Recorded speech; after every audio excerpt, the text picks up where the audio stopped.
Welcome back to the fence, everybody. Thank you for tuning in. I hope that you are all having a great day. What's going on, y'all? Happy Tuesday. Doo-doo-doo. What's a happening? Mashi, welcome back, dude. Jenny, Sadistic. What's going on, y'all? Great to see you today. I'm happy to be here to bring you a place to share your story and be a part of ours. We got a good show for you today. We've got some more Sea of Solitude that we're going to be diving back into here in a little bit. We're going to have a conversation a bit about some of the stuff that we went through yesterday when we were playing Night in the Woods. That's going to tie into our question of the day. Also, real quickly, before we dive into everything, I would like to remind everybody that our fundraiser for Crisis text line called Save Tomorrow is going on. Myself and 6 other streamers have teamed up to form the Sanctuary Squad and raise $1,000 this month for Crisis text line. If you don't know Crisis text line, they are a wonderful nonprofit organization that provides a trained counselor and trained mental health professional to respond 24 hours a day, 7 days a week for free to anybody who might be experiencing a mental health crisis. They're a wonderful group of people. They are available in the US, Canada, the UK, and Ireland. And we're trying to raise some money in support of them so that they can continue to provide service and support to everybody who needs a little bit of a mental health help whenever we're having our lowest moments. We know how that can be like. It's good to have a lifeline. It's good to have people in our corner.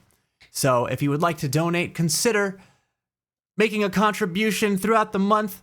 We'll have some of that information if it hasn't been shared already.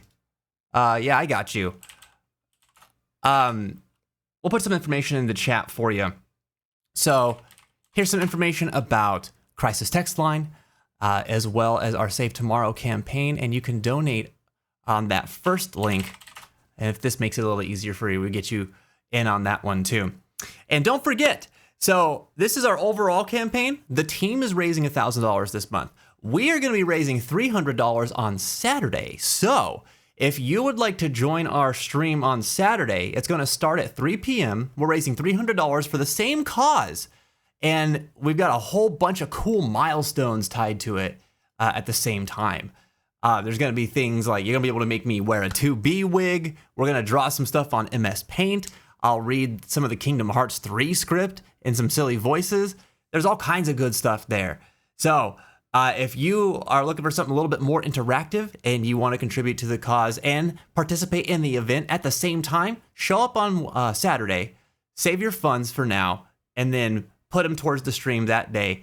It'll be going to the same cause, but there'll be more things that you can get out of it. If you're not going to be able to be around on Saturday, that's cool too. Please, if you're not able to donate, the best thing that you can do is to share this information around. If you follow me on Blue Sky, Instagram, Threads, anything really, even on Twitter, there's a post up there on our page now. Please retweet it out, reshare it out, let people know what we're doing so that we can hit our goal this month. I really, really appreciate it. Drink! Ghosty, what's going on? Welcome back. Just 80 more streams. You're trying to hit that 100 stream streak again. Oh my gosh. Sadistic, thanks, man. I'm glad to hear that you're doing better today, by the way. That's always good news, man. All this talking makes your throat dry. Take a sip. I mean, somebody's got to look out for me. I got it. Thank you. Yes, right. I remember that game. Last night with a Chocobo, where you raised the perfect bird and convinced it to make its way to the kitchen and onto your table. Definitely a wholesome experience. Good for mental health. Mental health is more than just a game, though. So visit your local CFC today. Zwire, I've told you this before, I know, but you've got a way with words, man. You've got a way with words. That's a good pitch. Honestly. Oh, man. How are you today, by the way, Zwire? It's good to see you, man. I saw that you posted some stuff in lunch break. I'm looking forward to checking it out on our next our meal break here together. I think some of it was music, right? We I was going through last night's stream, and for the first time in ages, dude, we got some of our audio muted, and I was like, oh, I kind of forgot what that's like. And I was like, I wonder where it was. And it was from when we were watching the German Poke Rap, dude. I was like, how could you do this? But of course they would do that. It's still owned by the Pokemon Company. I don't know why I was surprised. All right, Simon used.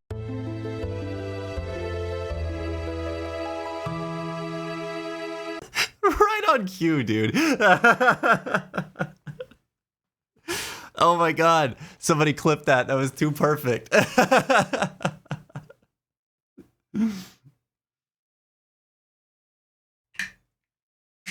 Oh man. Alex, what's up? How are you doing? Oh, I think I got that wrong actually. No, I did. Oh, I got it right. Aha! Ah, I feel good. I'm usually bad with names. What's up, dude? How are you doing today? I was in earlier, but my Wi-Fi decided to go off. What? Your Wi-Fi? All right, somebody needs to send a hit team after Earthquake's Wi-Fi. But like a reverse hit team, like revitalize it. Don't kill it. They need it. All right. 2 relatively short videos. Cool. I look forward to checking them out, Zwire. Definitely been eating better today, said Son of a Gun. 2 scrambled eggs, 2 steak sandwiches, and leftover filet mignon. Dude, you've been eating good today. Been eating good today. Topped it off with that apple juice. Heck yeah, man. I stayed up until 2 in the morning finishing my new favorite Yuri, and then I woke up feeling like a zombie. Oh my God. You had to do it for the cause. For the cause. I'm not doing that great, but I'm not full on panicking yet, though. The housing thing is starting to feel very precarious. So, like, okay, you're closer to when, like, this is like on the precipice for you now, right, Zwire? When's your move date? The sound of regret in your voice when I made that joke was incredible. It's very real. Sadistic. I'm good. Finished college last week. That's what's up, dude. Heck yeah. Hey, remind everybody what you were majoring in. Dude, how do you feel? That's excellent. I guess it is that time of year, man. People are graduating early. We're getting to the last few weeks of people's semesters for those who are just graduating at the average time. Psychology with applied science and media. Dude, that's awesome. That's amazing, man. I'm so proud of you. Gosh. Hey, do me a favor, because you've been telling us about your academic journey for a little while. But do me a favor, post your follow age real quick. Because I feel like more time has passed than is like in my head right now. Oh my God, 2021. Oh my God. Oh my God. See, I was like, Alex has been here for like 2 years. 4 years, dude. Well, going on 4 years. That's wild, man. How awesome. Gosh, you guys remember 2021? Remember when the pandemic was just a stone's throw away? Wild times. Dude, I know. It flew by. Freaking flew by. Thank you for that. Not trying to call you out or anything, but I needed to make sure I got it straight in my head. And I was way off, so I'm glad you did that.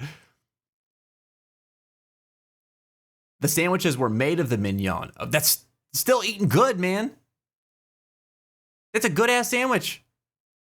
So you're starting uni in September. Right on, man. So you've got a couple months to just kind of do your thing. What are you going to do in the meantime? Are you planning on like taking a trip? Are you just going to kind of kick it? I mean, like, everyone knows that you've earned the relaxation. Shoot. That's so awesome, man. Congratulations again. What excellent news. Y'all growing up. Y'all getting your educations. You're all studying some cool things. You're all getting out there into the world, making a difference in your own right. It's incredible, man. Got to see a lot of cool victories here on this channel. Guys, I need a bit of advice for something. Lay it on us, Ghosty. What can we do for you?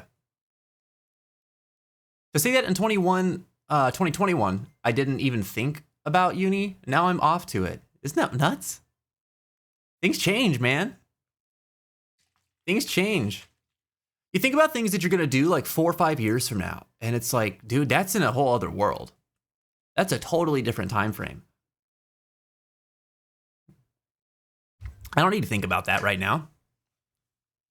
4 years from now, me's got that. You know? That plays into our question of the day today, too. Which, actually, let's kind of get into that a little bit, just so people can start thinking about it. We're asking people today, it's age related. Please don't share your age. You know, don't break Twitch TOS or anything during this. But I want to ask everybody, how old do you feel in your mind's eye? And does that line up with your actual age? Let me know your thoughts in the chat. We'll talk about that today. This is coming from our stream yesterday while we were playing Night in the Woods. And let's take a look real quick. So this month we're streaming games with mental health themes. And the idea is to raise awareness for mental health because it is Mental Health Awareness Month. And to try and get something out of these stories as well that we can learn from, that we can relate to. And Night in the Woods has been a very relatable game so far. And there was this moment, there was a couple of moments yesterday, but this one specifically that I want to highlight, where there's this story thread where May comes down to talk to this group of teens that hang out in a subway tunnel. And let's take a look. Let's see what happens here. Hey, kids. Hey, adult. Well, I was your age only a few years ago. Uh-huh. Well, see you later. Oh, dude, May is trying so hard. This is such an interesting little thread to me, too. It's like, okay, anybody in their 20s right now, have you felt this? Where you see people that you think are your age because you kind of see yourself as their age still, but you're so not, right? But you just don't realize that you're not. Jenny, thanks for the bits. You wonder, like, why the hell can't I connect with my peers all of a sudden? And it just, how do you do, fellow kids? But like, to them, they're like, why is this old person talking to us? We're still in school.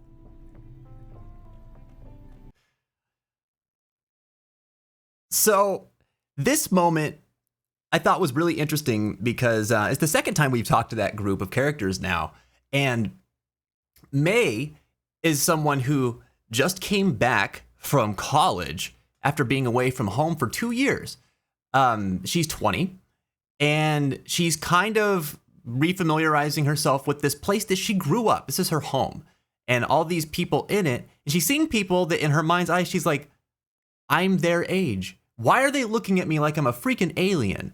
You know, she has that line where after they call her an adult, she's like, well, I was just your age a couple of years ago. Like, that doesn't seem like it's that long for her. But like, if you put yourself in the teen's shoes that she's talking to, she is way older than them, right? And she probably felt the same way about adults her age now when she was in their position too. So it got me thinking about the whole age thing. And we talked a lot about some of this yesterday, but I wanted to have more of a focused conversation about that during today's show, because there were some really interesting things that were coming up as a result of this. So we're talking about age today. We're talking about how old we feel in our mind's eye, and how sometimes that doesn't always line up with where we're actually at. All right? So, Mashi, I think I saw it. You said, in response to the question today, I feel like an 80-year-old, but no, that doesn't line up with my actual age. Are you trying to tell me that you are not an 80-year-old man? You're not an 80-year-old man. You know how epic that would be? The 80-year-old Twitch moderator who hangs out with us? I would be shooketh. I hope to be an 80-year-old Twitch streamer one day. Actually, I don't even know if Twitch will be around that long. That's a long time away, dude. That's a long time away. That's like 50 years from now. What the hell's going to be going on around that time? Can you imagine? This might look a lot different. Thanks for your response, Mashi. Yeah, I wasn't really expecting people to feel like much older than they are. But that's very interesting too. Sometimes, like, you know, is that because of like stuff that you deal with physically? Like you feel physically older than you are? Or is it like still like, is it a mental projection? You know, like what is it that makes you feel much older than you are? If you don't mind me asking. Huzzah, all you beautiful people. What's up, Darth? How you doing, man? Good to see you today. What's good in your neck of the woods, buddy? Jenny answered the question of the day as well, saying, I definitely feel much more like I'm 35 than 27, but I think that comes with my job. You know, I can see that going both ways, because for those who don't know, Jenny's a teacher. So like, I think that when I've seen this go both ways, because I know a couple people that are teachers, and like when you're around young people a lot, it makes you feel young. Like it helps you stay in touch with the current trends and current scenes and like what's going on, because we all know that young people rule the world, right? If you're old and you don't realize that, you're burying your head in the sand, okay? But we all know that young people rule the world. It's ironic because young people don't ever feel like they rule the world. They feel like everybody else takes control from them. And they do. Both of those things are true. It's super strange. We're not getting into that right now, though, okay? That's a good point. That's why one of the things we're not getting into right now, sadistic. But yes, excellent point. But yeah, like, teachers are in a unique position where they're both simultaneously going to feel, I'd imagine, like they're younger than they are because they're more in tune, right, with the younger crowd because of what they do. And then also old because young people, like, they're going to point out how old you are a lot whenever you're older than them, right? And the frame of reference is different, you know? If you are over 10 years older than a teenager, dude, you are ancient in their eyes. You know, it's kind of remarkable. And I think that perception of time, it shifts as you get.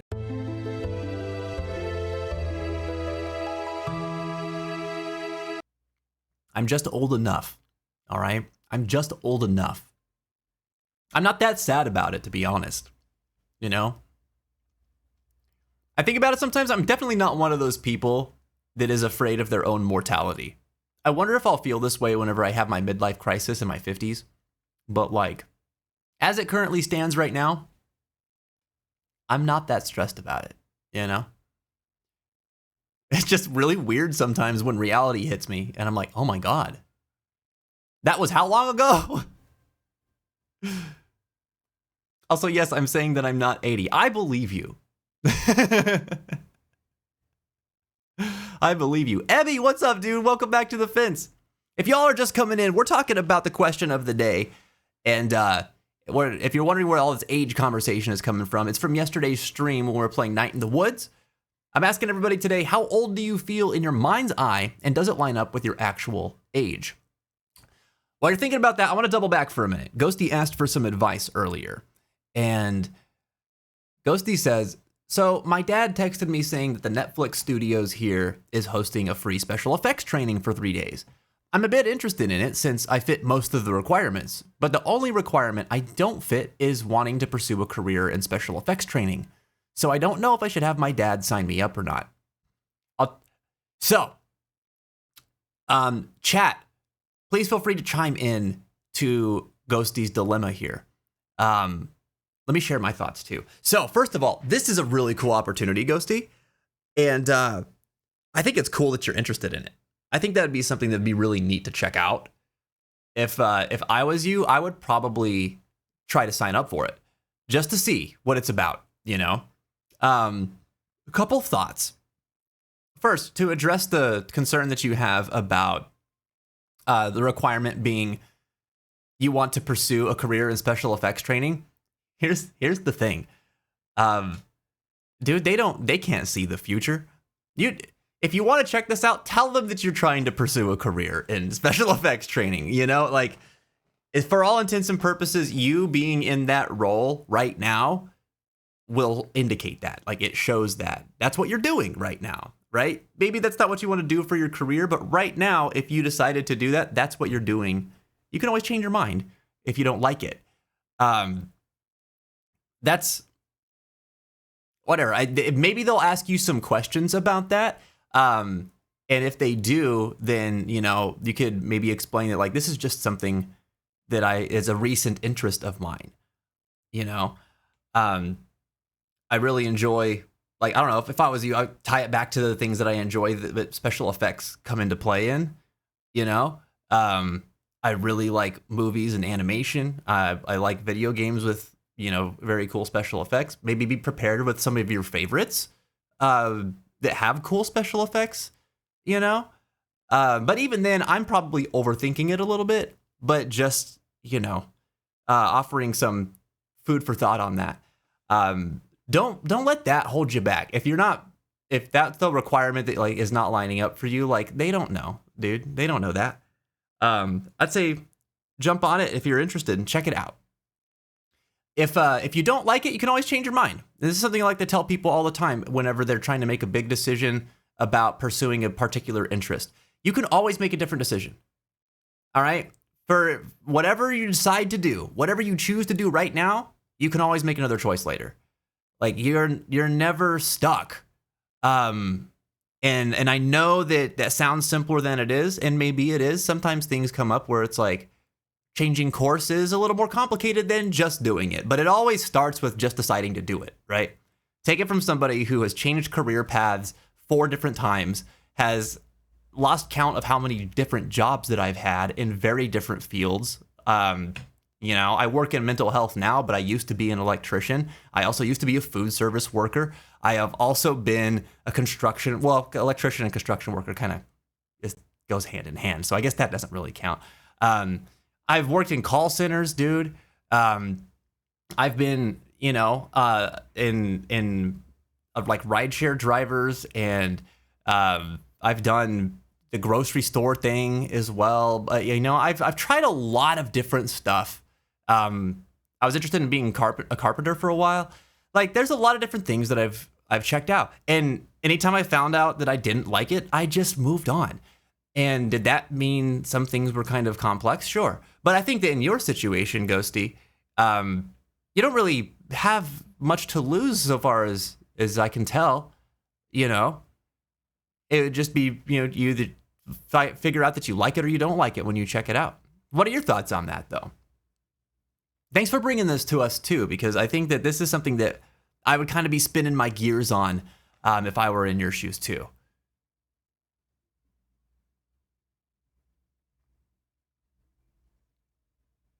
To the 2010 kids, it's a third of their life. Wait, what?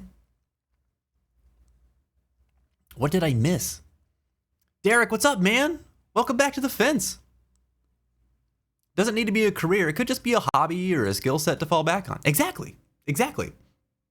The one thing that's really cool about working any job is you're always learning new skills. Unless it's a job that you already know how to do.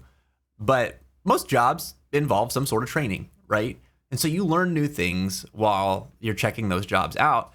And then no matter what happens while you're at the job, you walk away from it knowing how to do more than you did before, which is always super valuable. I can't tell you how like weird, like how many weird ways stuff comes up. Like, I think it was just a couple of months ago where, like, I hadn't thought about like the intricacies of certain parts of being an electrician for a while. And then my mom was talking to me about, like, she was trying to sell my great grandmother's house. And she was like, "Oh my God, I just figured out how to make the lights in the green room work. And she sent me pictures, right? And she was showing me like the combination of wall switches that had to be flipped in a specific way for the lights to come on. And I was like, oh my God. I was like, that's so stupid, because we have been wondering what the hell's going on with that room's lights for like 5 years. And none of us really like tried to actually figure it out until my mom's trying to sell the house, right? And so I'm thinking about this. I get this text at like 1 a.m. and I'm like, dude, why? And I'm like, I actually know why, but I need to like map it out. And so I drew a freaking like a electrical diagram of the wiring and like how that would have to take place, because I know how that would have to take place. I know what would cause that. And I was like, cool. So I drew this thing out and I was looking at it and I was like, damn, that takes me back.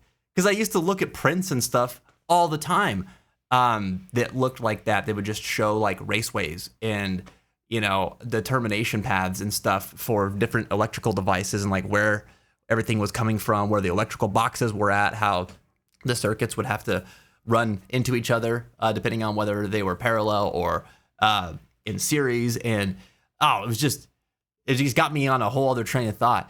And I was like, dude, it's a relevant skill.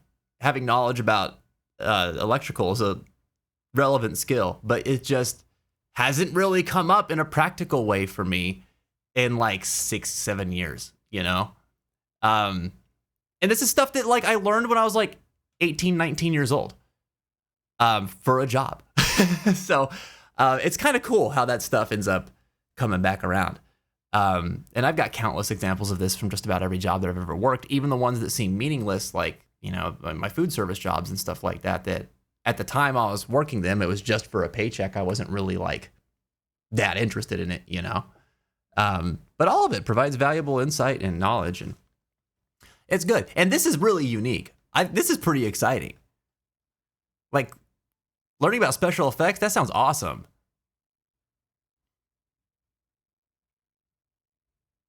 Talking about how far 2020 was. Oh, to the 2010 kids, it's a third of their life. Yeah. That's a trip, dude. It's a trip. Darth said earlier, I'm doing great. Everything is good. Just decorating my room, putting stuff up, and I've been meaning to do that for a while. All right, dude. It always feels good to get to some tasks that have been on your mind for a bit, doesn't it? It's like super satisfying. You check it off the list. It's not looming anymore.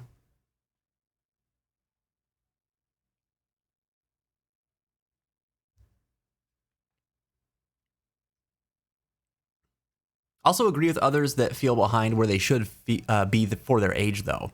Everyone expected me to be the guy who really made it to the top. And again, mental health, blah, blah, blah. I am nowhere close. Dude, the top is relative anyway. You know? Like, I get that. I also get that. Like, I don't know. If I'm trying to relate to your point, I think, like, I grew up always being told that I was so, like, smart, that I was talented, that, you know, a quick learner, you know, I was a gifted student. And then I had behavioral health issues, so I was also in special education at the same time, you know? And it was like, the irony was always there throughout my life with that. But because, like, and I get it, the people in my life were trying to, like, lift me up. I was praised, though, to the point where, like, I think Sadistic Son of a Gun brought up their experience not long ago about this very thing, where it's like you kind of feel like you're on this pedestal, and the older you get and the more things that you realize that you're trying to do or struggling with or feel ill-equipped to handle, that pedestal first feels further and further away. It's like always up here, and you're always comparing yourself to where that is. And the crummy part is that, like, no matter how high you rise, it rises with you. That pedestal rises with you. So it's always up there. And then you just always feel like, well, geez, man, Like, I am nowhere close to where I should be right now. And I think that this is true if you rise a lot or even just a little, you know? There's always something where it's kind of, since it rises with you, it's like Final Fantasy VIII, dude. It's like, okay, you can keep raising Squall's level and try to make him all beefy, but like the monsters in the world are going to keep getting beefy alongside him. So you just never really feel that powerful. You're always just kind of like as strong as you were, you know? And it's frustrating. It's frustrating. And in the moments that things are hard, it's like, it feels defeating. I know Oblivion does do the same thing. It's so stupid, but like, yeah, man, I hear where you're coming from on that. I'd encourage you not to be so hard on yourself, and anybody else who feels like Zwire, same deal. Don't be so hard on yourself. The only person you're ever competing with is you. And if you're being that hard on yourself, then, you know, try to shift your perspective a little bit and figure out, you know, what it is that is realistic for you. You are not everybody else. Okay? Everybody else's expectations of you too, that's reflections of them, not you. You're exactly where you are, and you're trying to get somewhere, and you're closer to getting there than you were yesterday.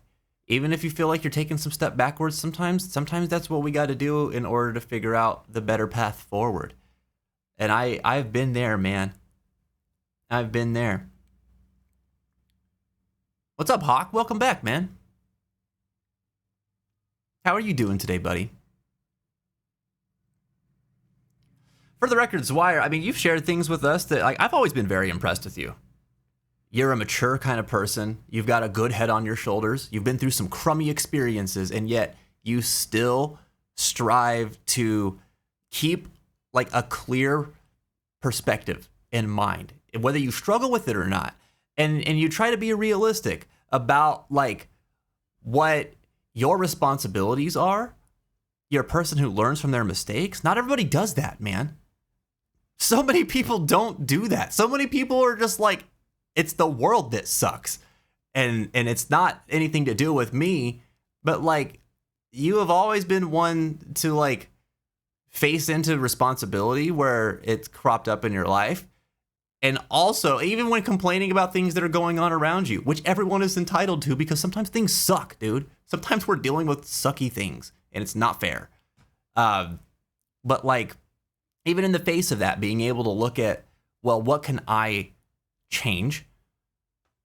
And what part of this has something to do with me? Like, where am I influencing this? And am I influencing it in a negative way? If yes, what can I do about that? Zwire, you've always been a person who has been able to think about things that way.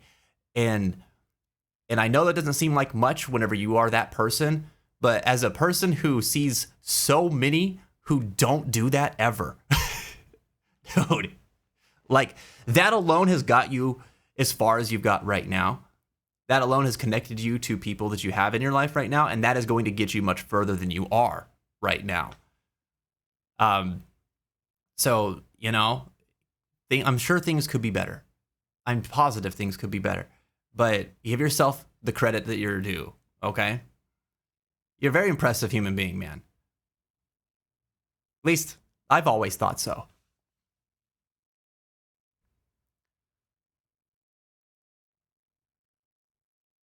That's hot, Hawk. What's going on in your neck of the woods aside from the weather?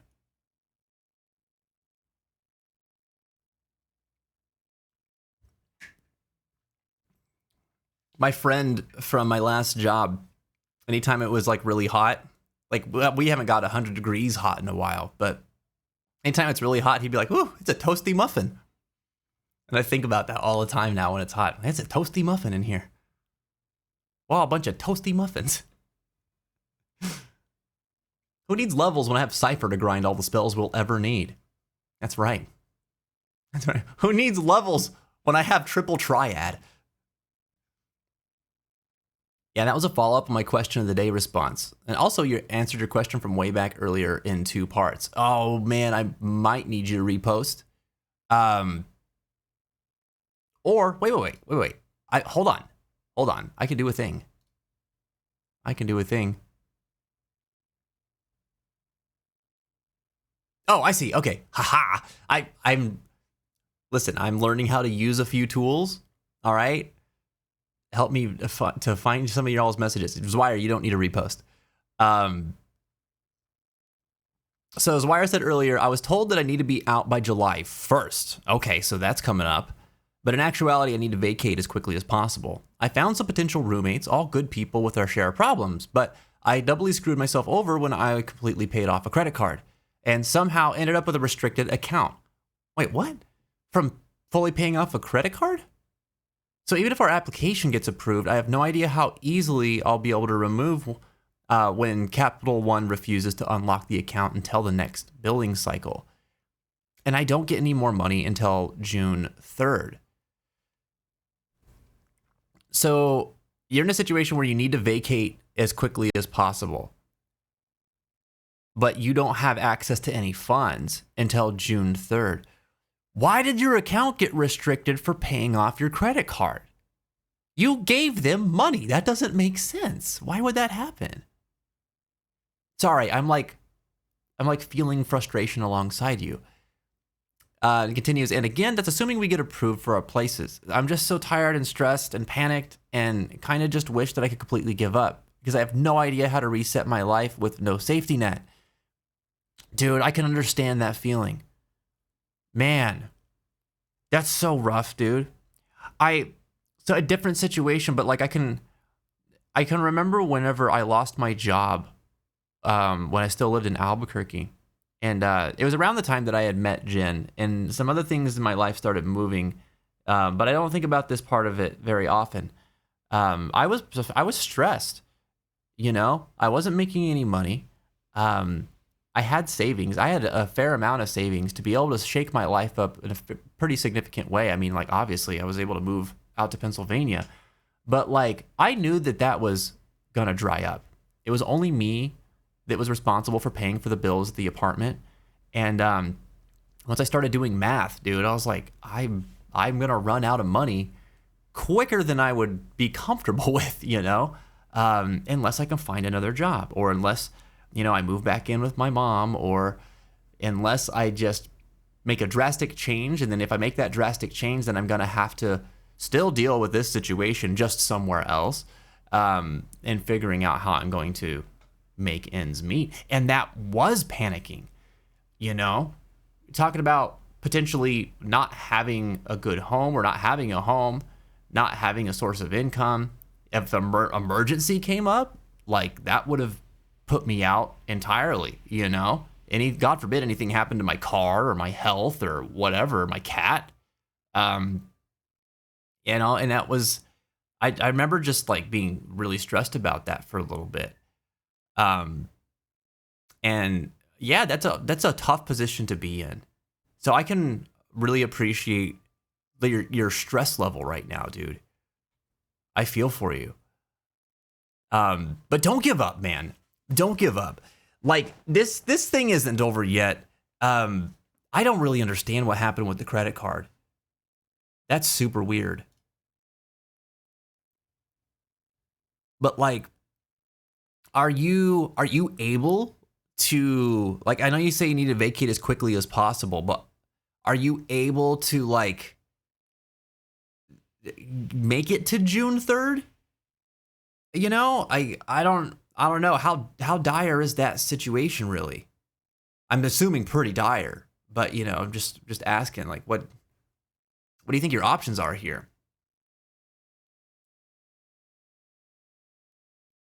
I'm sorry that's happening to you, man. I wish it wasn't. It sucks.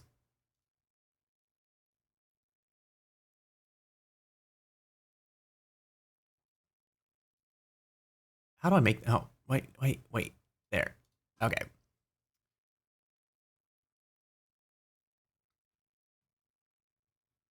Yeah, I did that to make applications look better, and now I wish I'd just paid the minimum. I should be able to, but much past that would be really pushing it, reading between the lines. Okay. So then, you know, it's not comfortable, right? You'd much prefer to be able to have gotten out sooner than June 3rd. but it sounds like it is possible. But I can understand too that you're like, well, shoot, dude, it's the 13th of May right now. Like, that's 3 weeks away. That's a long 3 weeks, especially if you're like stressing and panicked, you know? But it's just 3 weeks too. You've been going through this for months, man. You've made it. You've made it this far.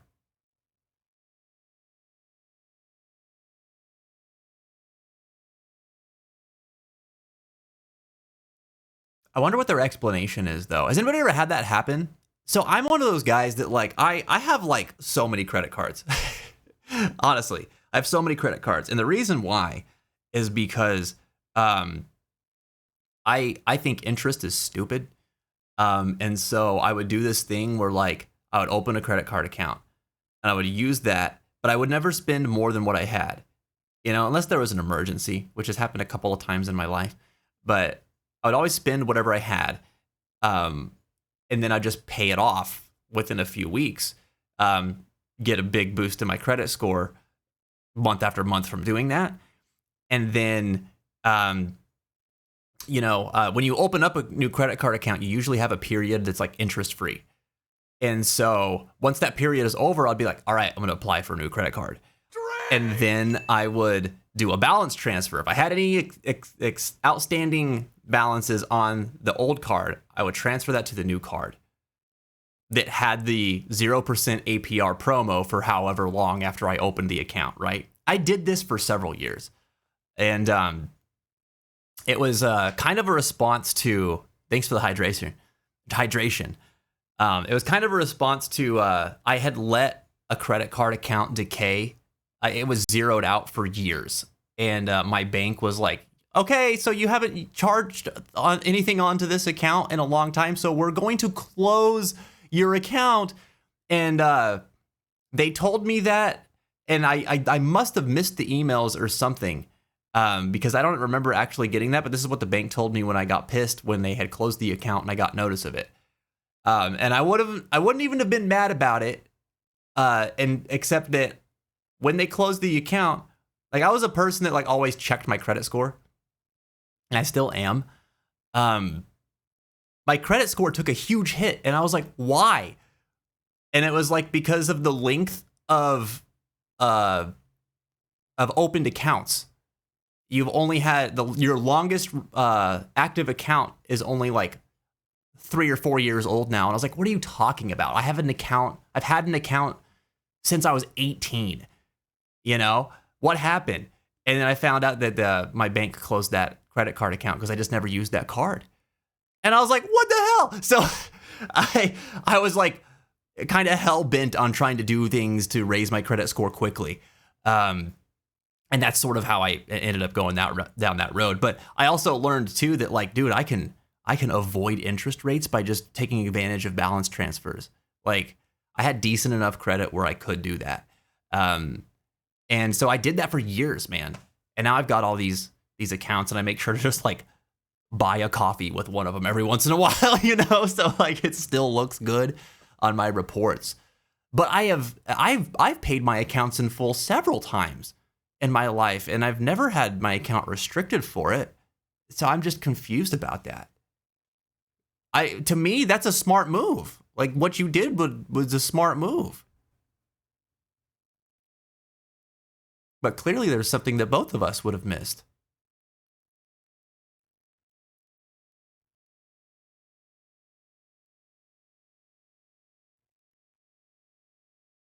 Hey, I'm just being extra pressured because his family wants to travel at the end of next month. So they want to turn over keys before they leave. Oh, I see. I don't know, man. Are you able to explain your situation to him or anything? Like if... you never know. I always try to go the route of like, can you empathize with me a little bit, even if it feels a little like this, I know this isn't your problem, but here's what I'm dealing with. I don't know. It doesn't always work. You're gonna make it through this, though, Zwire. You're gonna make it through it, man. Hey, what's up, Gooksy? How you doing? Welcome back to the fence. Guys, we have ads coming up in about 7 minutes, just a heads up. If you get a moment, is it okay if you address Daddy Sensei's question? Let me see. What did they say?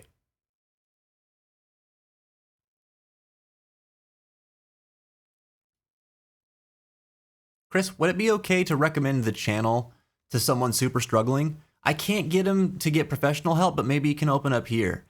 He can be a downer and refuse help and has a lot of pushback, but I do think it could be beneficial if it wouldn't bring the streams down. Oh, dude, you're always welcome to bring people here. Yeah, of course. Dude, we've had people that have come to us, like, you know, chat, you know. We've had people that have come in, like, every time that they come in, they've got something going on, right? And we talk to them. We're here. We can't fix the stuff for them, but, you know, I think you're right, Derek. I think it's good for people to have somebody to vent to talk to, and to try and, like, get some other perspective and other insight on some things. So if you think it would help him to be here, by all means, bring him on board, man.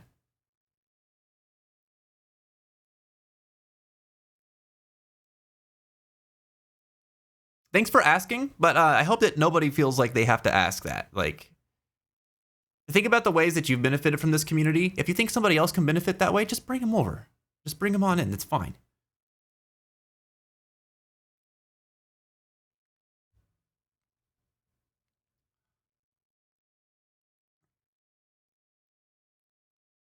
So he's not much to watch streams, but I'm super worried about him. Let me say this. I want to make this clear, and you pretty much understand this fairly well, but just to establish the expectation here. You're really worried about them. That tells me that they might be in a point of crisis. We are going to refer them to crisis services and to crisis resources if we pick up on the same thing. We can't help them with that. And it's not because I don't want to. I'm just not qualified for that. Like, we're not going to be able to help them to, like, address that level of issue here. But barring that, we can talk to them for sure. They can talk with us and open up to us if they feel like that's helpful for them. But, you know, we're not going to be able to, like, you know, work through, like, a crisis response situation with them. But I would encourage you to, you know, invite them. If they want to join the Discord, they can do that too. If they want to use the peer-to-peer channel, I would, you know, tell them about that. And a lot of times, man, just being able to have a space to get stuff off of your chest can go a long way in helping you to clear your head and, you know, maybe get something that you need once you've done that. Clearing the head is the hardest part. But yeah, I just want to be very clear about that. I know you understand it, but sometimes we got to say it, you know? I know you aren't like crisis help, but I think this could be at least something to help. I agree. Yeah. Yeah, as long as we understand that, then it's good, man. Make sure, like, if you're inviting them in, like, make sure that they understand that too. I am not going to, like, push them to, like, I'm not going to be like, you need to go and, like, talk to somebody. You need to go and get this kind of help. Like, you know how we do here, you know? Like, they're going to share whatever they share with us. We're going to relate to them as best we can. I'm going to probably monologue about a couple things. Share some of, like, what I've done and why it might have worked or why it might have not worked. And then, you know, we'll go from there. But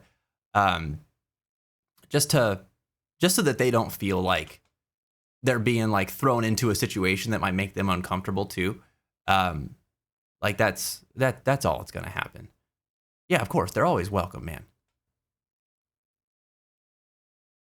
Yeah, exactly. We can provide as much support as we can as peers. Exactly, Jenny. Fine, I guess, said Googsy. I just heard from my mom that she will probably use the PC all day long, and I will have to help her copying and scanning tons of stuff, and we might get into a fight again, which I really don't want to. Oh, do you guys butt heads when you have to do stuff like that? It reminds me of when I used to try to help my great grandmother with like her tax forms and stuff. Like not really her like tax forms. We had a spreadsheet set up for her because she donated a lot to charities and just trying to keep track of all that. She was like computer illiterate. She was, I mean, and so it was always a headache. And my grandfather was the one who, was her caretaker. So I was only there for a little bit. I tried to get things set up that made sense to him, made sense to her, and inevitably it just kind of like it didn't all line up. But that stuff, like, as happy as I am to help, we would always run into frustrations, during that kind of stuff too. Was it that sort of thing, Googsy?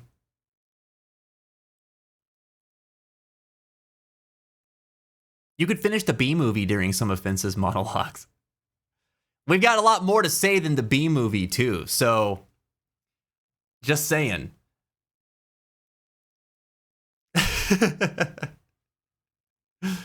I'm glad that apart from that, you had a lot of fun today, though. What was fun about today?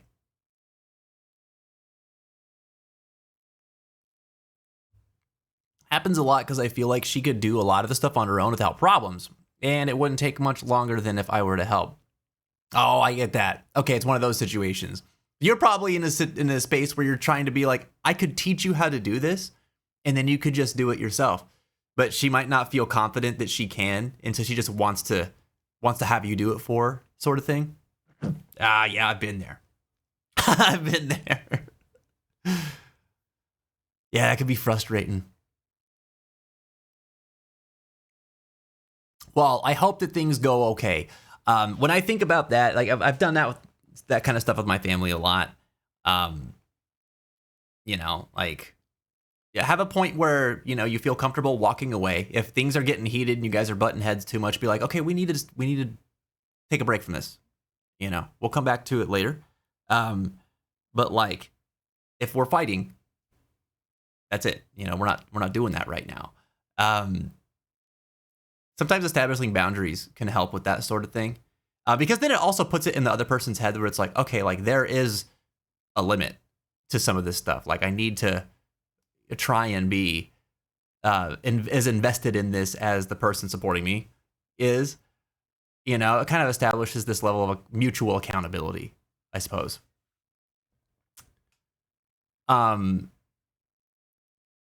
Ignorance by choice can be little different than malice. What's that from, son of a gun?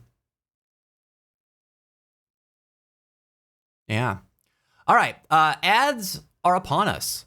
We're going to take a quick break. And when we come back, we'll be getting ready to move into some games. Don't forget, we're still talking about the question of the day throughout the day. And yeah, I'll look forward to seeing you here in just a few. Thanks for tuning in. It's wild. Shadowheart was like over here. And she was like, dang, I don't know what's going on in there. They're probably having too good a time. I better stare out here and ponder my past and wonder, what on earth am I ever going to do if I find out that my whole life is a lie? And then Karlach was over here like, damn, Problems, your booty fine. It's so good. I don't wish that I had a booty like that. And Problems was like, I know. Isn't it fantastic?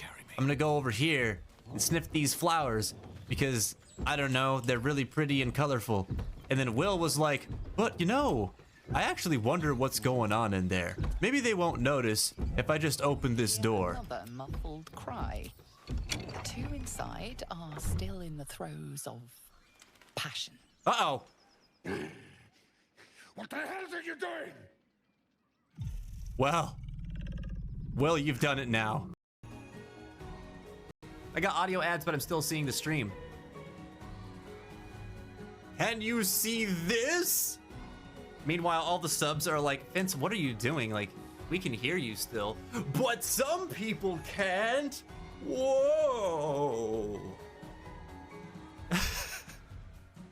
Twitch has always been a strange place.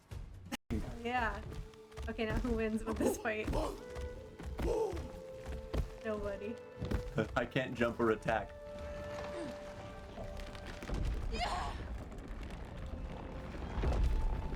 Oh, cool. Up it goes.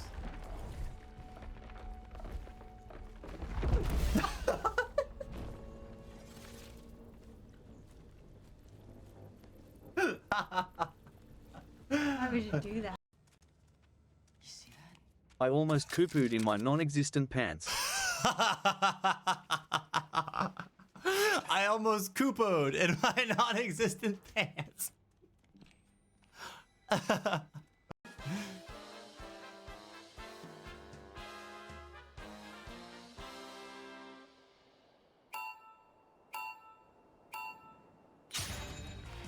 I forgot how to play. Hold on.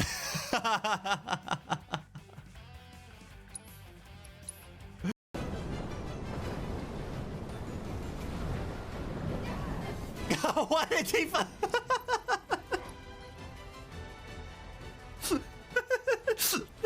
just walked right up to it. Congratulations! All right, I'm part of Beck's business now. For a qualified applicant, and your accomplishments. Welcome back, everybody. Thank you for tuning in. Happy Tuesday to everybody out there. Hope that you all been doing well today. Thanks to everybody for supporting each other today during the show too. Some people have brought some troubles that they've been trying to work through, and everybody's been really cool, really open, and just very supportive. So thank you so much for being who you are. This is why the Fencer community is one of the best in the world out there for this stuff. And we're doing good stuff. We're doing good stuff with other villages as well. If you don't know what's going on with all this stuff, what's up with the overlay, we are raising money for Crisis Text Line alongside 6 other wonderful, beautiful, fantastic human beings, also streamers just like us. And that is Space Mermy, Creammeister, Pint and Click, What Up Tank, Ready Player Gabe, and Siege the Day. And we have all teamed up to form the Sanctuary Squad to raise $1,000 for Crisis Text Line, which is a just wonderful service that provides crisis or text-based crisis support to anybody going through a mental health crisis 24/7, all for free. And it's available in the US, the UK, Canada, and Ireland. So if you are thinking about how you can contribute to Mental Health Awareness Month and how you might be able to give a little back, you can make a donation as low as $1 to a good cause. If you're in the US, all your donations are tax deductible as well, so you can write that off at the end of the year. I appreciate those who have already donated, and I believe that we could totally hit this goal, man. A bunch of us are going to be doing a push a little bit later this month. We're actually doing a big push for $300 this Saturday. We're going to have a special event. It's going to be from 3 p.m. until about 9 p.m. Eastern Standard Time. So it's very rare that we get to do a weekend stream, and it's going to be for a great benefit. Come make me wear a 2B wig. Come make me draw stupid characters on MS Paint. Get a chance to win a really cool art print that was drawn by Clyde, which you're going to love if you're a Tinga Topin Gurren Lagann fan. I'll tell you. Got some good stuff going on. But yeah, I'm pretty excited for it, actually. I think it's going to be a good time. Yes, 3 p.m. EST. EST. Drink! Thanks, Sadistic.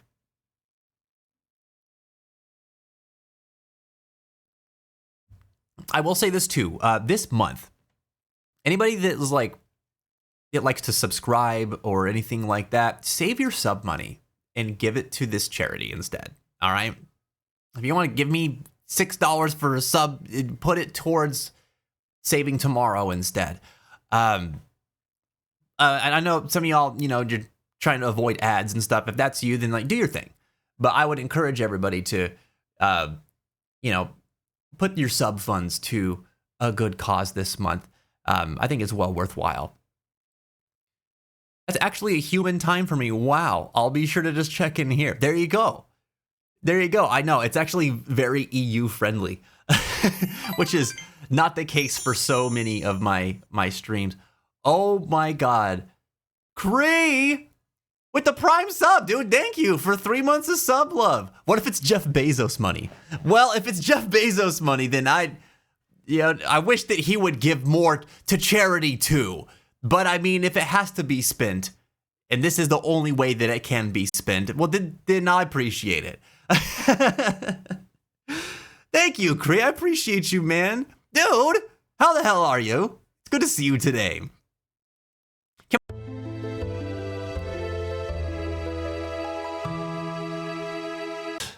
Beck's legitimate badass business. Failed! Oh no. You too, man. Good to see you. I was just telling everybody about the wonderful, wonderful people involved in Sanctuary Squad. Kreemeister is one of them, everybody. Y'all, go follow Kree. Go show him some love.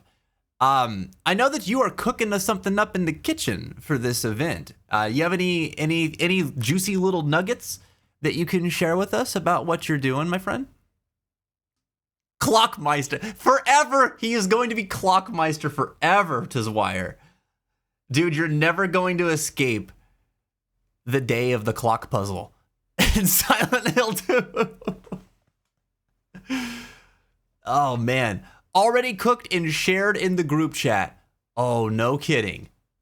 No. Oh, look, there it is. Oh, look at that. Look at that. Oh, dude, you are so freaking sick. All right. Listen, I'm not going to steal your thunder. Tell us a little bit. Tell us a little bit about what to look forward to, man. That's awesome. Hell yeah. Oh my God, Yak does things. What? Welcome, Raiders. How are you doing? It's so nice to meet you. Willie T. Foxtrot and Cheese the girl. Cheese is a whole girl. What's happening. Usually, That's Sonic the Hedgehog as a being. Good, voice quality with this, so.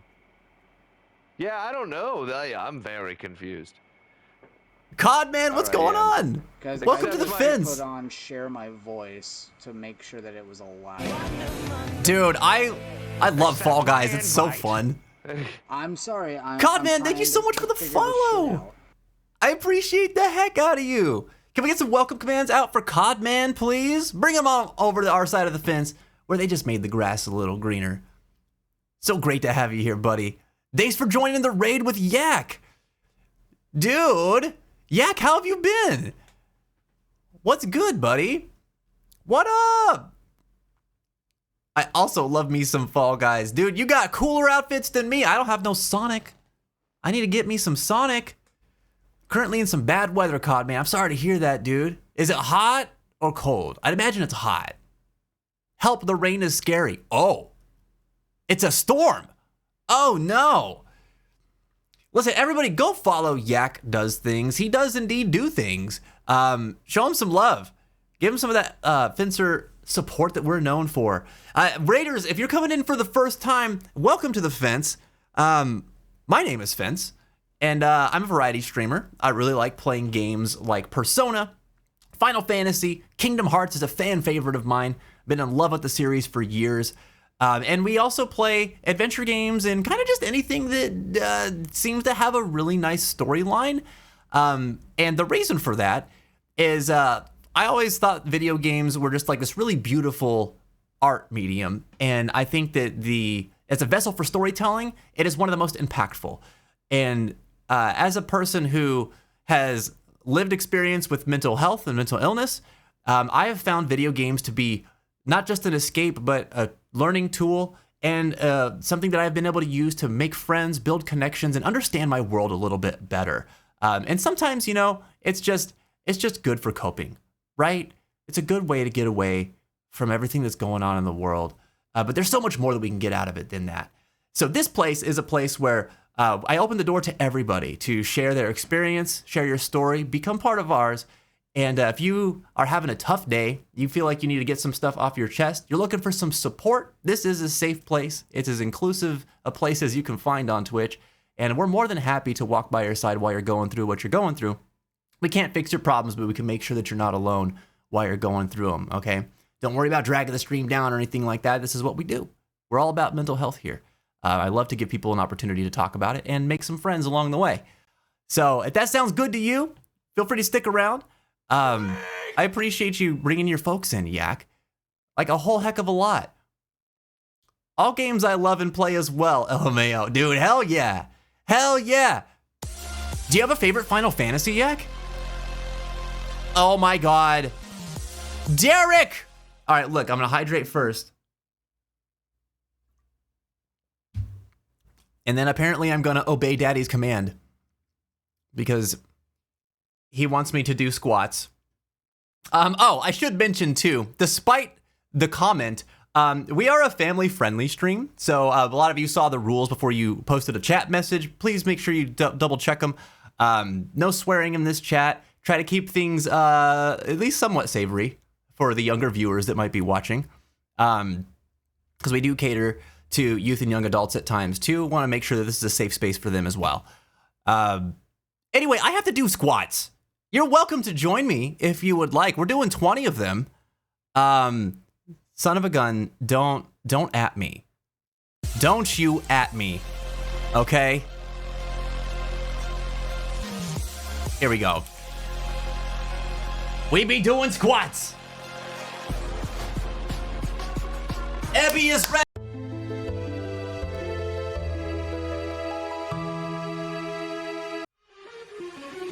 How dare you call me out like that?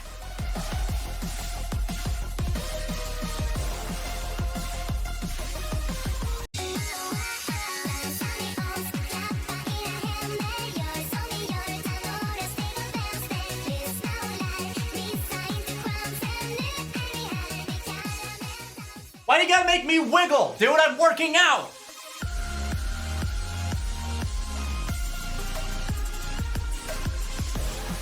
I have no idea how behind on squats I am.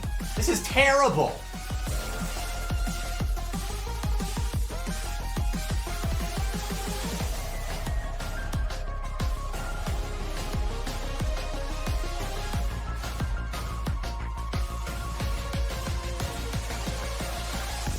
No, not till death.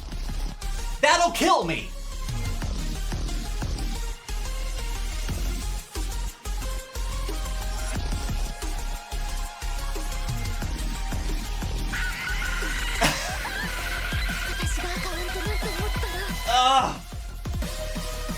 God dang, dude.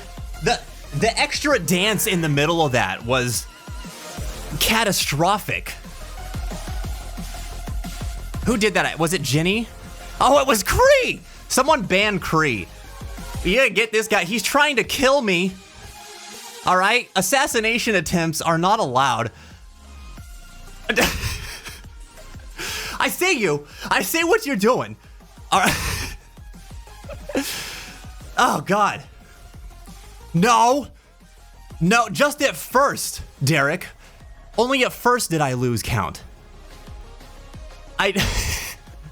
Pots, don't do it. Don't listen to Kree. Don't listen to Kree, all right? It makes you an enabler. I danced as well. My legs died as well. You did too? Oh my God. Oh God. All right, everybody hydrate. Everybody drink.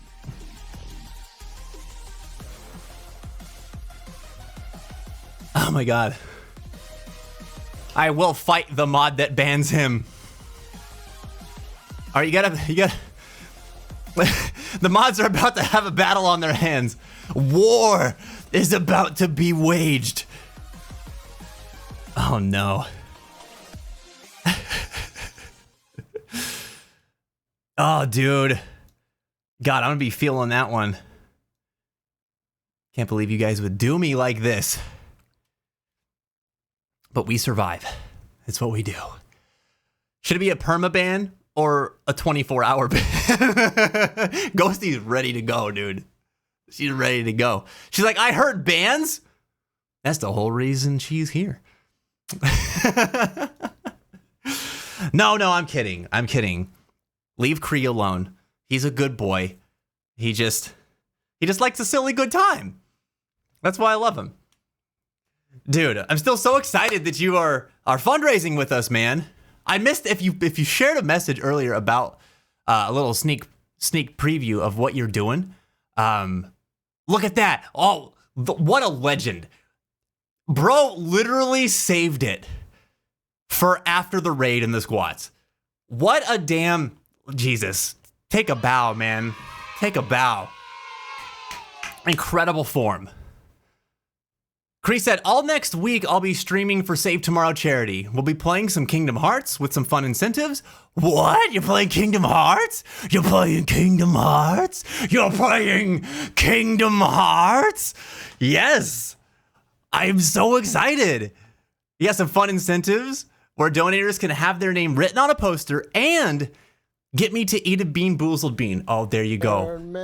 There you go. Make Cree cry with his taste buds.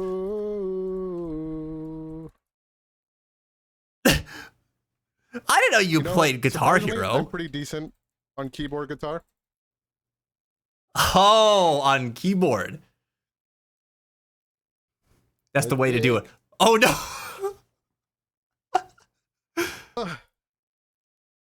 Wait, what song were you playing? I'm so curious now. Yeah, the music doesn't say because you're smart and you separate the audio.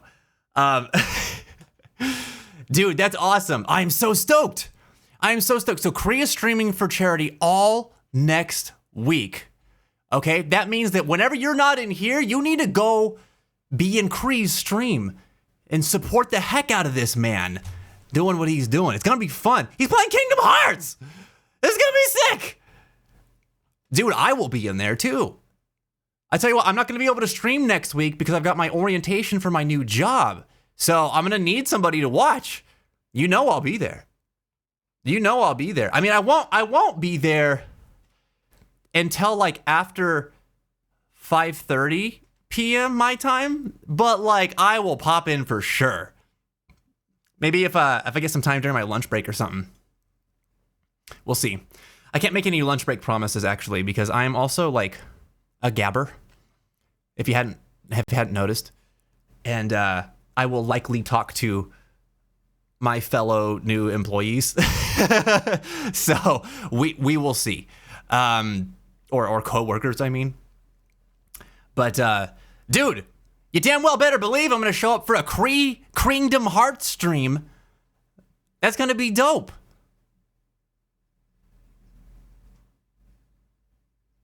Please skip the music. Doesn't say, oh, Teenage Dirtbag. Oh, that was the song. I hope orientation.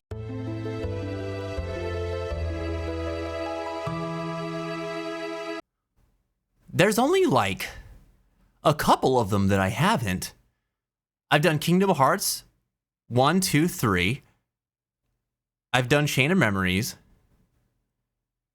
We did Birth by Sleep.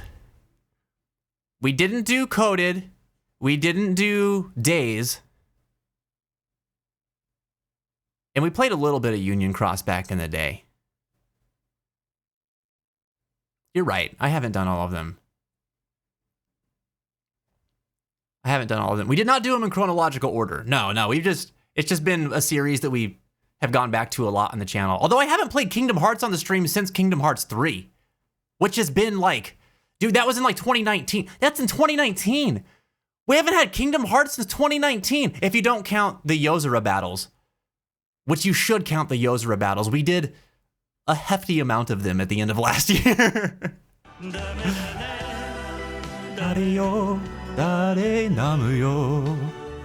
What's up, Reggie? Welcome back, man. How are you doing? I'm stealing that name, Kingdom Hearts. Dude, it was yours all along. It was yours all along. All right? You were the owner of it. You were the inventor of it. All I did was bring it to your attention. All right? Kingdom Hearts in chronological order makes me dies inside. Why does it make you dies inside?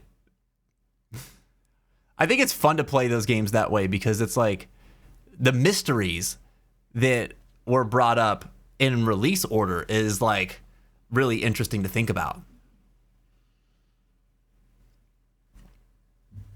It always makes me think about like the questions that were unanswered for so many years, you know? You thought you'd win? Damn it, don't bring me back there, Swire. Don't do that to me. He taunts me in my nightmares. Oh, God. Truthfully, kind of terrible, said Reggie, and almost swung at a customer today. Dude, for real. Talk about it, Reggie. What happened, man? I'll be lurking now, homie. Always a blast being here. Dude, thank you for lurking, dude. I appreciate you. I hope that you have a great rest of your day, man. I'm super duper excited to see what you've got cooked up, man. This is going to be a good time. Thanks again for supporting the cause, man. We're going to do some really good work with Saving Tomorrow. Again, everybody, make sure that you're watching Kree's stream next week. I'm not going to be available, but this man is going to be playing one of the greatest games of all time and doing it while raising money for Crisis Text Line. Go show him some love. Have a good night and keep your head up and your heart strong, Kree. I'll catch you later, dude. Thanks, Sadistic. All right, bedtime for me. You get away without the 1 a.m. squats. Not enough points. Have a great rest of the stream. Ebby, I wanted to do this, and I meant to do this earlier before the raid came in, and forgive me. Can I tug your ear just for a couple of minutes longer? I wanted to check out your question of the day response that I saw you post earlier. If you're ready to go to bed and you're like in the zone, don't worry about it. Go do your thing. I just wanted to check. Thank you so much for supporting today, man. Always appreciate it. Oh, well, no problem. Are you sure? Are you sure? I am home and preparing dinner. Jen, welcome home. I'm glad that you made it. How was your drive? I can stay a few minutes longer. All right, dude, let's do it. Okay. If anybody's coming in who hasn't checked it out yet, we have a new question of the day every day that we're live. And today is based on yesterday's stream when we were playing Night in the Woods. Kind of inspired the question, but I'm asking everybody, how old do you feel in your mind's eye? And does it line up with your actual age? And several great responses today. This one comes from Ebby. And Ebby said, well, like 2 years ago, I did not feel like I'm 30. Not even a bit. I was so behind with stuff in my life and still am, but in these 2 years, so much things happened to me that let me age like 10 years in the span of 2. At least it feels like that. The way I see things today is so much different than I did like 2 or 3 years ago. But honestly, I don't even know how old I really feel. Oh man, I can relate to that hard. I don't know how old I really feel either, dude. Like, I feel like I come up with different ages every single time I think about it. So I've actually been thinking about this question since the beginning of the stream because I'm not really entirely sure how I would want to answer it just yet. But it sounds to me like a couple years ago, you started going through a lot of things that just, like, it was in a condensed time frame, felt like there were things that could have taken you the better part of a decade to experience. And it sounds like to me like it was stressful. It was all back to back. And you had to figure out how to just like manage all of that in a short and kind of condensed time frame here. Anytime I've gone through things in my life that have just been like incredibly stressful or traumatic or have demanded excessive, in my mind at the time, excessive amounts of growth on my part, dude, I've always felt like those age me so many more years than like whatever time is actually passing too. But you're here. And you know what's cool about it is that because you've gone through the things that you have, you've got an incredible amount of wisdom, and you've offered so much of that wisdom to us ever since you've been here. And I just want to commend you on that. And it's kind of similar to what I was saying to Zwire earlier, but like, you've gone through these things. You've gone through so much in your lifespan, and you're still so young, man. But you have an incredible level of experience that is only going to benefit you going forward. Hopefully it's not going to bit you. It's not going to bite you. Don't let the experience bite you. You use the experience to bite crime. I don't know where I'm going with that, but no, you've got a great level of experience because of the things that you've been through, and you're a better person for it, even if it's taken its toll on you at the same time. So I'm glad for you to be here today, to be who you are. All the things that have aged you, I wish that you didn't have to go through, in the sense that the stress that they put on you must have been very difficult to endure. But I am proud of who you are now. And I know that that has somewhat to do with what you've been through. And so I'm also, while I wish you didn't have to go through those things, I'm also thankful that you did in some ways because of you being who you are now. If only there was a way to get that kind of experience without going through all the hardship. Am I right? I appreciate you so much for sharing your insight and thoughts on this, Evie. Thanks for letting me keep you a few minutes longer here. Please have a wonderful night. Get some good sleep. And I'm so looking forward to seeing you next time I get a chance to. Honestly, thinking about it, I don't even know how I managed to get through all that. And thank you for your kind words. Dude, of course. Of course. Dude, we gotta see each other's victories here. You know? I'm here to help with that. I love pointing out people's victories. We don't take enough time to think about them on our own. You know what I mean? Myself included. But yeah, you've definitely brought up some food for thought for me. There was some stuff that went on in my 20s that I had no idea if I was ever going to get through it. I remember very real parts of my life where I'm like, I'm going to die from this. Like, this is going to kill me. But I'm still here. And I somehow got through it.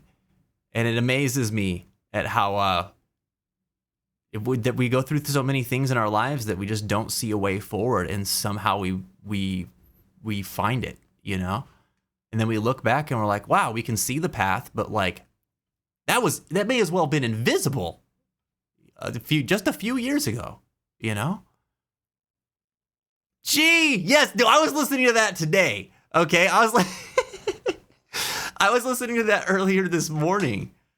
It made me think of you. I'm probably going to think of you every time I hear that song or listen to that group now. I still think that's so cool.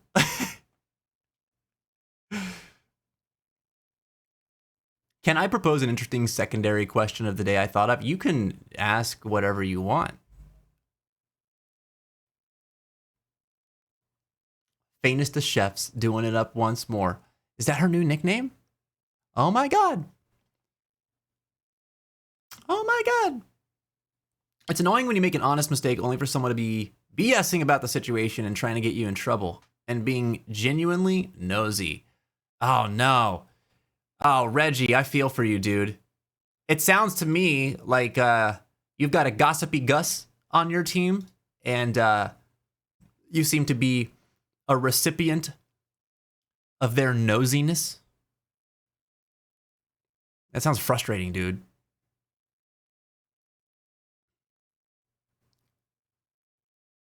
It's the theme for when your wife in the country song took your dog, your truck, and your CFC Chocobo dinner.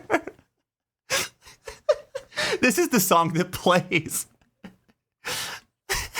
You know what, though? It's fine because it's filled with hope at the same time that, you know, there is a little bit of blues in there. That's how I like it. That's how I like it. Oh, man. All right, listen. I've kept you guys waiting for so long. We got to play some video games, man. We're going to play some Sea of Solitude today. Okay? I've been looking forward to this. I have to think about what we were doing the last time that we left off. I know we were getting some messages in a bottle. Oh, we had just gone through, like, the parting of the sea sequence where, like, memories of our mom were coming back to us, and we were remembering, like, our childhood a little bit. I think that's where we left off. Oh, and then the hands coming out of the water. That's right. And we saw the bird fly by that, like, perched across the bridge. Okay, I remember what we're doing now. Oh, this is going to be good. Let's go, everybody. Nighty-night, Evie. I hope that you have the sweetest of dreams. Have the most G-est of dreams. Yeah, the big dark bird thing. Mm-hmm. Okay, this is cool. Is this...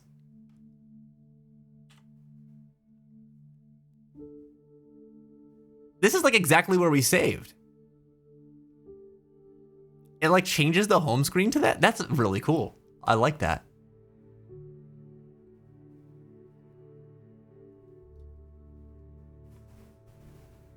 What is the difference between being friends with someone, having a connection with someone, and empathizing with someone? That's a great question. That's a great question. I'm just off the top of the dome here.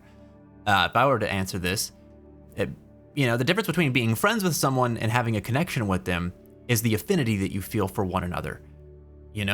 I think friendship is mutual, and there's a level of trust that's involved with the friendship. And if that is lacking, then it's not really a friendship. Think about anybody who was really wanted to be your friend or that you've really wanted to be friends with, where those feelings weren't really reciprocated, right? First of all, that sucks and it's painful. And if you've been through that, I'm sorry. If you've been on the other end of it, it's also pretty awkward and in a difficult situation to navigate, right? So I'm also sorry if you've been through that, but I believe this is something that all of us will go through at some point. It's just one of those things that we learn to navigate. So to me, that's the difference between being friends with someone and having a connection with someone. You can have a connection with somebody and also empathize with someone. Like, it's pretty easy to empathize with your friends, right? So we probably don't need to explain that one. But empathizing with somebody you have a connection with, for the record, you can form a connection with anybody at any time. You compliment somebody's shirt, you've formed a connection with them. Is it a very strong connection? Probably not, but you made the connection, right? And that automatically opens you up to some empathy. But connection is not required for empathy. You can empathize with a person's situation that you hear a story about, for instance, and you might never meet that person, but you can still sort of connect on an emotional level to what you perceive their emotional experience to be, right? That takes empathy to do. However, you're not establishing a connection with that person in the sense that, like, they are going to feel the effects of that necessarily, but you will feel the effects of that for having borne witness to their story in some way, which is really cool to think about, because when you think of things like that, you are impacted every day by people you'll never ever meet. And that's pretty amazing to me. So without going down a super deep rabbit hole, I think that would be my answer to that question. That's a great question. What do you guys think about Son of a Gun's question? All right, no new game. That is so sick.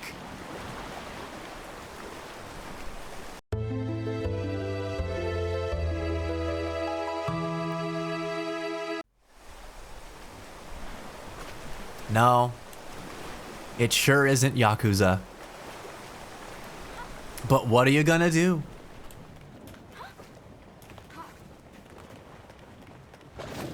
Oh my god! Oh no! No! Oh my god! That actually scared me. I didn't think the hands would show up there. I was just gonna go for a little swim. Oh my god. That made me choke. Dude. All right. Lesson learned. God. Oh. The rock one and the crazy violin one from Remake Part 2. Dude, the Chocobo themes in Remake just went crazy. They're so good, Zwire.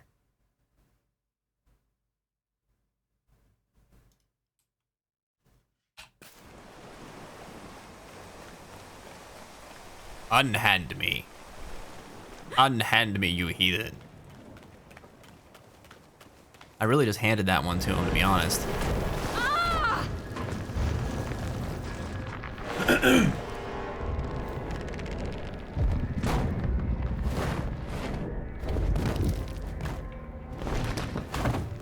Oh, that's so sad.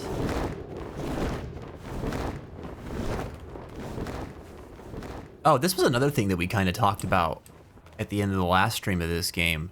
The way the bird is up there, like the way it's got like its arms crossed and everything, it just kind of looks lonely, you know? Like how a person would look if they like showed up at a party or something that they weren't really comfortable being in, and they just kind of like lean up against the wall, you know? It's like the vibe I get from the bird. My Yakuza senses were tingling, so I came back. Yeah, Jenny was trying to get a rise out of you. She wants you to bully me. No bully, please. So these hands are gonna pop up everywhere, right here.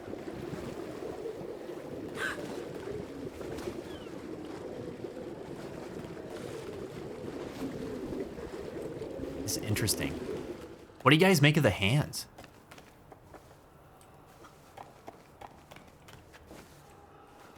Hello.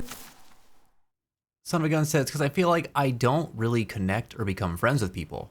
I like to help and I can certainly get to know someone, but I extremely rarely consider people friends. Oh my god, Ghost, you clipped that? Oh no.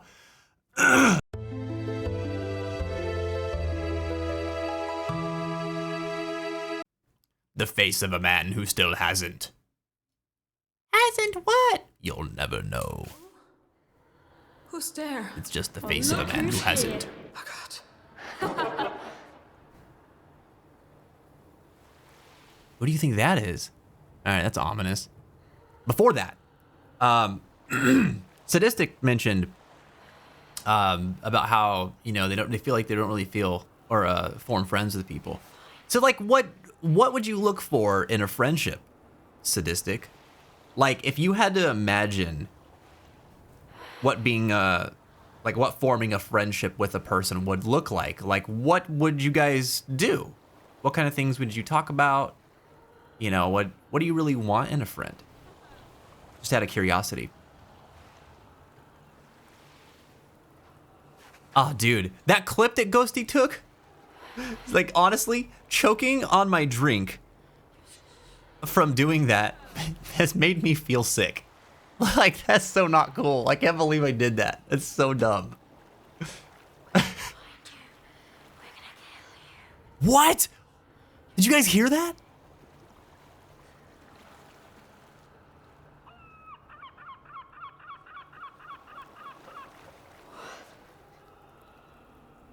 The whispers.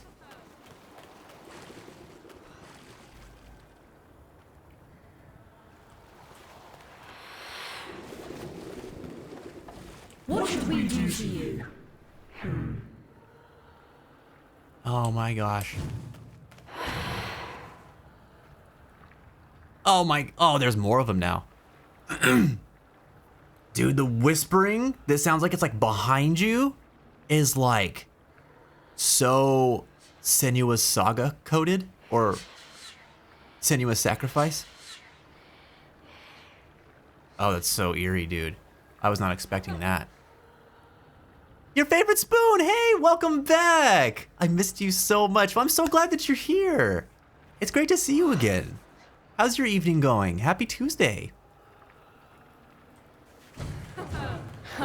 Being ugly really does run in your family. Okay, these are bullies for sure, right? Hold on. Before we go up this way. Oh, so embarrassing. Hey, stranger. It's so foggy here. If you weren't so big, I probably wouldn't be able to see the bird. Can you see him too? We're gonna find you. We're gonna kill you. Dude, I hate that.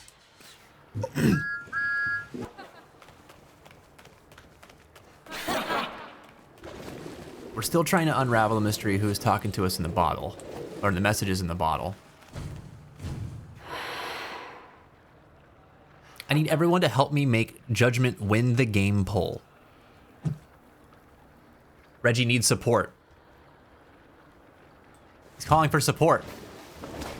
I don't really know, said son of a gun. I talk, wait, hold on. Let me try to read this. Say, I don't really know. Talk out of job, talk about job or school. Enjoy each other's company most of the time. Play games together. Help each other out. Okay, yeah, so that sounds like that'd be a pretty good friendship. Have you felt like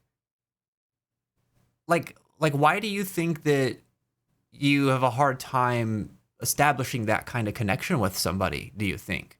Like, is there, if you think about times in your life where you have started connecting with people, like, is there something that like gets in the way of trying to you know, form that type of relationship and get that close? I'm on break again, and honestly, it's a great day. Ah, hell yeah. I love to hear it, Spoon. Yesterday, I came back and joined your Discord. I saw that. I'm so glad that you're there now. I'm sorry. I think I might have like reply pinged you, and it was like super late. I hope that didn't like disturb you. Apologize for that, but I wanted to welcome you in. I thought that was really cool to see you there. Yeah, connecting with people is hard. I think for some of us it's harder than others, but it feels like there could be a lot of pressure to build connections with people, right? Does anybody feel like that?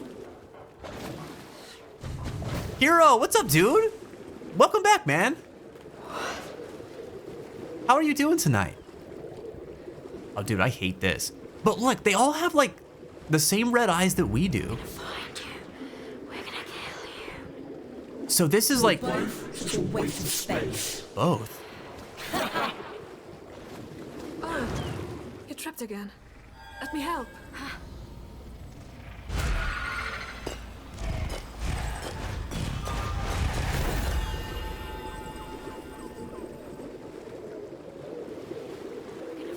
Dude, they're everywhere. This is amazing.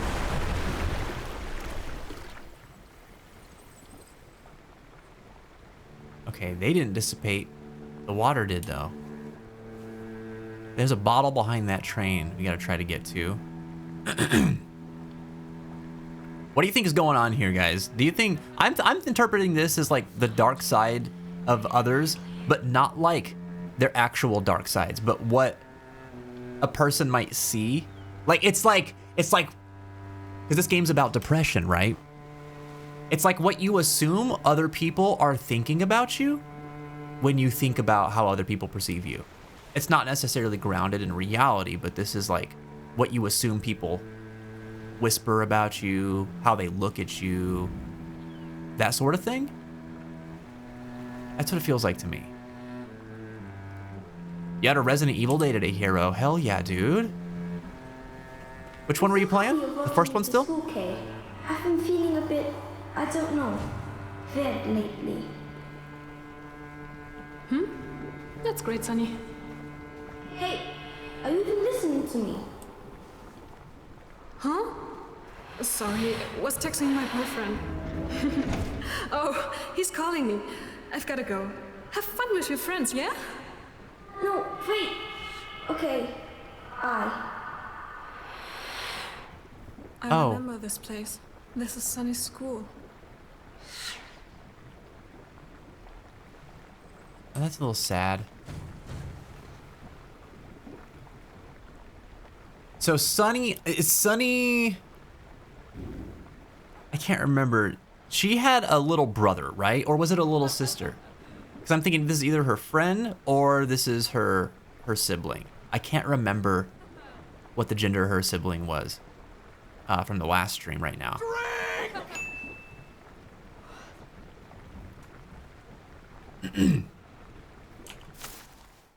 Thank you for the hydration.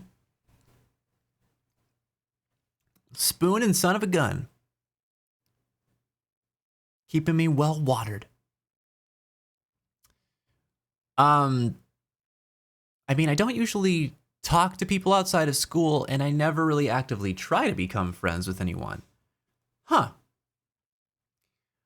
Well, it would be difficult to become friends with somebody if you're not actively trying to. I mean, it does just happen sometimes, you know? But I think that forming friendships, a lot of times we kind of have to put ourselves out there, you know? I think about any of the friends that I've had, and most of them I've had, like, that I consider to be good friends. I had to put myself out there, make myself vulnerable around them at one point or another. You know? And it was scary. I know that can be hard to do too. Is there any reason why you don't really actively try to become friends with anybody? I'm doing good, Hero. Thanks for asking. Yeah, it's been fun today, man. A little busy. Always got a lot of stuff going on right now, it seems. I guess that's just going to be the nature of May in general for me going forward. But it's been good. Feeling a little sick right now. Maybe I'm just hungry. Maybe that's all it is. But I don't know. I choked on that drink earlier and it messed me up. But having a good day otherwise. I have newfound social anxiety. I didn't have it till now. Really? Really? Spoon, is that like super recent or like has it been some years? I also went through that. Where like I have anxiety now, but I didn't used to whenever I was younger. It sort of started hitting me around like 2019, 2020. And then I realized that I was like, man, I'm really anxious about a lot of things now. And it was really weird. But now it's something that I just live with. And it's kind of hard to imagine that I haven't had it, at one point in my life. Heroes playing Village, RE2, and RE4R today. Dang, you were like hitting all the buttons today.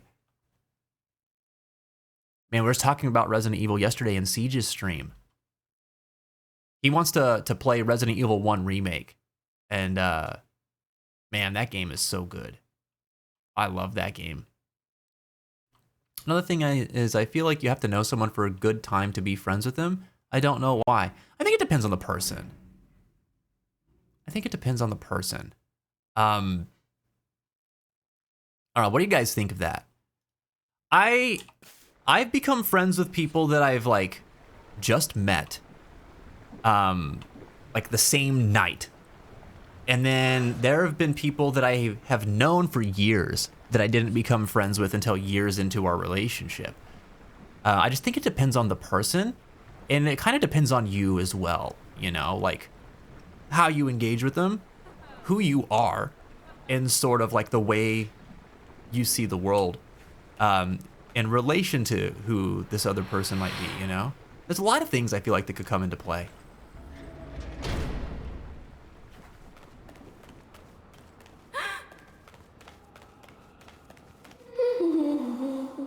So this is our school. Oh my god, you sound like a girl. Do I? I'm just kidding. Oh, come on. Can't you take a joke? No, I mean, yes. Oh! Yes, I can.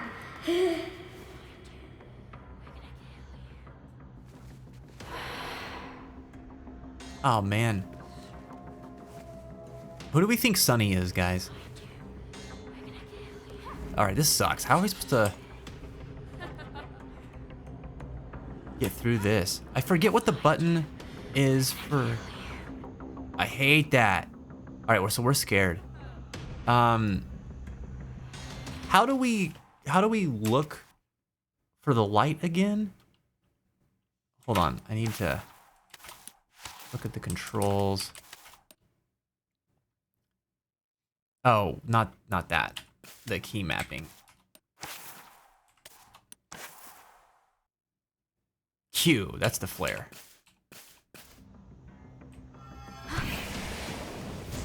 Now, so we just have to go that way. Oh, geez. I have an easy time talking to people, and as the kids say, having riz when it's just being kind and friendly. But my issue stems from being judged or forgotten and having my friendships betrayed. So you're forming connections is not the hard part for you, Reggie, but it's feeling like the need to maintain those connections or the possible loss of those connections is the hard part. I can relate to that. Never really liked putting myself out there. Always managed to do well by myself. Do you ever feel like that gets like lonely? Or are you pretty comfortable just being by yourself? Like, do you ever wish that, oops. Oh, that's how we did it. Wow. Aren't ugly band shirts still outdated?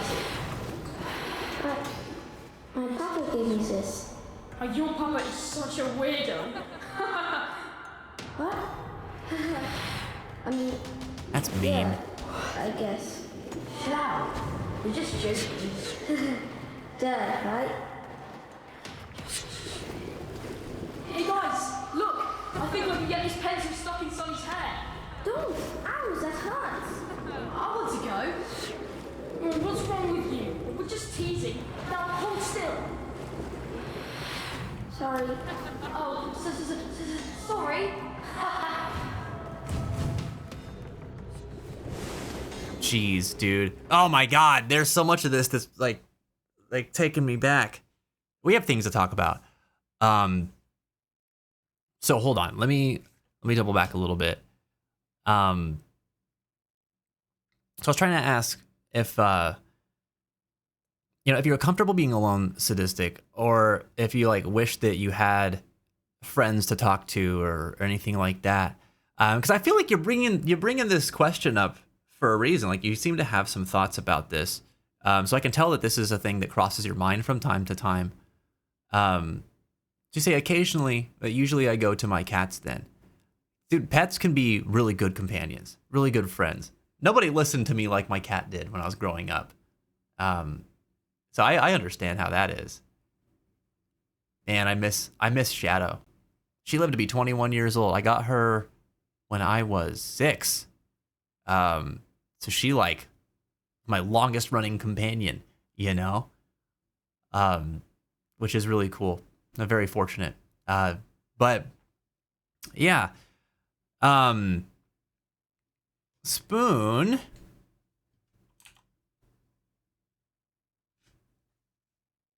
said, do you like Dance Gavin Dance? Oh God, yeah. I do. They're one of my favorite bands. I haven't given them a go in a little bit just because I've been listening to some other stuff recently. I haven't been listening to nearly as much music as I like. But I've been on another periphery kick. I always get on that. But yeah, we were just talking about Dance Gavin Dance while playing Monster Hunter the other day.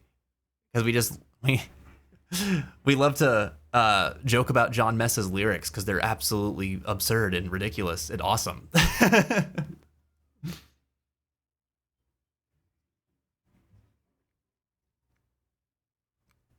Dogs, I have the abandonment fear because I have borderline personality disorder and PTSD, which amplified it. Nah, dude, PTSD freaking sucks, compounding on any other mental illness.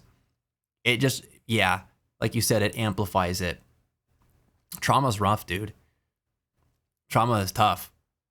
How do you deal with that fear of abandonment, if you don't mind me asking? I think a lot of us can relate with some of this. Oh my God, you didn't assume that BPD meant bipolar disorder. I love this guy. I work in mental health. It helps. Also, I have bipolar disorder, and we don't use the same acronym for that. There was a point in time though where I used to get that mixed up. The DSM can be a little funky as it gets its revisions. You know what I mean? But yeah. Oh. Yeah, what the hell was I gonna say? Oh, I wanted to talk about this moment in this game here.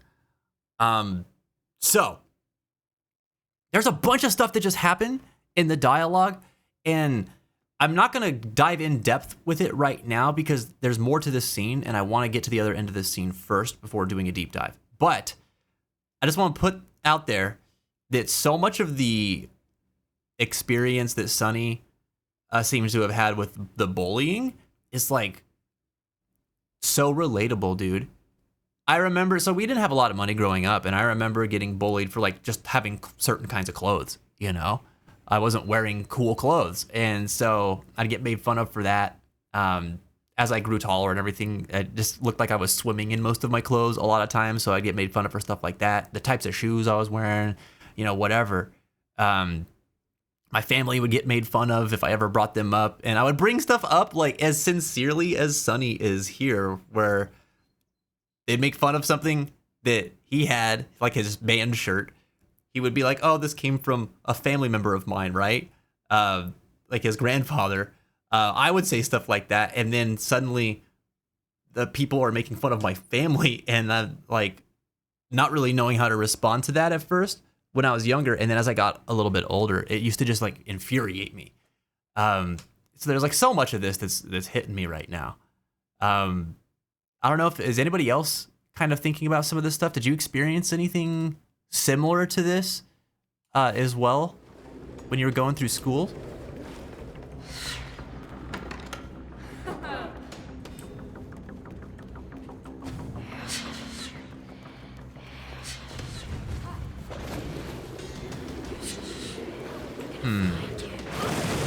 Oh! No! I chose the wrong moment to try to look at chat. Bro over here looking like anti-form Sora when he's running around.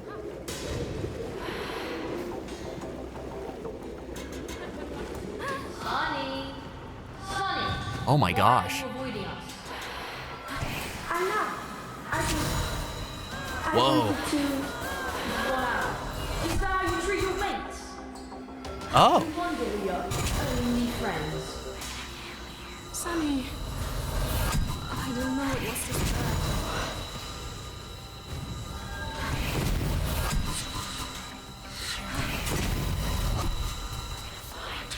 Damn, dude. So Sunny had those quote-unquote friends that just like made fun of them all the time and called themselves their friends. But that's not what friendship is. Dude, poor Sunny. How do I clear these guys out, man? Do I need to climb something?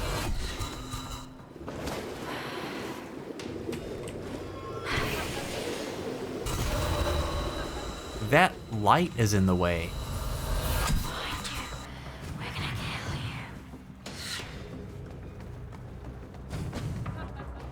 Ah!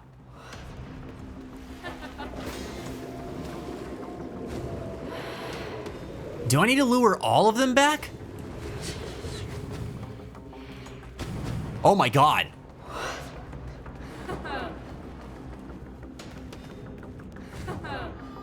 Oh, I think I see.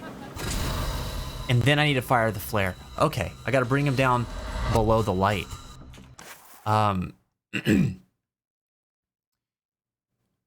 Ah, man, I love some tracks from that band, but feels weird to share it now considering that previous clean singer they had.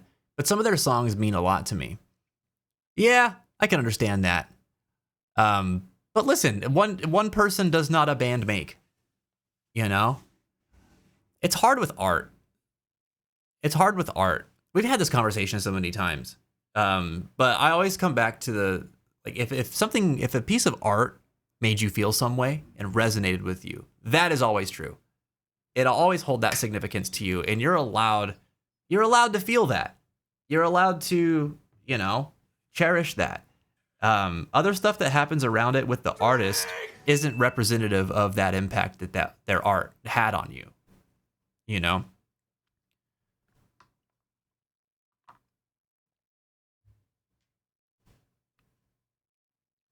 Thanks for the hydration. Just thinking about that, not the whole conversation around that often comes back to, like, you know, do you separate the art from the artist, right? But like, not before we even get to that degree, I really think that it's like the impact that a piece of art has on you doesn't care about anything else other than that, right? It's not representative of whether or not you support an artist's behavior.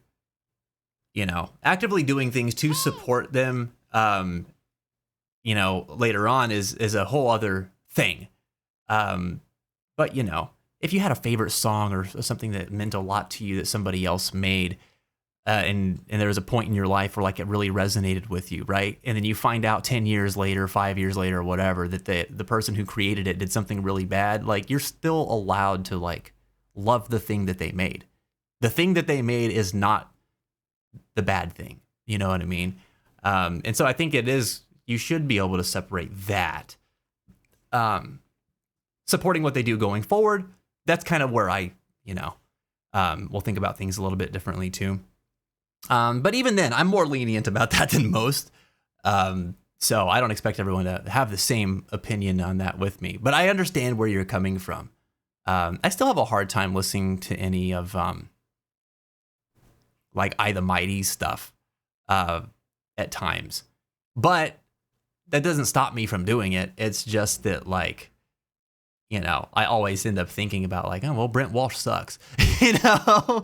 And I'm never ever going to listen to music that involves him where I won't think that, which is always a bummer, but it is what it is.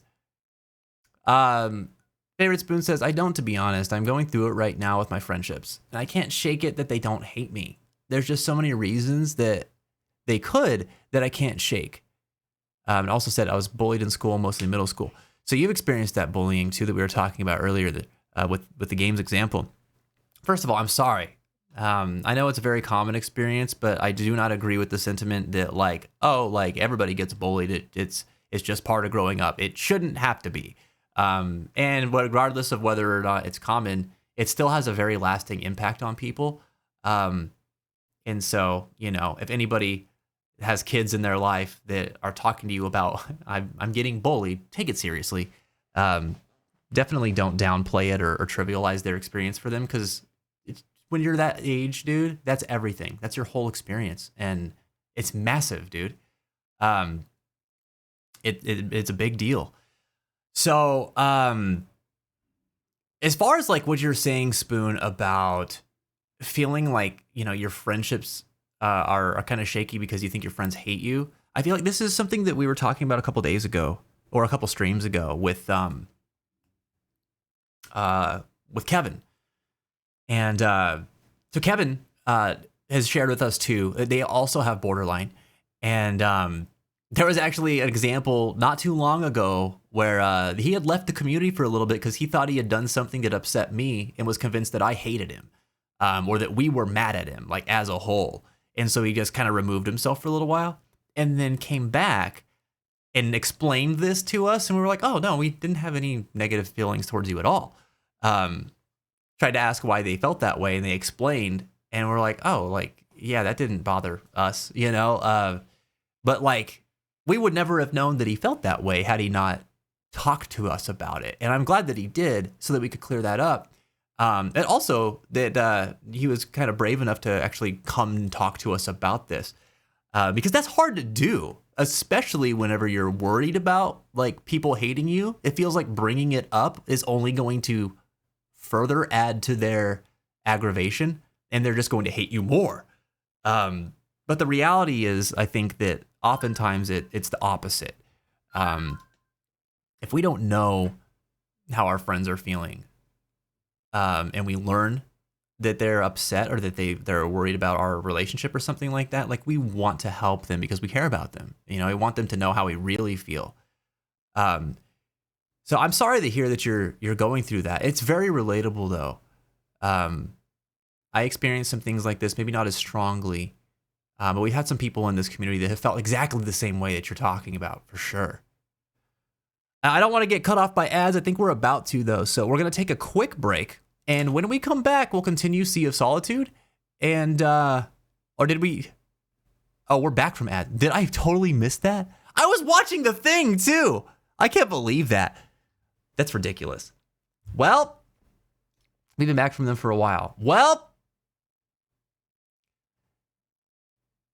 sometimes it be that way. All right. You pinged me? Well, what can you do? That's on me. We were talking about stuff. It happens. But yeah, like I don't know how much of that was cut off, or if any of that topic was cut off. But like, I think that like we talked about borderline specifically and how that affects relationships. I guess that was actually a week ago or so. And it can really make relationships difficult because of that. Because you always feel like you're in a state of flux. Either like you love your friends a lot and they love you a lot, or they hate you and you hate them for hating you. Even though like them hating you is a lot of times like a perception thing and not necessarily grounded in like what the facts are. But that could be really hard to see when your truth is they hate me, right? We talked about how like belief plays into this a lot. And for example, this can get messy in some friendships because you express this sometimes to people who are less than understanding or patient, and they can be like, dude, why do you always think that I hate you? I don't. You got to stop doing this. And they're not really understanding like how you feel about it or why you might feel this way about it. And it's also a difficult thing to explain. So, it's understandable on both sides, but it still sucks to go through that, right? Because literally something is happening in your brain that is causing you to perceive things in this way and to believe that you're a hated person, even if you're not. And if you feel like you're a hated person, what does a person who's hated by the world do? They kind of lash out. They're bitter about it. They're mad about it. They feel like they have to isolate themselves because nobody understands them. And like that, dude, that's relatable. Nobody wants to feel that way. And nobody deserves to feel that way. But I think that, for some of us, that's kind of part of our reality, and we have to figure out how to navigate that. And it's really hard to do, dude. Really hard to do. When your brain lies to you, it's hard to do. It's hard to convince ourselves that it's, of what the truth is. But I think that's why it's like good to communicate about some of these feelings too with trusted people. If not only to understand like who our trusted people are. Not everyone's going to get it, but some people will. Or at least some people will want to try to. And those people are the ones that are in your corner,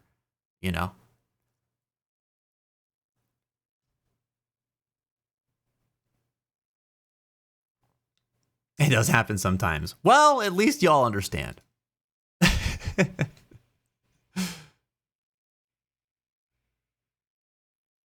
I gotta go. All right, Spoon. I hope that you have a good evening. Try to relax. Try to take it easy on yourself. And, I hope that you get through how you're feeling right now and what you're going through. If you need to ever talk about things, you know where to find us. I hope that things get better.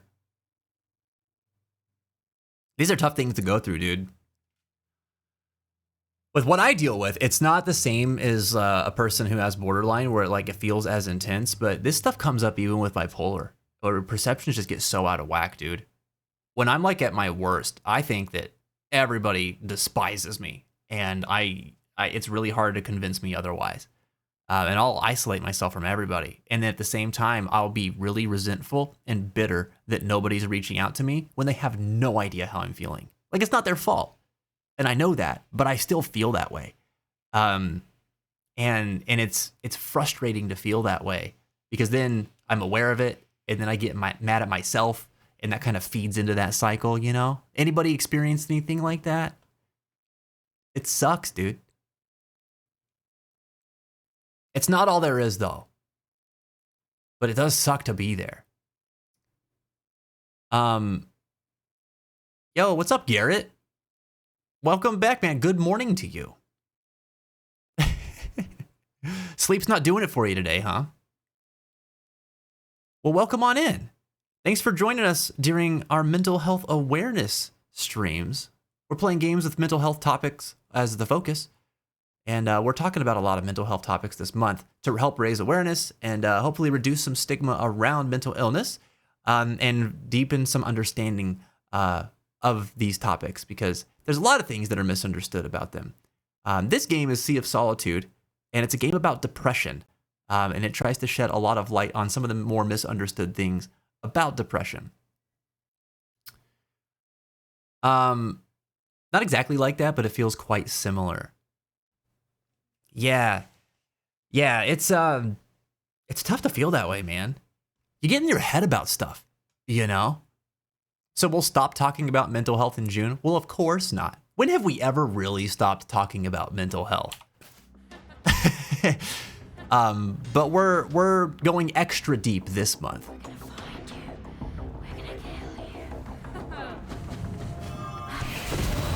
Come on down, bullies. I got something for you. Yeah, there it is. We blasted.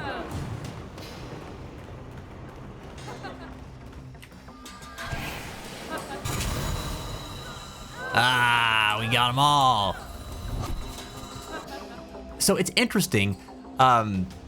This whole time, every time we've come across darkness, and we like cleanse it, it gets stored in our backpack.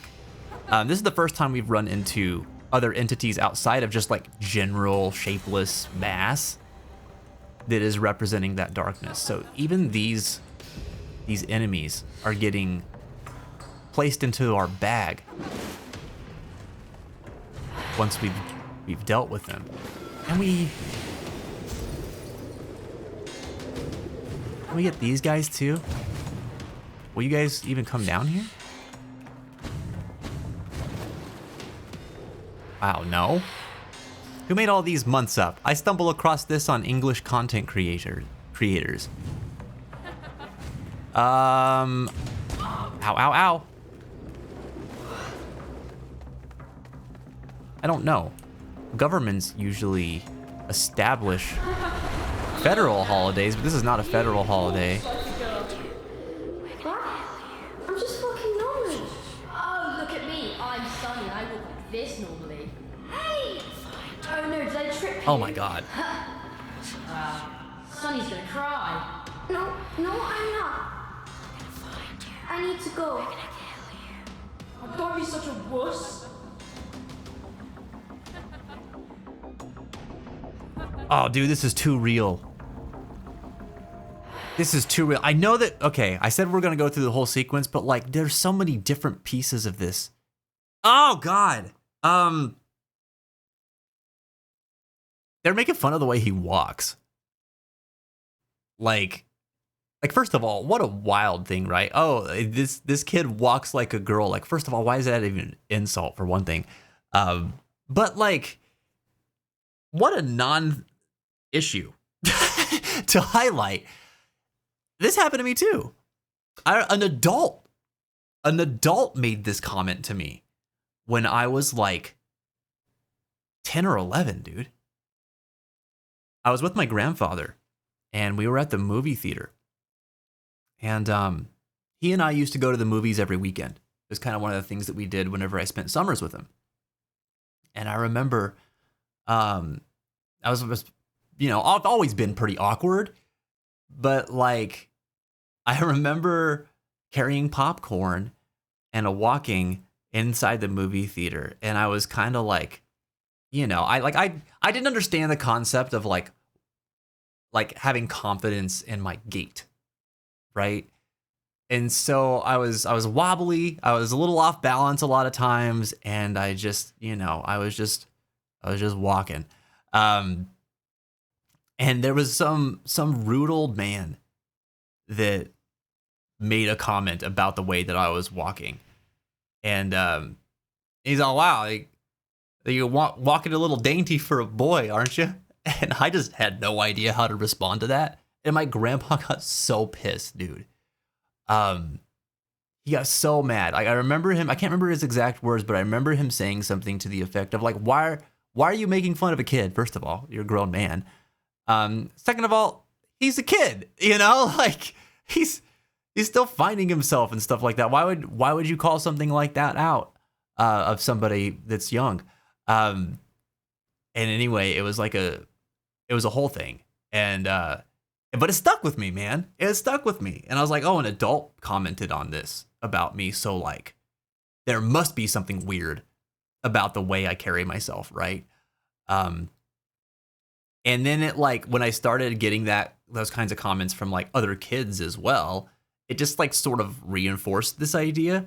And so it kind of like, as a young person, it gave me this mixed perception of like what was true. And I really just believed that I was there. Here's one more thing on my list of things that makes me a real big weirdo, you know?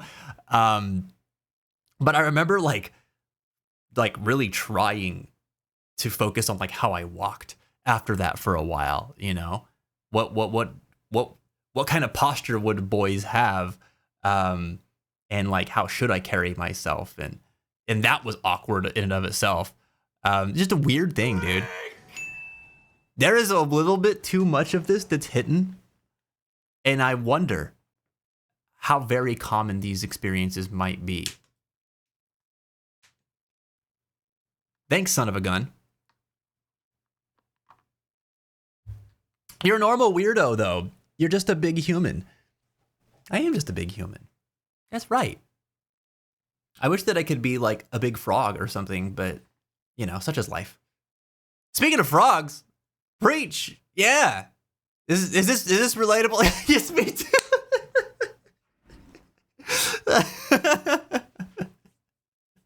Wouldn't that be grand? Imagine life if we were all just giant frogs. Hopping from leaf to leaf. Incredible. The eating bugs part, I don't know if I would really be like as into that as an actual frog would be. But if I were a frog, you know, it'd probably be a non-issue.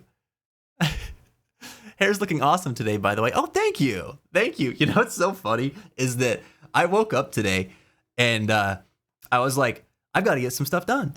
And I went and like examined myself in the mirror and I was like, my hair looks crazy. Like I had wild bedhead. And I was like, I'll do something about it later. And then later went by and suddenly it was 5 minutes until I had the stream and I still hadn't done anything about it. So I checked myself in the mirror again and I was like, oh, yep, it's still pretty messy. So during the startup, I took like 3 minutes to try and like wet it, blow dry it, and then throw something in it. So I'm glad it worked out because this is one of the most thrown together hairdos I've had in a while. Thank you for being so sweet. Big vote of confidence today. Hey, can we get a little shout out for Froggy, please? Y'all should go follow Frogfy if you haven't already. They are wonderful. I don't want to assume pronouns, but may I ask your pronouns, Froggy? In the meantime, y'all should definitely go follow them though. They're such a fantastic content creator, really wholesome and sweet. You will definitely like the vibe there if you like the vibe here. I promise you that. They're good people. She, her is fine. Oh, okay, good. I'll keep that in mind. Yeah, go follow her. She's a good streamer, good person. I want to go and watch some more of your streams again soon. I had such a good time in there last time. Hey, person who hops away from the centipede thing in that game. Is that Froggy? All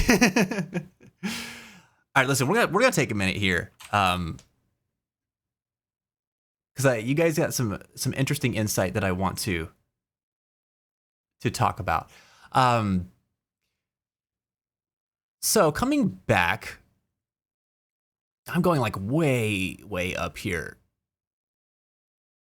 Gooksy said, I had an experience with a fake friend as well. Yes, I'm still here just playing Pokemon mainly. Right on. And every time we hung out, we'd have, like we would have done, he just went way over the top bullying me when I was like worse at a game than him or something. And it was like the weirdest friendship I ever had.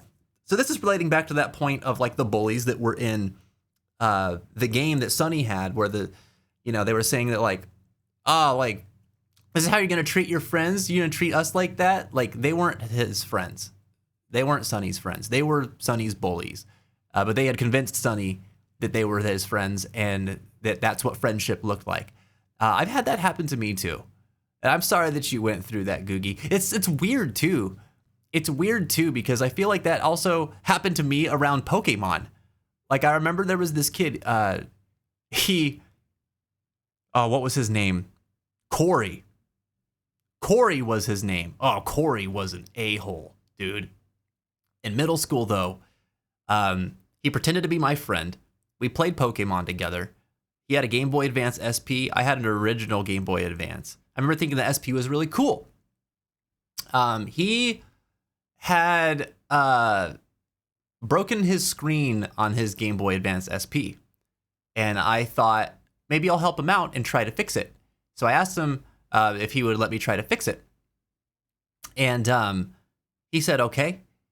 And I wasn't able to fix it. I tried, but I wasn't able to figure out how to like fix the screen. I was able to pull it apart, but I couldn't figure out what to do. So I put it back together and I gave it to him and I said, I'm sorry, I couldn't fix it. And he like hated me from that point forward. And I was suddenly responsible for his broken Game Boy. And dude, that kid would like sucker punch me in the hallways, like freaking classic, like cliche stuff, dude. He would talk smack to me about you know, to my friends and to other people, like random people at school. And dude, this dude just was always a thorn in my side until I got out of middle school. We went to different high schools. I remember running into this guy as an adult, believe it or not. He was a friend of one of my mom's friend's daughters. And I went to go to a get together at my mom's friend's house with my mom. And he showed up and I was like, what? I was like, dude, why is he here? And my mom didn't realize who he was, but I used to complain about him all the time whenever we went to school together. And I told her, I was like, I think this is that guy. And then she realized that he was, and she met him once whenever he was really young because I got in trouble for fighting with him. And my mom got called out of work. And we were both in the office whenever she got there. And she was like, oh my God. It was just a wild experience. But yeah, I was convinced that guy was my friend for a while. And when he became my bully, it took me a minute still to realize that he was not actually my friend. This kid that was like physically attacking me at times. Because I just didn't really know what friendship was supposed to look like. You know? And when you're a kid, you don't. You have to kind of figure it out through these types of experiences. It's tough. It's tough. I'm sorry that you went through that though, Googie. You are not alone. Not at all. I'd blast him with the final flash. He would evaporate. That would kill him, hero. Don't kill him. Don't kill him. He doesn't deserve the death. Just, you know. He should maybe learn to be a nicer human. And maybe he has at this point in his life. I don't know. Either way, he sucked.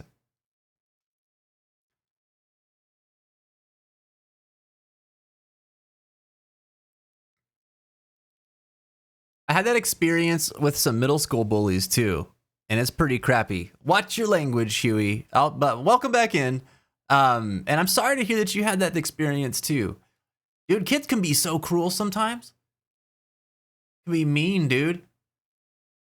And I think we remember experiences like that sometimes. I wonder if that has anything to do with like why we have such a hard time talking with young people as we get older and older. Like, is that why teenagers are scary? Because we remember our bullies from around those times? Is that it? I don't know. I wonder. Kind of fun story that's maybe okay to talk about on stream, said Garrett. If I take care on the describing part. So do you remember how I didn't really know what VTubers were and I didn't get what their deal was? I think I remember you talking about that, yeah. So I was just randomly searching for German VTubers and holy moly, I was like, hey, she sounds nice and her voice isn't super high pitched, let's pick her. And yep, I randomly picked the most degenerate, barely TOS abiding creator whose streams ranged from holy moly to a wholesome AF. I feel not smarter, but laughed my butt off. I think it kind of goes to this idea of like, when your business is entertaining, you are still also who you are at your core. So if your form of entertaining is like more adult oriented humor, you still have the values and virtues that you believe in, right? But it does make for some really funny experiences like you're describing, Garrett, where it's like, oh my God, I would not expect this person to have as wholesome of moments as they do at times. That's really funny too. I love running into stuff like that. I love coming into these streams because you give some great perspectives that I can think about and ponder. On the pond even? Like on a lily pad in the pond? I like pondering on the pond. No, that's great. I'm glad for that. If we do anything in these streams, it's hopefully offer some food for thought. It's why I like doing what we do too, because I mean we these conversations come up and then you guys say some really insightful things that get me thinking in ways that other stuff I do in my life doesn't always evoke for me, you know? So yeah, that's great. I'm glad you get that out of it, Froggy. You could always keep coming back. And this hasn't stopped happening since we've started doing this. Even when I just try to be funny. So it's probably not likely to stop happening ever. To be honest, I still think about things like this for different reasons, says Wire. Like, I'm not totally blind, but blind enough that I don't always see these little social signals that communicate all kinds of things to you visual people. So I constantly both worry about what I am communicating without the context to effectively know what or how I may want to change to look like I belong or send the appropriate signals. That has to be so difficult. That has to be so difficult. Like, trying to visualize the body language that one would have when expressing a type of idea or a type of emotion without actually having a strong visual projection of that in your mind. Like, that's tough, dude. That'd be like trying to describe a color to somebody if you were colorblind to that color. Like, even if someone told you that that color existed and told you what it looked like, you trying to explain that to a person. Except, like, maybe more so because this is actually having a lot of bearing on your social standing with people and could be giving people the wrong idea about you based on what you're putting out physically, because it's not necessarily lining up with what you're saying audibly. Man, I hadn't thought about that before, Zwire. That's kind of given me a whole new element to think about with anybody that suffers with some visual impairments in their lives. Man, how do you navigate that?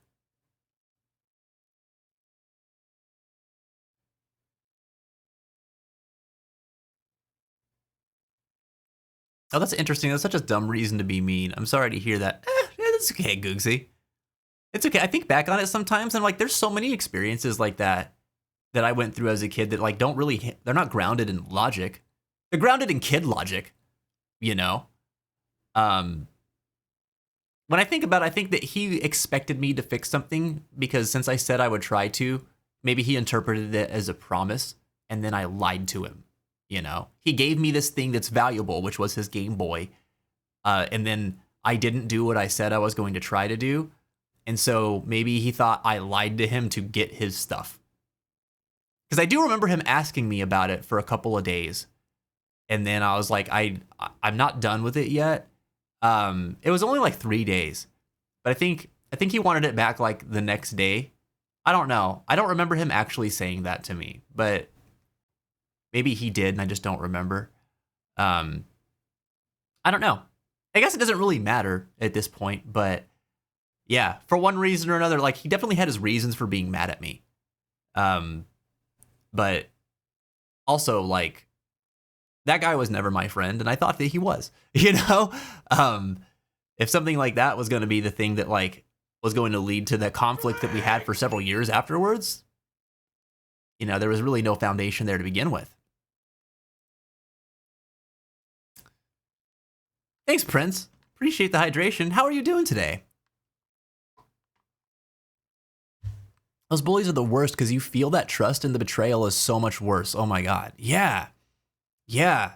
It really sucks. And that's why I say that, like, dude, when kids talk to you about their bullies and being bullied in school or anywhere in their lives, really, like, you got to take it seriously because that stuff, dude, I am in my 30s now and I still think about this kid. And that stuff happened to me when I was like 11 or 12. You know what I mean? And I remember it shaping a significant portion of my experience back then. And it's something I think about now, not necessarily just to like feel bad about or dwell, but like it was part of my life, you know, like left an impression on me. It's part of my history when I think back on things. So kids that are dealing with bullying, like they're going through that in real time, and how they go through it and how well supported they feel while going through it, it can change everything for the better or worse. There are examples of bullies that I've had in my life where I had a lot of support, and I don't remember those bullies as strongly because they didn't have nearly as much impact on me. Doesn't mean they had none. Doesn't mean I didn't still go through some difficult times while I was dealing with them. But I think the feeling of isolation and like I'm making a mountain out of a molehill on top of like suffering with this daily experience and like dreading going to school because this person's going to be there with me and they're going to do this to me or whatever, like that stuff compounds and turns into trauma. So, you know, it could, supporting a person in believing in with what they're going through, and trying to actually hear them out. It doesn't matter if it's a common experience to be bullied. Hearing that person out can be the difference between them developing trauma related to the experience or just having a bad time, right? Then those are huge differences in outcomes. Gotta love how schools punish both the bully and the victim. I got in trouble for saying that they were really telling us that if we get in trouble no matter what, go all out because you're getting in trouble either way. I remember having those thoughts all the time, dude. All the times, Wire. Because I would get bullied and then I would try to defend myself and then I would get in trouble. I would get detention. I would get suspended. But like, it wasn't my fault, you know? The most, I don't know, infamous example I have of this actually is something I'm still pretty proud of. I am a pacifist. You guys know this about me, or a lot of you do. I'm a pacifist at heart. I don't really like conflict. I don't like fighting. You guys know this about me as far as like how I stand with certain political issues where I'm like, I don't want to like go out and do anything more than peaceful protest. That's just not me. That's not who I am. Doesn't mean that's the right way. That's just how I am, you know? I don't like fighting. And because of that, it makes it hard for me to stand up for myself in certain ways when I need to stand up for myself in more direct ways. You know, I'm the diplomat. That's me at my core. I always try to talk my way through things or like find a way to meet in the middle somewhere with people, even if they're on another side than me. And this is true for people that I would have deemed my enemies or bullies or whoever. You know, I try to use my words. But there was this time where my aunt, I have an aunt that's a year younger than me.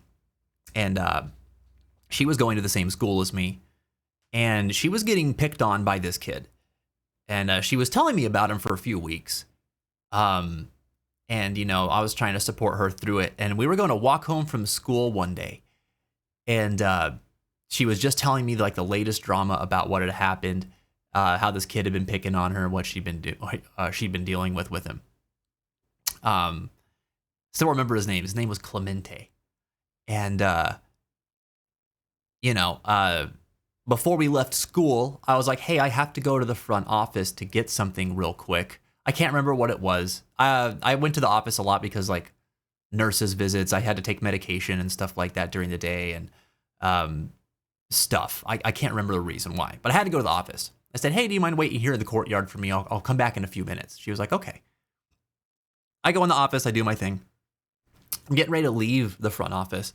And the office has these really big, like windows. They're like the whole wall almost. And as I'm walking towards the door, I'm looking out one of those big windows and I see my aunt sitting where I had left her in the courtyard. And then I see this kid come up to her, and I'd never met this Clemente fella before. But based on like their body language, he was kind of like standing over her and like I could tell that he was picking on her. This was not her friend. I knew it was this guy. And I remember the moment where she was sitting there looking up at him like this, and he shoved her, like standing up, just shoved her while she was sitting down. And I was like, what? Dude, my backpack was just off my back. That door was open and I rushed this kid, dude. And we started fighting. And I remember like I sprinted at him, and I remember him looking up and just having like this look of utter surprise and like fear on his face. And like it just like burned into my brain. I was so pissed though. And we got in trouble. But I remember we started fighting, and I had him up against the door of the teacher's lounge of all places. And then one of the teachers opened the door and was like, what the heck's going on here? And like, we both got sent to the office. our parents got called, all this stuff happened. And, you know, I was like, I am so dead. Like, I'm in so much trouble. Because in my mind, I lost my temper. And I did, dude. I totally lost my temper. I let my anger get the better of me in that moment. But, like, that's my family, dude. That's somebody I cared about. And even if it wasn't my family, like, this was somebody who was being harassed and, like, physically attacked. And I was like, that's not going to happen. Like, they're not doing anything to warrant this or instigate this or anything. Also, I have a thing about guys hitting girls that are just like, F that, dude. That's not cool. That's not okay. So I was like, it triggered all the things all at once.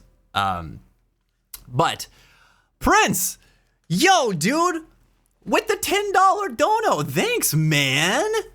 Yo, hold on, pausing this story real quick. I appreciate you, dude. Hell yeah, thanks for giving $10 to the Crisis text line in our Save Tomorrow campaign. I appreciate you, dude. You have helped to make sure that this service stays in operation and is able to provide support for people who are going through mental health crises in the US, Canada, Ireland, and the UK. I appreciate you, dude. Yo, we're going to take a detour here real quick.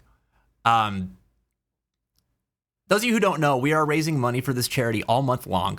We're going to have a big push on Saturday with a lot of fun milestones. It's going to be a cool event. You want to see me in a 2B wig? Join the stream on Saturday. It's going to be fun.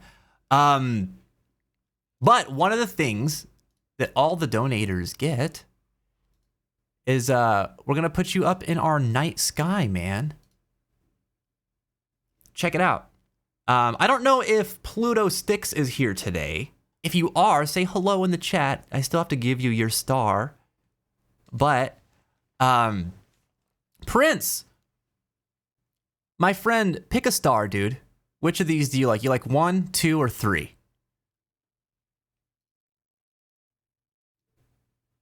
We're going to get you in our sky. You like star 2? You got it. Oops.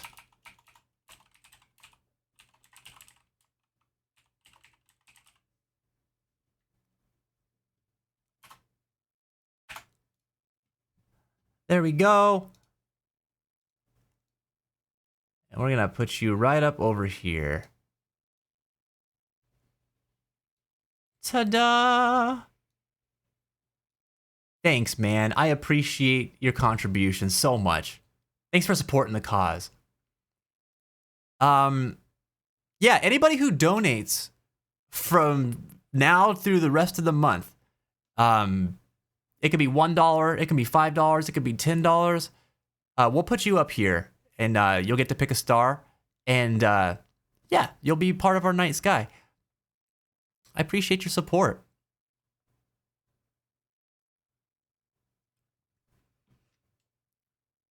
Heck yeah, man. Yo, what's up, Reeps? Welcome back, man. It's good to see you. I was telling a story. Oh, the Clemente story. Okay. So, the whole point is that, like, you guys know me to be generally pacifist, and then there's this thing that's kind of like out of pocket for me, right? But I don't feel guilt about. Aside from the fact that I lost my cool. Losing my cool sucked. I'm not proud of that part of it. But the reasons behind, you know, what set that off, like, I do believe in, and I wish that it was easier for me to act on some of those feelings in ways that actually made sense to me, where I could better stand up for people. But I did that in that moment, and I'm proud of that. So anyway, I thought I was dead, right? I thought I was gonna get in so much trouble. Our parents come. My mom leaves work early. My grandma leaves work early. Shows up at the school. The situation gets explained. The teacher's explaining it. The teacher's like, you know, you give, like, fighting is wrong, and like, I was notorious for getting into trouble around that age. So this was just kind of like another thing that I was getting in trouble for to some of the staff there, and so I was definitely not getting any accolades from the teacher who caught us fighting. I got suspended for a week, as did the other kid. And I was like, I'm grounded. I'm getting video games taken away. I can't talk to my friends. I'm not allowed to talk on the phone. Like I am dead in the water. And my mom and my grandma walked us out of there. Me and my aunt, told them all what happened in more detail. And I remember my mom being like, "You did the right thing." And I was like bamboozled. My grandma thanked me, and my aunt thanked me. And I was like, but I fought. I hit somebody. Like that's not. I'd gotten in trouble for that so many times before, especially because of like anger and stuff back then. And I was like, that was wrong. And she's like, it is, but context matters. And my mom talked to me about like there's a right time to fight, and then there's wrong times to fight, and you're gonna be faced with these situations in your life where you have to fight sometimes. It should not be the first thing you go to, but it should be something you are able to do when you have to. And this was one of those times where I think you had to, and I'm glad you did. And I was like, I remember for like 2 or 3 days just thinking about this and being like, just trying to make sense of it. Like I was bewildered, because I definitely didn't feel proud of it in the moment. Looking back on it now, it was a defining moment for me that helped to reinforce what the difference between those moments look like. The moments where you fight and the moments where you shouldn't. And I think about it all the time, man. But yeah, that was one of those moments where I was just like, I got in trouble and I did not deserve to get in trouble. And I know that I didn't deserve to get in trouble because my mom, who was very firm about any of that kind of stuff, did a really good job of helping me to understand why this was different than those other times. And so I'll probably remember that forever. But the school did not see the difference. They had their policies or whatever, and so I was in trouble. But anyway, that's that story. You got a fence got in a fight story, which is they're not stories I typically tell.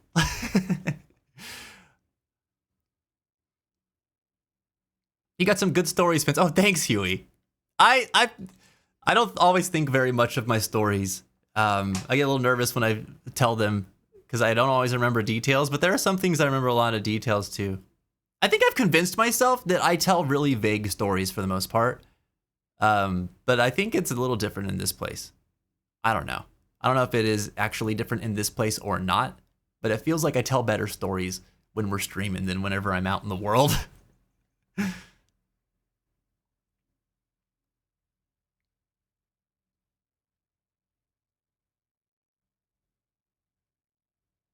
I was a bully of bullies for a while, said Reeps, but I did it out of school, so I never got in trouble. Really? I never would have guessed that of you, Reeps. I never would have guessed that of you. You've always been such a kind person in my eyes. And that, honestly, even during those times, you probably still were in your heart of hearts. But sometimes we go through things, dudes, and it brings something out of us. If you've ever been bullied a lot or gone through a lot of tribulations in your life, like it can make you resentful. And you get to a point where you realize that you are the one who gets to make a decision on who you want to be despite these things that have happened to you. But before you figure that out, you're just reacting to it. I can relate, Reeps. I got bullied a lot, and ironically, I was a bully for a little while too because of it. I got sick of it. I remember having the thought just being like, well, if I'm going to get bullied all the time, then like I'm not going to deal with that anymore. I may as well bully other people too. Like I hate feeling this way. And then it like clicked with me later that I was like, wait, I hate feeling this way. Why am I making other people feel this way? And I remember I've told you guys the story, the event that made me snap to that realization. I still think about that guy all the time. I was thinking about him just the other day, actually. I saw him. He and I are still friends on Facebook. But that was all the way back in those middle school days, dude. In the words of a great song, Saturday night is all right for fighting. Elton John had it right. If the reason is good enough. Only one person I fought in school, and I still wish that he tried it one more bloody time. Man. That person must have really wronged you. Or somebody that you cared about. The rule I was told by my mom, said Zwire, is don't start a fight for a bad reason. But if someone else starts it, you're not going to get in trouble for finishing it. You know? And I think to me, the lesson there is that, like, don't be afraid to defend yourself. Right? I mean, that's kind of what I'm getting from that. When your mom told you this when you were younger, did that, like, make sense to you? Because I think that whenever my mom told me this, when she explained this situation to me, like why what I did wasn't wrong, it really didn't click for me at first. Like, I had to really think about it. We need a Vince podcast where he just, like, talks to someone. Yeah, Jen and I have talked about this, actually. It would be fun. We're kind of toying with the idea of doing a podcast together. I would really like to. I think that'd be a lot of fun. Recent Fence stories. Beat up a bully. Had a dream about a facility in the desert. You still remember that dream? I was just thinking about that dream a couple of weeks ago, Jenny. Oh, the one where I was out there with my family and we wandered into like a trap in the mountains and they started performing experiments on us. It was crazy. What a crazy dream that was. Oh, man. That way we could pull stuff out of them. Maybe I'll do that someday, Reeves. I would love to start a podcast, honestly. It'd be a lot of fun. Unrelated, dinner is ready when you are. Really? Okay. All right, cool. Well, then I might take a quick break here, chat, and then go grab some food. And then we'll come back. I know we haven't played a whole lot of Sea of Solitude right now, but the conversation's just hitting. I've really enjoyed the stuff that we've had to talk about tonight. So I hope you're okay with that too. Can you just read me a good night story every day at this point, said Googsy. Jokes aside, that was interesting, but I got really tired right now, so I'm gonna head to sleep. I'll see y'all tomorrow. Googsy, have a good night tonight. I hope that you sleep well. And you know what? Maybe we'll do some story time sometime. Give me a good SCP story to read. I'll weird you out before you go to bed one night. We'll weird everybody out. No, but for real, keep your head up and your heart strong out there, Googie. Thanks for hanging out with us today.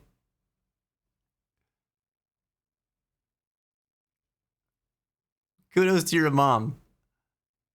Send her a big extra hug. I will. Thank you, Garrett. My mom's one of a kind. And she knows what's what. Bro, you're like Mr. Rogers for real, for real. That's the energy I get from you. Mr. Rogers is a way better man than I was, dude. Way better man. That dude, that dude would have found another way, I feel like, aside from fighting in that situation. I don't know, though. Could you imagine? What if Mr. Rogers used to get into fights? What if he did? That would be wacky. How do you think he got to where he was? I mean, that's a good point. He's a human being like anybody was. Yeah. Yeah. Oh, man. All right. Well, while we take this quick break, think about who Mr. Rogers got in a fist fight with when he was a kid. And when we come back, we're going to eat some food together. We're probably going to do our lunch break. And then if we have time afterwards, we'll play some more Sea of Solitude. Enjoy the break. I'll see you guys here in a few minutes. Intellectual conversation while sleep talking. This is the magic kingdom of Zeal, where dreams can be made reality. But nothing in this world comes free. There is always a price to be paid. Woohoo! Okay, he's gone. What the hell?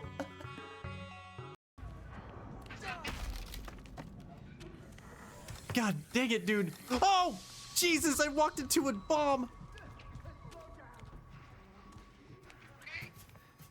I'm in a barrel.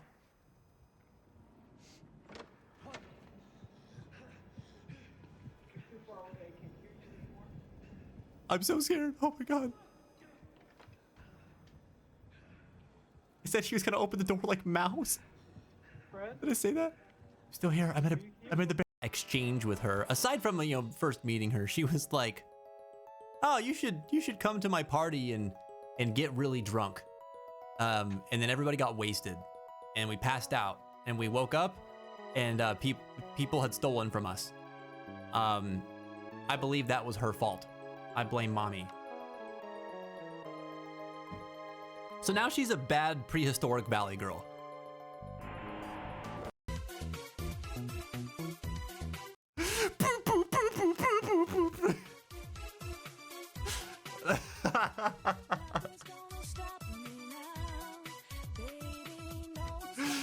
Oh, dude, it's so terrible.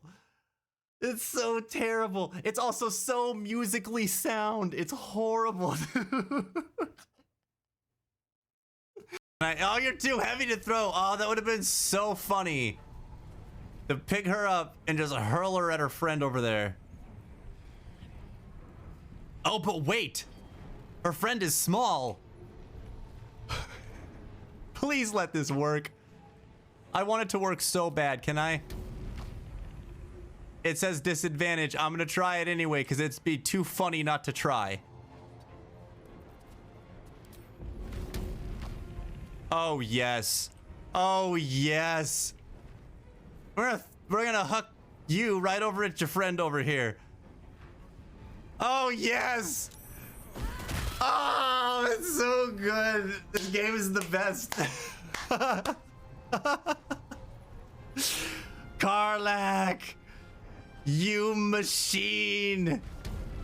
Oh, you can't reach them, but it's okay because you can shoot them with your arrows. Robert, you know my curse, my pain, my grief, my woe. Carlisle, of you, I know you seek a larger hoe to plow, fair maid, and sow a seed to grow. But lack do ye a mighty horn and mast with which to guide a maid to bed and fast. Oh, Robert got hit with the small PP jokes. Oh no. Well, he got wrecked. By the rules of the internet, Robert is wrecked. Okay, can you guys hear the volume on the game? Give me a yay or a nay, please. Not war. War never. Phil! No! No! I have to run. How do,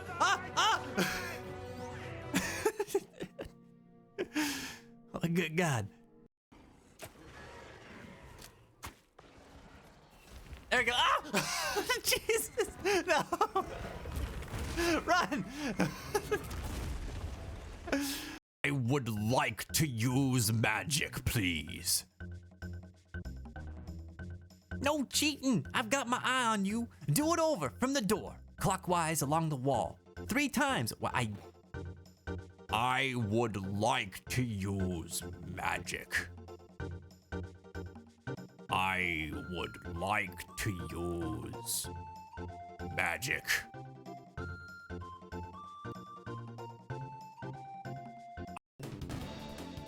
It's okay though, because my boy has Swallow.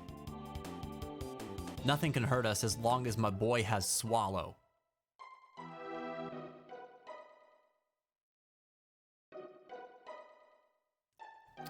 Welcome back, everybody. Thank you for tuning in. We are here in the middle of Mental Health Awareness Month. We are raising money for the crisis text line with our Save Tomorrow campaign. And you can either scan this QR code right here to donate, or we can get a link for you in the chat that you can donate directly to as well to help support crisis services that are available 24/7 for free, judgment free, where a person can text a number and receive mental health support regardless of what their age is, what their socioeconomic status is, what their race or ethnicity happens to be, or any other diversity factors that might play in a person's life. There's no judgment. They just want to be there to support whoever it is that reaches out to them. They have services available in the US, the UK, Canada, and Ireland. So that's who we're raising money for right now. And we're doing this alongside some other wonderful creators as well. We're a part of the Sanctuary Squad, a team comprised of myself, Creammeister, What Up Tank, Siege the Day, Pint and Click, Space Mermy, and did I said Creammeister already? You'd think I'd have this down by now. Ready Player Gabe. He is also part of our team. All these people were folks that I reached out to, and they were like, heck yeah, I want to be a part of that. And so they're doing some cool stuff this month to raise money as well. If you want to be part of our focused fundraising efforts, you definitely want to join the stream on Saturday. We're starting at 3 p.m. Eastern Standard Time, and we are going to be raising $300 for this cause, where we are all trying to raise $1,000 total between all 7 of us. So $300, and we've got some really cool milestones, like you can make me wear a 2B wig, you can make me draw some characters in MS Paint, you can trigger a giveaway for a art print that was drawn up and commissioned by Clyde in the community, and much, much more. So you definitely want to tune in if you're looking for some fun stuff tied to a great cause. Join us on Saturday. We're here for the lunch break now, which means we are going to be checking into our Discord server and seeing what kind of cool stuff y'all have posted that you want me to react to, which could be videos, could be music, it could be like skits or memes or whatever. If you have something that you would like to share with us, jump into Discord. Go to the Lunch Break channel and post it there if you'd like me to react to it. Keepers of the Fence, do me a solid when you see stuff come in here. Vet it for me so that I know if it's safe to watch on stream or not. Just give me a thumbs up reaction if it is. Otherwise, I probably won't watch it. I try to keep my reactions fresh to this stuff so that we can check it out all at once together. Oh, I got it, said Reggie. Heck yeah, what do you got for us today, man? We didn't start an ad earlier? What? I clicked the button. You're telling me it didn't go? I'm sorry, everybody. I swear I clicked the button. If I ever leave and say we're going to take a break early and there's no ad playing, something is wrong. Forgive me. I tend to forget to do that. But today I promise I didn't. I don't know what happened that time. Wait, let's see what's going on here. What do we got? I think we have some stuff from Zwire that he shared yesterday. Let's see. Oh, and it's some cool music stuff.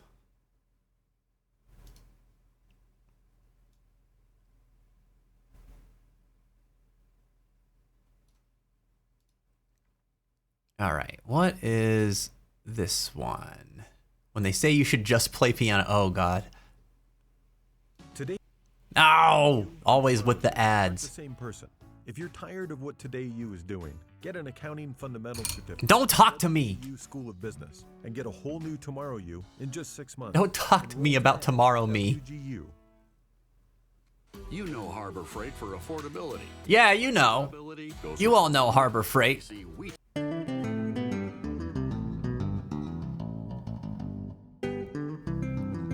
Hell yeah! Oh my God.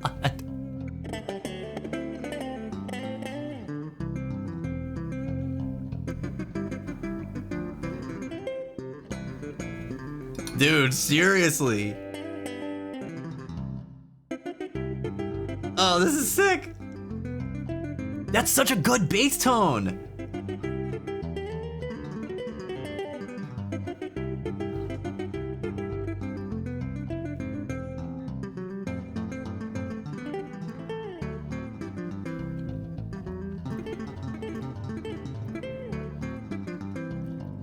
Give that guy money. That guy deserves so much money.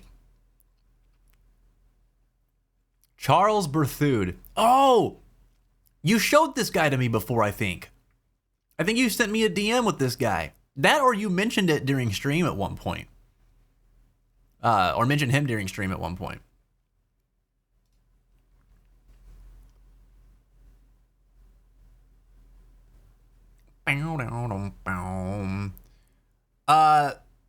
Did anybody answer Derek's question about where to post?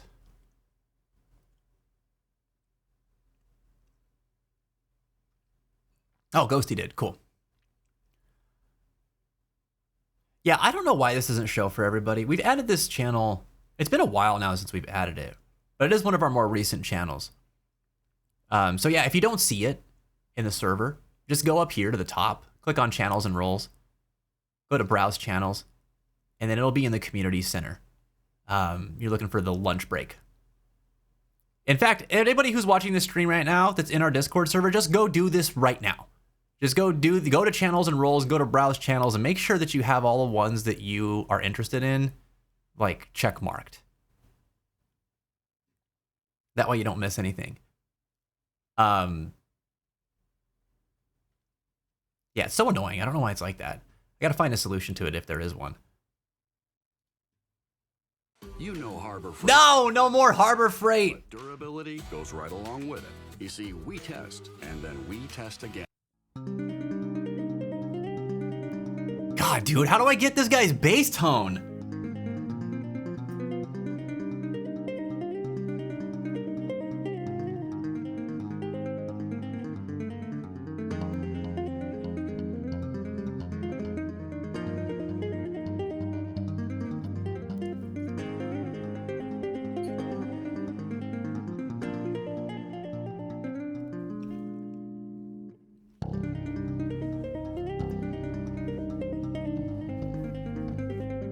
Wow.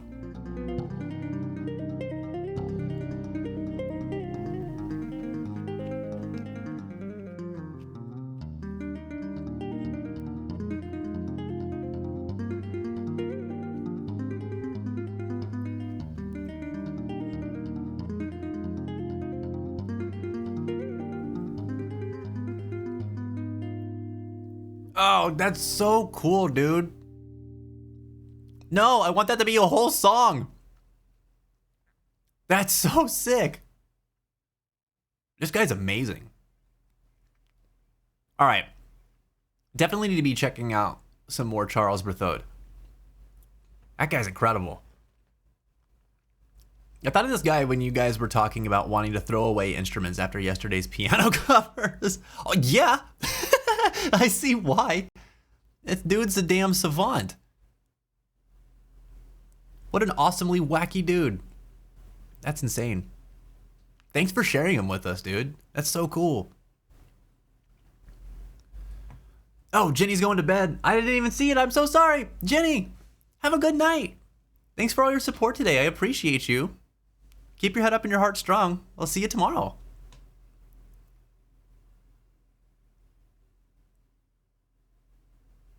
Can I share TikToks there? Uh-huh. Yep. Just keep in mind, since we're on stream, I mean, no NSFW stuff on Discord anyway, but just keep things family friendly. And like I said, the mods will go and vet whatever you guys post there just to make sure that things are stream safe. I don't use Discord, but thank you. I mean, I use it, but like not all the servers I'm in. I get it. I get it. It can get overwhelming. Have you guys seen my server list? Look at this. Look how stupid this is. Yeah, I don't even remember half of what these are until I look at them. Dude, I just pretend they don't exist. There's a couple of them I recently joined because I wanted to hang out in some of the newer communities we've connected with, but like I hang out in ours, and that's about it. I just like, if I need to go and share something with somebody or connect with somebody from another community, I like having the ability to do that.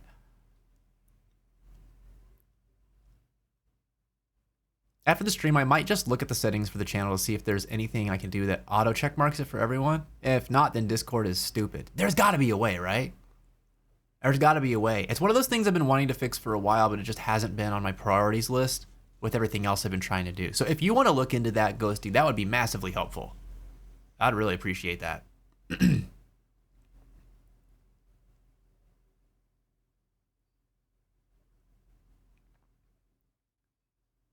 All right. Okay, all right, let's go. What is this? What do you got for us, Reggie? Today is the 61st birthday of Mad Dog Shimano, Goro Majima. Celebrated in style this year, too. There's still plenty of life left. Why are they dressed like the village people? Is there more to this? Hold on.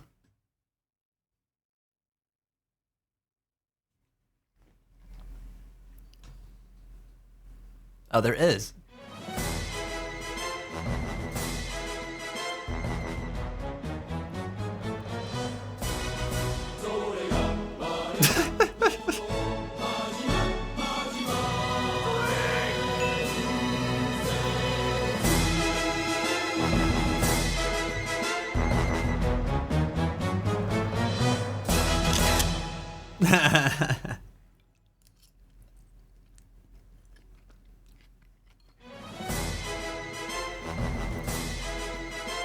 Happy birthday, Majima.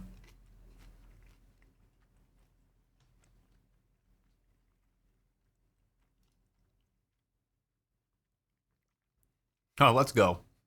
More Anti-Donna? Hell yes. Oh, Christmas Pud. Yes! Yes!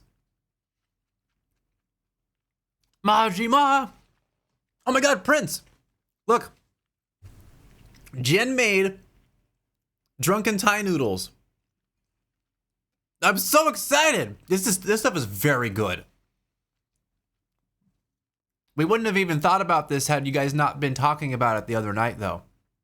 Thank you for putting this in our brain. Oh man, it's so tasty.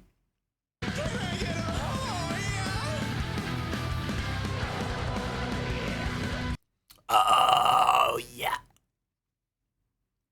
Oh man, all right. Christmas Pud. I'm so sick of Harbor Freight. What you might not Brother. know is performance and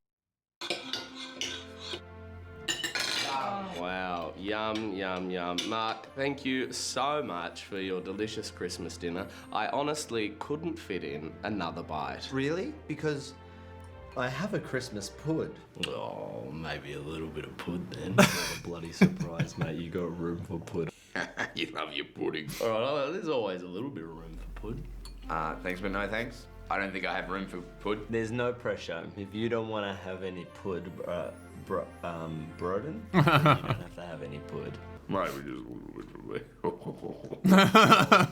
want a little bit of pud. I thought you cheeky little boys would want a little bit of pud.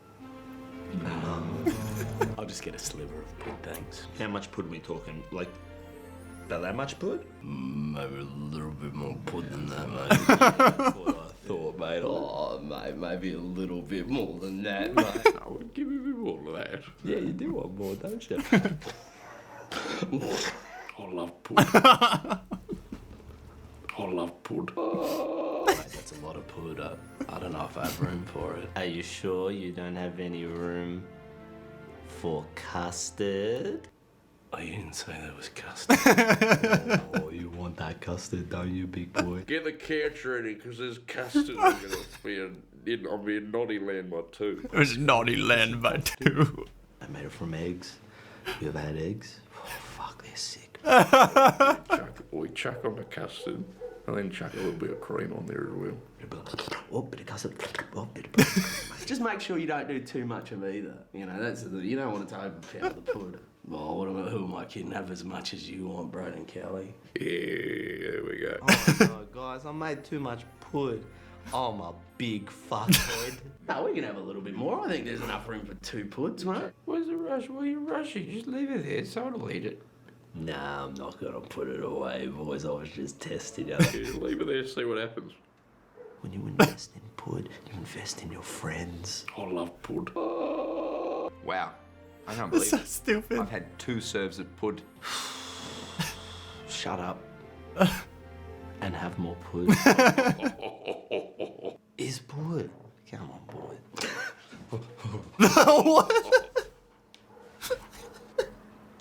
What? Oh no! No! No! God! no! Sorry, I thought you were a pud. I'm not pudding. That's a pudding. That's not for me. No, Sorry, stop Charles. eating, I'm not pudding. I thought you were so much room for pud. I started eating bread and pud. I started eating bread and pud. Yes, I'm not pudding, I'm man. A man! I'm not pudding, man. Thought you were a pud. Yeah, I'm not made of sultana. Oh my god.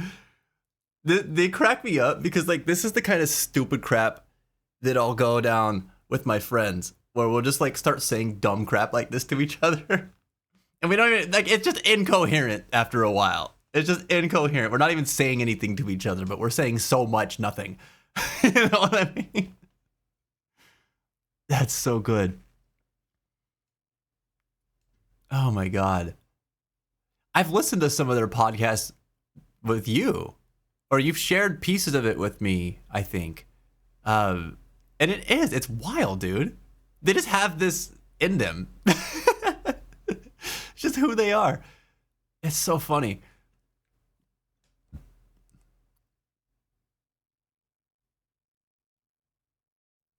I think I fixed it, so everyone should see it. Wait, Reeps, you fixed it? Y'all fixed it? The lunch break channel? Yes, let's go. Let's go.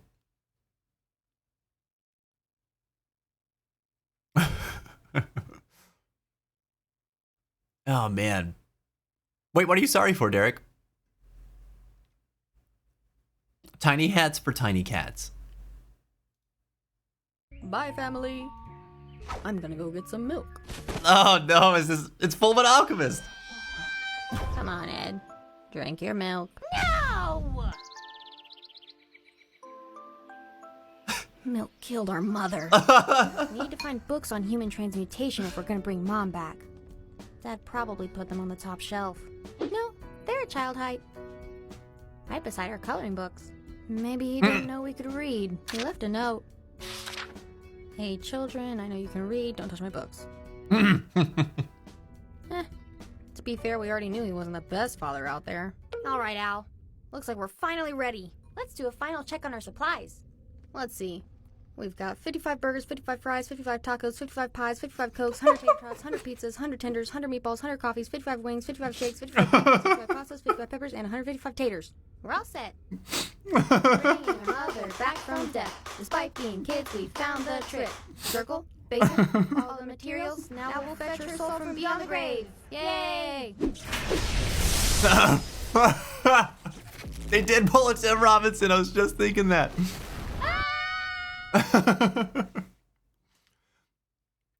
I'm doing something. That's very good. Damn, wait, who is that? Tiny Hats for Tiny Cats is the account. I need to look at more of their stuff. That's hilarious, dude. I've had no one else to share that with. I am so sorry. You need more people in your life who can appreciate that. That's so good. Oh, the swearing. They did the F-bomb. I'll forgive it. I'll forgive it. It's fine.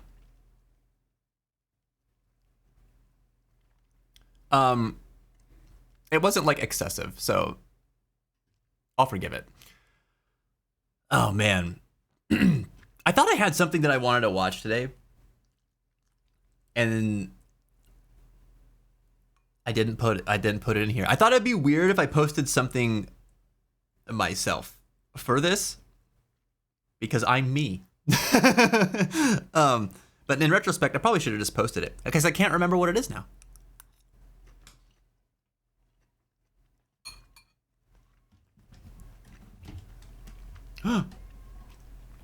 Yvette Young! Hell yeah. Okay. Today you and tomorrow you aren't the same person. If you're tired of what Today You is doing, get an accounting fundamental certificate from WGU School. If you're tired of what Today You is doing. In just 6 months. Enroll today at WGU. Sue yesterday you, so that tomorrow you can profit. Okay, wait. Son of a Gun said, I know it's bad to call your teammates useless, but I had to double the overall score of my second place teammate. More score in the objective than all of them combined. Nearly max kills in the stream, and we just lost when there was only 2 enemies left who were low health on their final lives. And despite all of them surrounding him, he still got by to get the win. Bummer, dude. Bummer, dude. Yeah, don't be mean. Don't call your teammates useless. But I can understand why you're frustrated. It sucks when that happens. But hey, man, you win some, you lose some. If you feel like you played well, that's what matters. All right, I'm ready for this.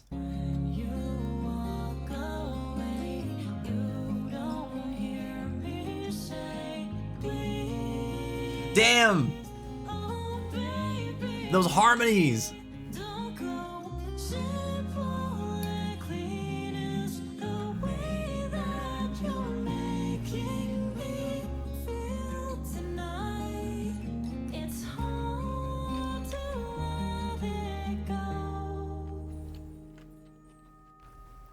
Yeah, dude.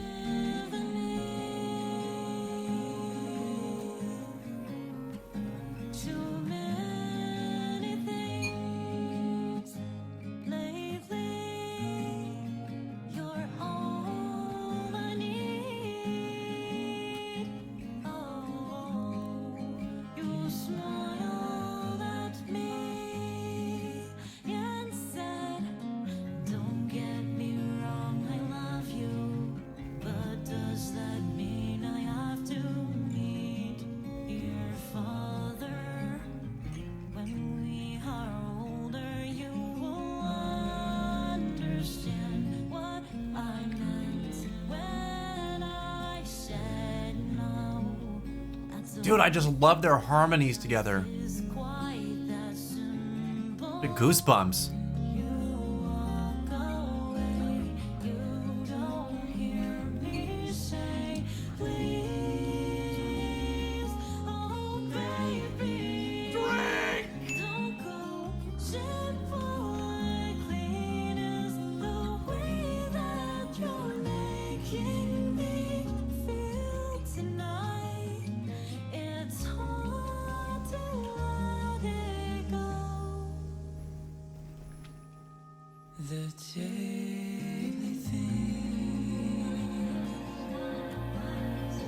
Wow.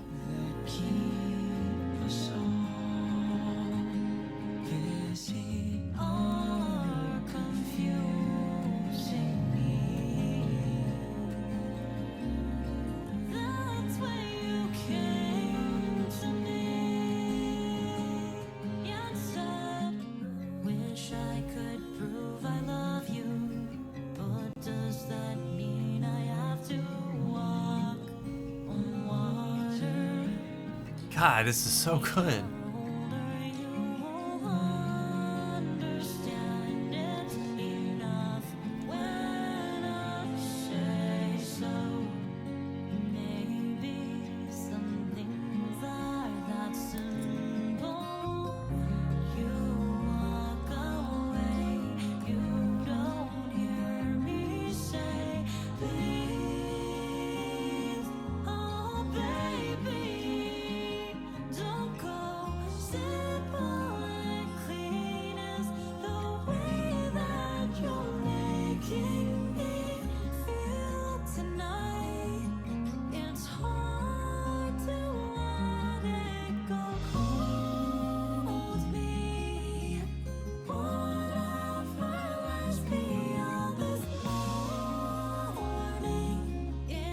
Damn.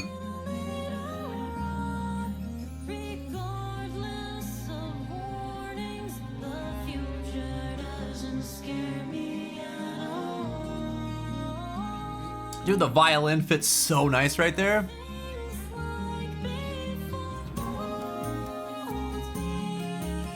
Wow.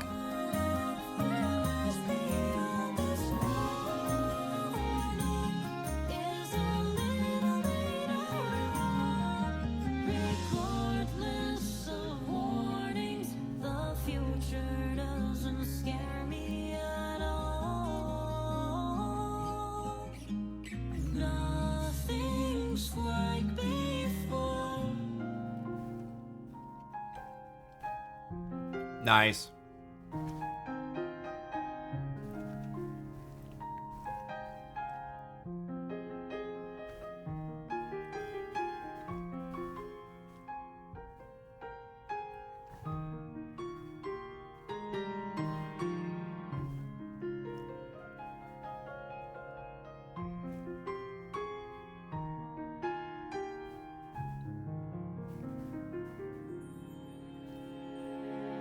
Ah, that was beautiful, dude.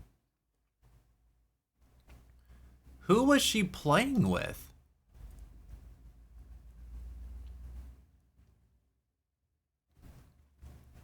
That male harmony that they had with that was so nice, dude. Yeah. Yeah, the piano ending. It was really nice. That's the callback to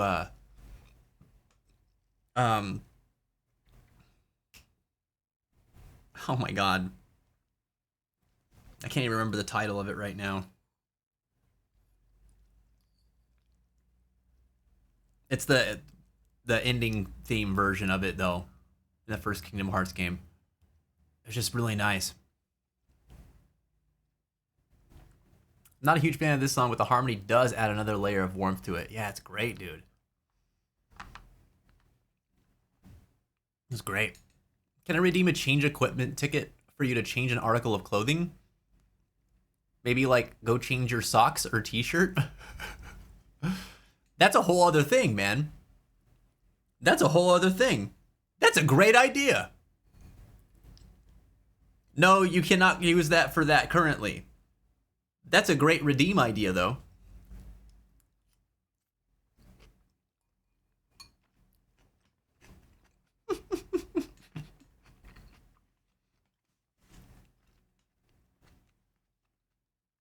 But it's not in a game. Don't I have it specifying if I'm in a, like, change equipment in the game I'm playing? You're so right, though, bestie. You're so right, though. That is my current equipment.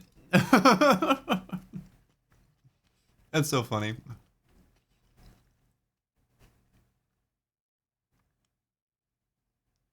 Masha, you heard that version before? That's awesome. I'm going to share a piece of myself with this next one I share. This video is the first I found of this artist with her first 2 albums, and they were literally life-saving for me multiple times. For real.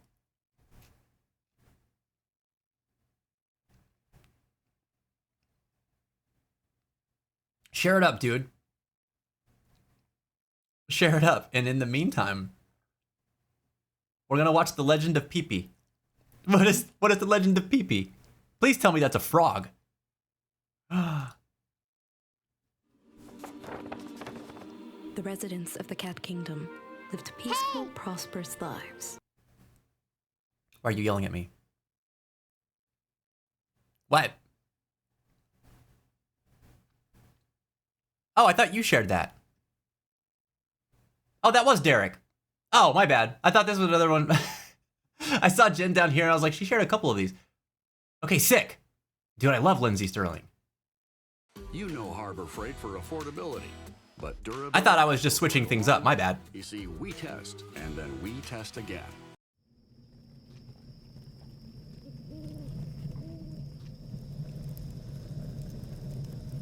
That's cool. I didn't know you were a Lindsay Sterling fan, man.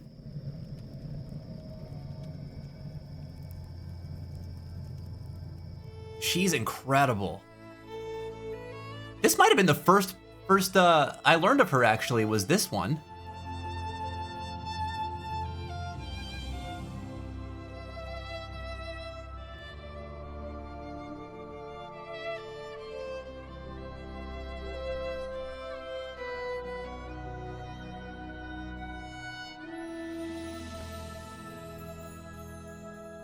It's okay to cry, Derek.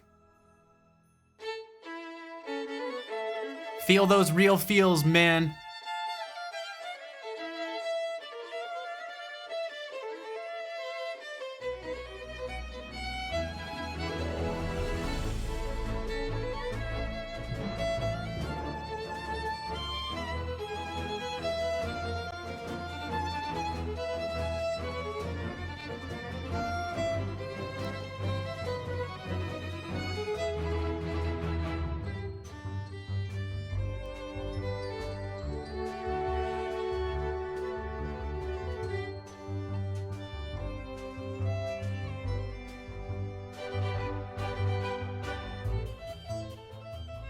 You want to use a lot of her music as a soundtrack for tabletop RPG stuff? It would be so fitting.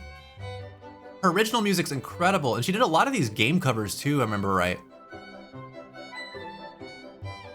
It's all amazing, dude.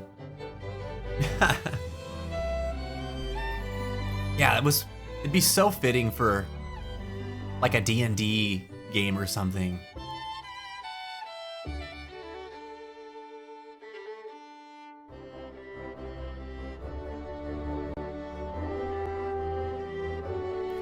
What the heck?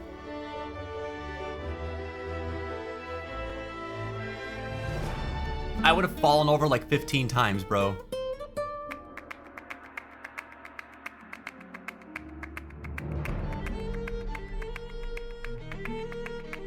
This video is so cool.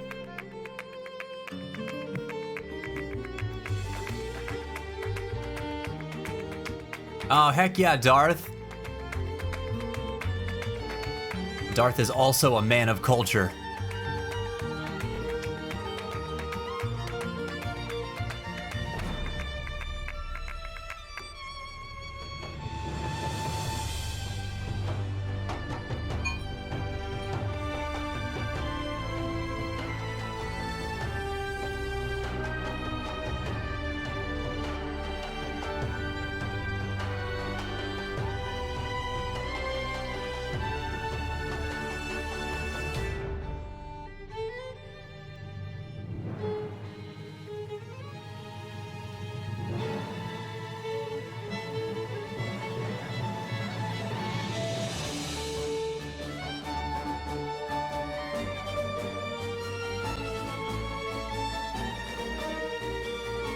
Man, shooting this video must have been so fun.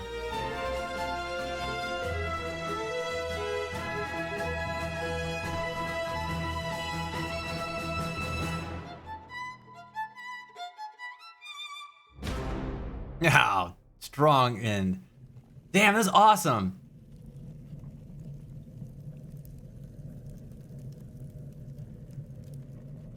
Dude. So I remember finding Lindsey Stirling in high school, and I played the viola, and it made me wish so bad that I played the violin. Also that I could ever play anything like her. She was incredible. It was so inspiring, man. And her playing is gorgeous. It's beautiful. But it inspired me to try to learn how to play video game music too. Because she did so many of those covers. That's so good, dude. Oh, I'm so glad that you're a Lindsey Stirling fan. I never would have guessed. So she was a big deal for you. And like a big light in your life, Derek? Man, that's so cool. So this video was, Derek said earlier, I'm going to share a piece of myself with this next one I shared. This video was the first I found of this artist, and her first 2 albums were literally life-saving for me multiple times. I am having a hard time recalling an album of hers right now. So I'm having to look. I thought it was Crystallize. So I was thinking Camellia. I every time I hear the word Crystallize in the context of music, I keep thinking of Camellia, who's an EDM artist. But that is also a Lindsey Stirling song. So, okay. That was like one of my favorite songs ever. And then didn't she do one with Lizzie Hale as well? I remember that one being super good too. She was like all over the place for a while. It was so awesome, man. I remember that Lizzie Hale one. I just freaked out about it because I was like, dude, like I loved symphonic music. And I thought it was so cool whenever it blended into like rock or metal music. And there was a kick that I was on for a while where I was trying to discover artists that did that. There was a band called I Am Ghost that did a lot of that kind of stuff. And I was obsessed with them when I discovered them. But that collaboration with Lindsey Stirling and Lizzie Hale is kind of what kicked that off for me too. Freaking incredible, man. Shatter Me, that's the one. Yeah. Yeah, she did some with Taylor Davis at some point. I think you're right. Yeah. So cool, dude. Oh, man. Y'all been reminding me of Girls' Generation. Reminding me of Lindsey Sterling. You guys are bringing me to some good places with this stuff. I'm so glad we do the lunch break thing now. It's so good.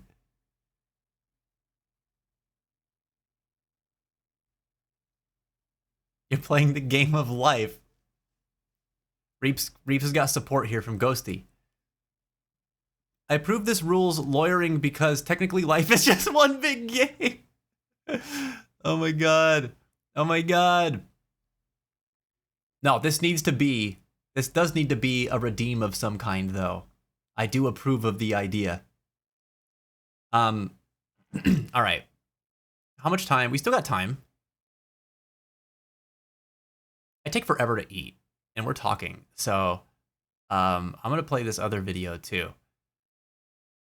The violin it can be one of the most soothing instruments or one of the most aggravating. It depends on the player for sure. But I'm with you for the most part, dude. I just love the violin. It's so gorgeous.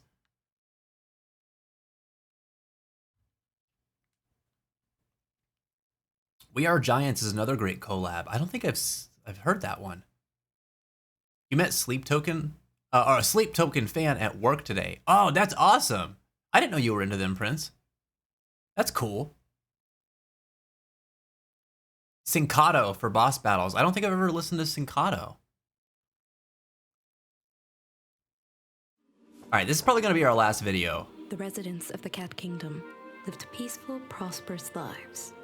Until one night, their beloved cat princess was snatched from her bedroom by a horrifying monster. Distraught and in disarray, the king searched his domain for a mighty hero, brave and strong enough to save his missing daughter. Luckily, a hero of legend rises to the Okay, have a good pup walking.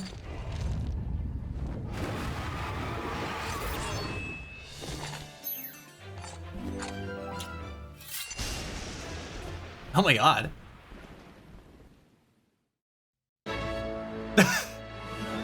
Hey, pay attention in the presence of your king. Is this really it? Are you the only one who showed up? Unbelievable. An entire kingdom's worth of cats, and this is all we can do. Do you have Don't make fun of Pee-Pee. Waits you beyond the kingdom borders? You can't be serious about me. Hey! Where are you going?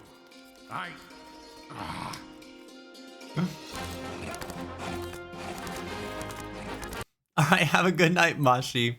Thanks for supporting today, man. Go enjoy some nice piano music before you head to bed tonight. Oh man. Sensei, I'm really glad that you shared this with us today, man. Lindsey Sterling is such an exceptional musician, dude. She really does bring out such light. There's something about her playing, dude. It's just like really uplifting. Sorry, I'm like all over the place right now. I keep thinking about what she means to you, and I think that's so cool that you got that out of her music.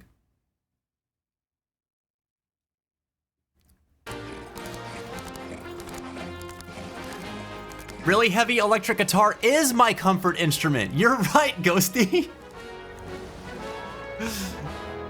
And I stand by Dead by Daylight being a cozy game.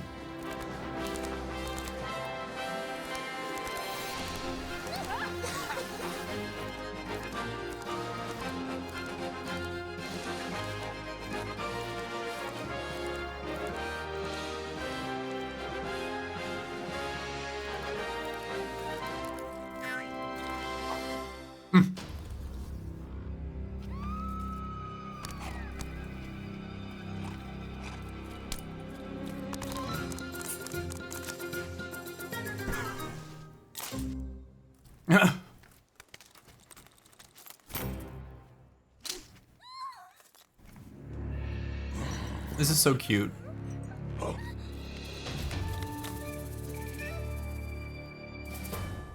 Bet your comfort genre is death metal too. No, you lost me there. What the hell is this?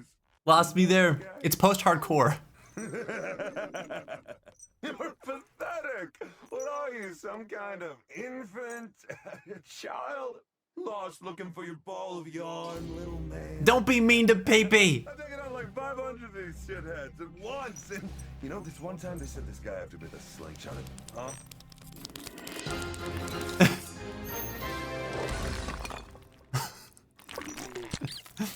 No.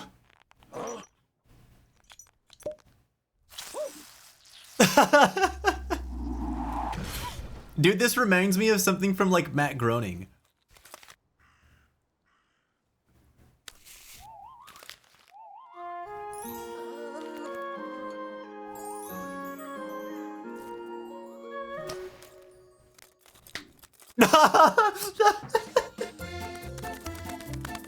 What?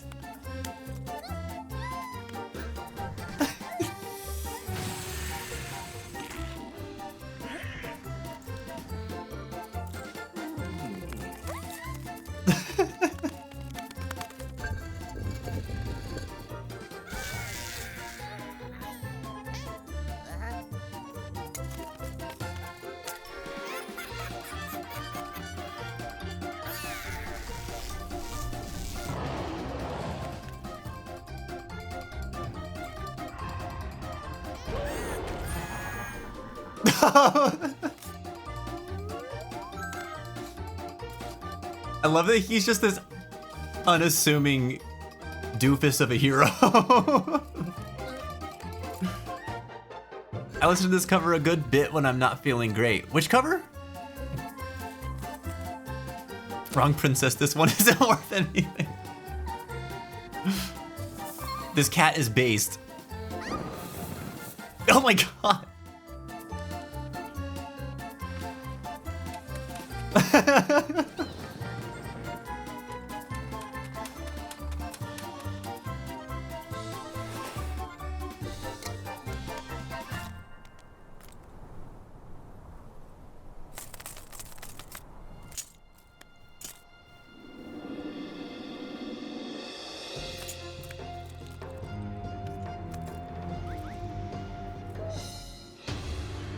Uh-oh.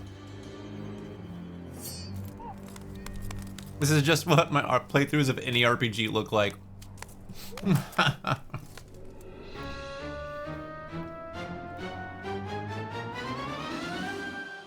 Every time you boot up Elden Ring, dude. Why is his hand all muscly?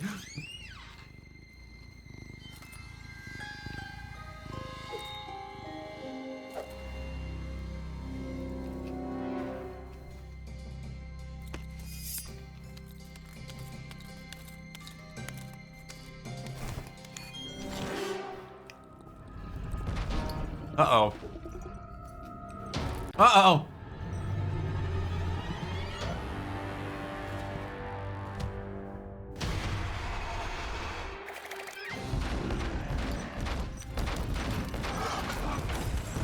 Huh.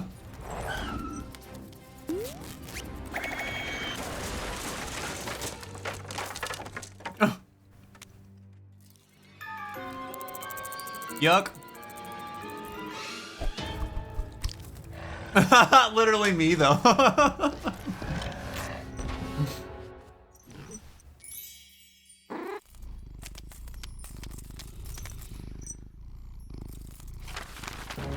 It's the princess.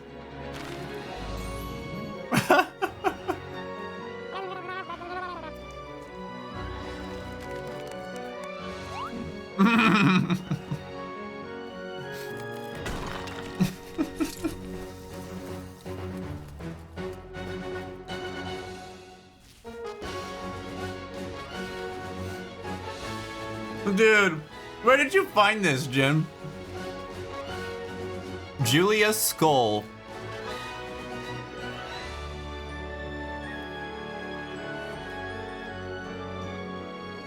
I like that a lot.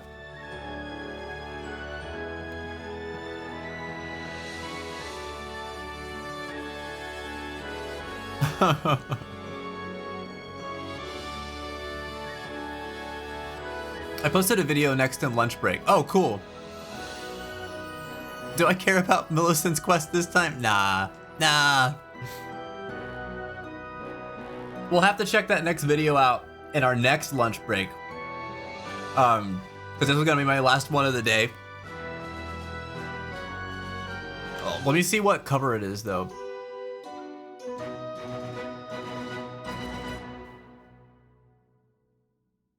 Oh, Radiohead's Creep? That's cool. Oh, wait.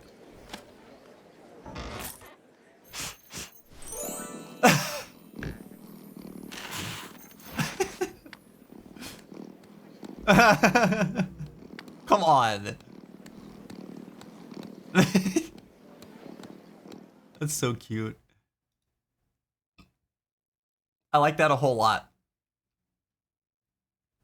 If they have more stuff, I definitely want to check out more of their stuff.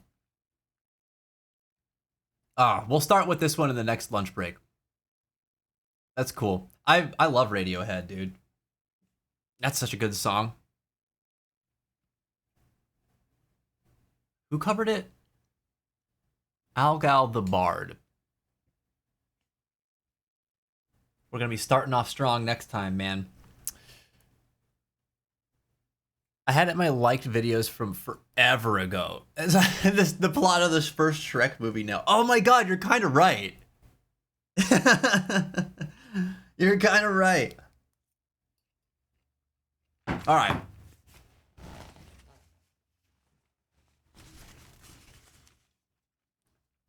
Just get seconds. The whole stream would literally just be of me eating. I am the world's slowest eater.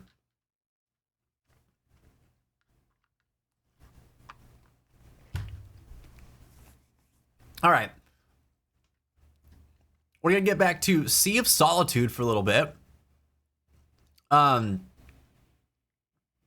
Faint cooking review. Oh. So, Faintest of Hearts is an illustrious chef. Her Thai drunken noodles, which they were shrimp drunken noodles, by the way.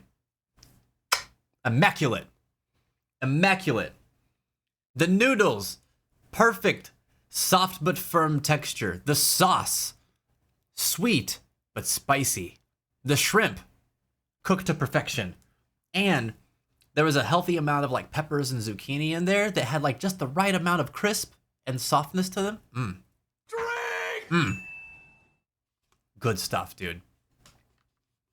Good stuff. Will definitely eat again.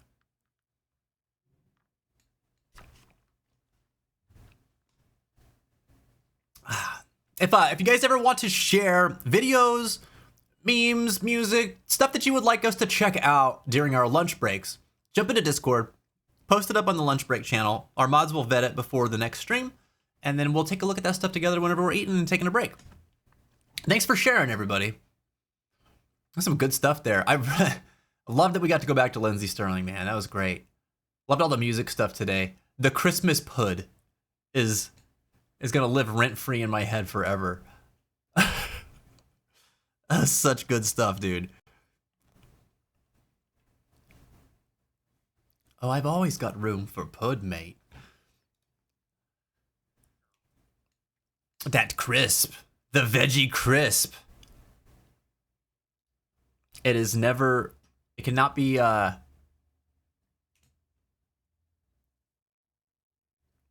rated highly enough, dude. The vegetable crisp. All right. So, last we left off, we were exploring this school set piece. We're getting memories about Sunny and how Sunny was being bullied by other kids in their school. Thanks for changing the game over, guys. I appreciate it.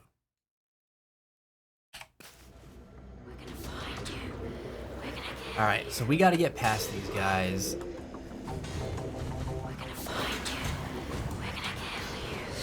Ow, though. What? Since when was there water there?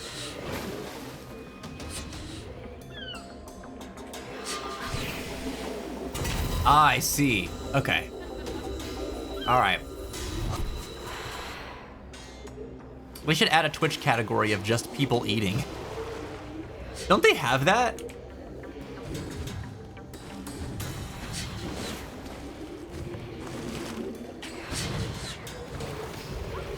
Oh, I jumped too far.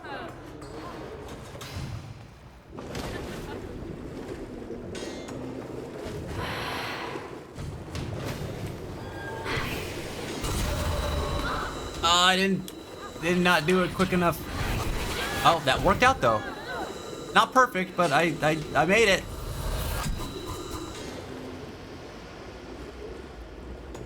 If we find you, we're going to kill you. Oh yeah, how? Gets dragged to the abyss. I am my own undoing. These hands, dude. Not a fan. Not a fan of the hands.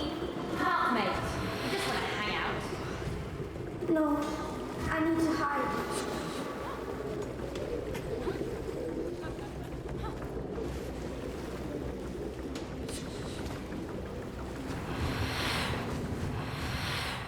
There's one for people making food, but not for eating. Really? Or maybe it's the same thing. I'm sure that if there's one for making food, people probably use it for both. It'd be like the closest category to it, right? So we can do this ahead of time, I think. Then we lure everything. There we go.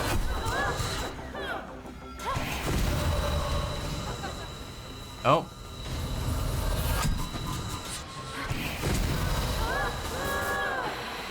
Cool. Take that, bullies of my past. Ooh, what's that? You know what, Sonny? If we catch you, we'll kill you. Just kidding. Dude, who makes that joke? All right, we have to jump over them. Ah!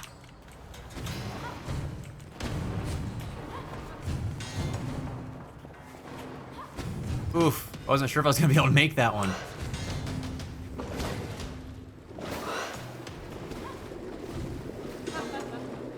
Okay.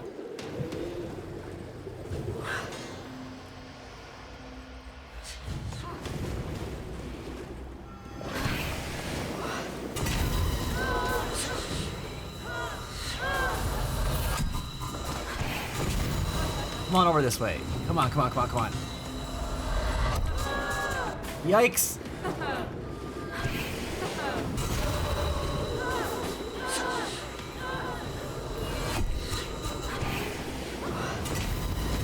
Ooh. Don't want me to get. Ah. Oh, come on. You're like right there. What? What are you doing? Okay. Oh man, there's definitely nothing good waiting for us in here. Oh, dude. Oh yeah, they do kind of look like the Shades, don't they? Maybe they really are joking.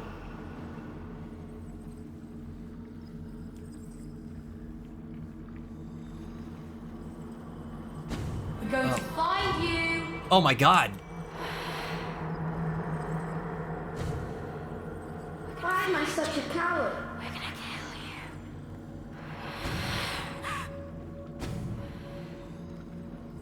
you. They are my friends.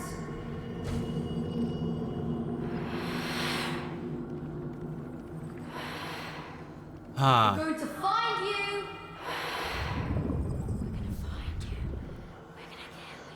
And then we're gonna kill you.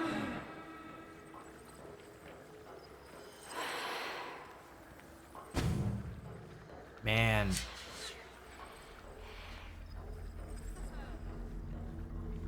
There he is. Find you. Get it. Please, stop! Whoa. No, it can't be true. How did I miss this? I knew he wasn't happy at school, but I'll try not to cry anymore. Oh, the bird is Sunny. Right? I'm so uncool. Maybe I deserve it. Sunny! I had no idea. Why didn't you tell me?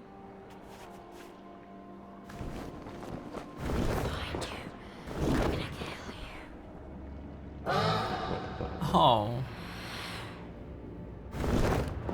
Sunny.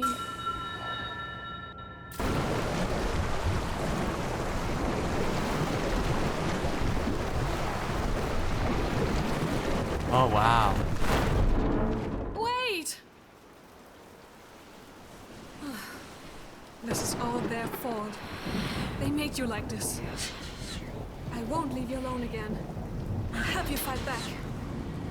Wow, dude. Where's my boat? Your little bit cat can swim with me, and you can let it all out. No, leave me alone. I need to reach Sunny. You can't away for him. Wherever you go, I'll be waiting. Oh, dude. Whatever. Hate it. Hate it, hate it, hate it, hate it, hate it.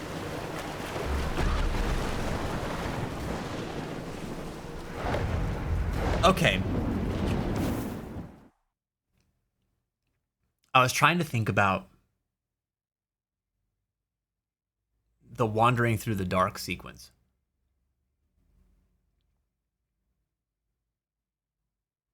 Everything leading up to that point, you can tell, like, Sunny's being tormented, right, by his bullies. Yeah, you can throw a marker down. Sunny's being tormented by his bullies, and then that part hits where just the light goes out. I'm wondering, because we had to follow the light. I wonder if there's some symbolism there. And I wonder if it's putting us in Sunny's memories who the light was for Sunny. It must have been Kay, right? Because Kay, you know, like, he kept reaching out to her, though she didn't see him at that moment. But the wandering through the dark, if I'm thinking about this, like, we told some stories earlier about bullies and what it's like going through school, having them, and the mean things that people would say. It feels to me how, like, I remember feeling like I was at school and I was surrounded by so many other kids, and not even talking about friends, but just other kids and adults. And when you realize that the people who, like, are mean to you are just like when their words start to sink in, right? Like Sunny kind of didn't, like, take them at face value for a little while. He just didn't really even understand that they were being that mean at first. And then started to internalize it, though. You know, these people he thought were his friends, but really were just, like, trying to antagonize him at every chance that they got because he was, like, an easy target, right? This is like the kid who is, like, one of the most sincere, genuine people in the class, but because they're weird and different, because they're so sincere and genuine, they stand out. And everybody else that's trying to, like, fit in and be cool and everything like that, right? Like, it's easy to make fun of those kids who don't really do that. And I feel like that's kind of where Sunny was. And dude, I can relate. I think that darkness is representing that feeling of loneliness once it starts to all set in. And also, you've got these, like, his bullies being represented by those shadow people, right? They got, like, really big and, like, looming and really scary. It felt like, as the player, I was being hunted. And that kind of hit me. I remember feeling sort of like that too, where, like, I felt like I was easy prey to people that were picking on me. And I feel like people that deal with a lot of bullying wander through areas of their life where they're getting bullied that much too, like they're also being hunted. You know, kind of looking over your shoulder, trying to watch out for the next thing that's gonna jump out at you. And, you know, that kid that I told you that used to sucker punch me in the hallway and stuff like that. I mean, that's a literal physical representation of that sense. But I think that, you know, just the cutting remarks and wondering You know, who was friends with the people you knew were your bullies that were also going to be influenced by them and might just come out of nowhere and also pile on. That stuff would kind of build up, you know, and word would spread. So like it just kind of felt like unsafe everywhere you were going. That's what I feel like that was representing. How did you guys feel going through that sequence? Being cool means so much to a kid, it's everything. But as an adult, you realize it's just this cringy need for social validation. It is everything when you're a kid. And as you get older, I'll say this, like I think it could definitely be viewed as a cringy need for social validation. But social validation, social currency is important. It's not tangible, but it does represent the tangible. You know, having friends, having a tribe, so to speak, it has real merit, real value. And when you're growing up, I think everybody's trying to be accepted. Everybody's trying to fit in. And nobody really understands why, but they just want to. And it means different things for different people. Some people are more independent and stand stronger on their own, but even they feel lonely, you know? Even the most independent of people feel lonely at times. I think most of us want to fit in. And when we've been burned, we convince ourselves that we don't because we've been burned. But we still feel lonely. So like, what's up with that, you know? But trying to be cool, like you're right. It literally is trying to be validated socially. Being cool means that you're accepted socially, right? And I think that's a core need, dude. Community is a core need. When you don't have that as a kid, it's a matter of survival. When you don't have that, you're alone. And if in like just evolutionarily speaking, if you don't fit in to a group, your odds of survival are greatly diminished, right? You're not able to look out for each other because you don't have a tribe to look out for you. You're going to gather less resources. You are not going to be as prepared for the dangers that the world has to offer. So like, yeah, it's not just depression. Like it literally is a threat to your safety, being very alone and being rejected even more so. Being rejected hurts a lot, man. But yeah, I think the need for social validation is, it's a very natural thing. But God, dude, is it hard to find when we're growing up and we're all like super awkward, you know? And everybody's awkward growing up. Some of us more so than others, but like it's just awkward growing up. You're trying to literally figure out how to be a human being. And you're surrounded by people who are trying to do it, all in different ways. And sometimes you don't even realize that like you get caught up in the way other people are doing it. And that it works for you for a little while, but it kind of stops you from exploring yourself. But it feels safer than exploring yourself at times. I don't know, dude. Growing up is complicated. Growing up is complicated.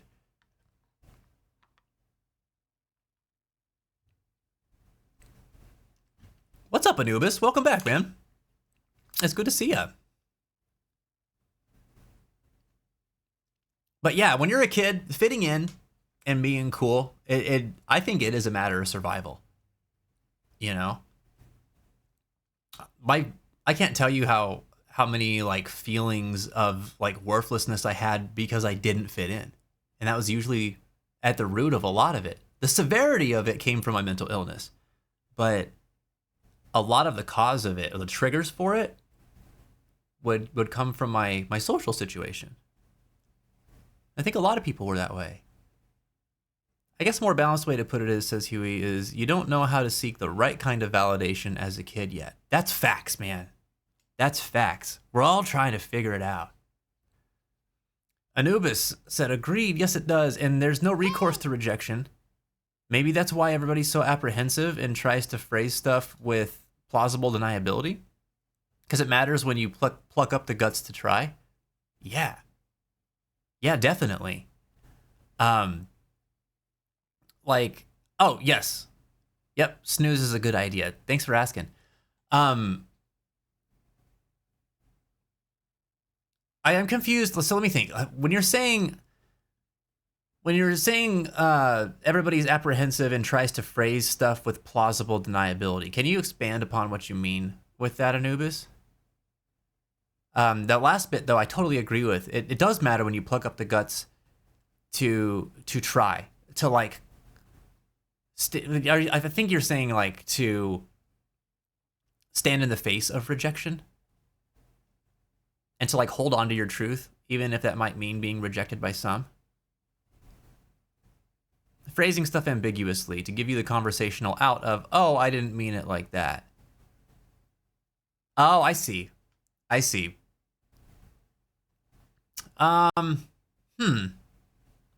Yeah, maybe. I'm trying to think of conversations that I was having as a kid. And like, I do remember a lot of kids, now that you're mentioning it, having the, oh, I didn't mean it like that comeback for things whenever somebody got offended by something. You know? And sometimes it was with well-meaning people, and sometimes it was with people who were really just trying to get out of being a dick. You know what I mean? I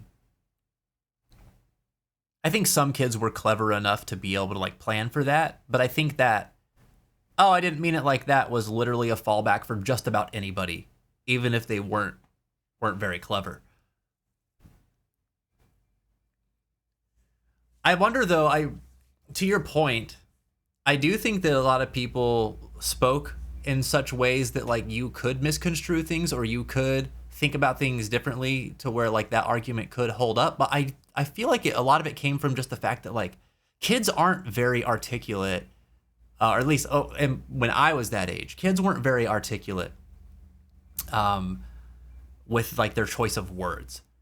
And so there was a lot of times people were saying things that they didn't really mean in the way that they said them, but that was the only way they knew how to say them, even if it was like being cutting, you know? I have to double down on the when I was growing up and maybe when people in my generation were growing up. Because I think right now, dude, kids are a lot smarter. Kids are a lot more articulate. Kids are a lot more aware. And they have a lot more knowledge at their fingertips. I'm blown away constantly just by how smart kids are nowadays at younger and younger ages. It's pretty incredible to me. The landscape's just different, you know? Bullies are still there. Bullies are still just a part of the equation. But I wonder how different it looks nowadays, being in the thick of it than, you know, when I was a kid.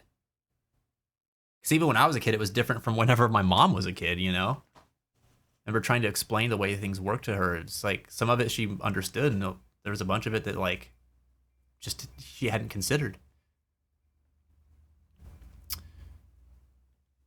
Never had bad feelings from not fitting in, but I didn't get it when peeps had a go at me for no reason. There's still not. That comes from experience. Because I was articulate because my dad was, and it was a source of kids giving me crap for using the full range of the English language. Oh yeah, you can get othered for being smart or wise or articulate. If it's different from the social norm, yeah. It doesn't really matter if you're dumb or if you're intelligent. Like, you're different, right? And that's what matters. That's what stands out. Yeah, I got some of that too. I know what you're talking about. I think that's what it comes down to, right? Is it doesn't matter why you're different. It just matters if you're different. And that's what people hone in on. And I think the same is true as an adult as well. It's just that we understand the value of being differently as adults than we do when we're kids. And most of that comes, like you're saying, from experience as well. Some of us don't pick up on it and continue to be bullies as adults, and that's really icky to see. Anybody seen an adult bully? Oh man, isn't it just kind of sad? Like, you feel bad for the person being picked on, but you feel like worse for the bully, because it's like, dude, you're a grown-ass individual. What are you doing? This is how you're gonna choose to spend your time? Even to people who look down on other people, it looks bad. It's weird, dude. It's weird to see. Don't be an adult bully.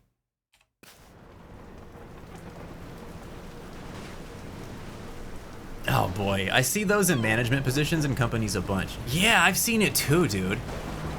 It's just bizarre. It's a bizarre thing to witness. We got ads coming up here in about a minute. We're gonna play through them, but just wanted to give you guys a heads up. Shoot, shoot.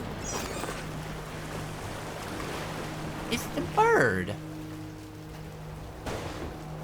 Ads! Is there gonna be another message in the bottle here, maybe? All right, we need to help Sunny, dude. That bird just cried a literal river here.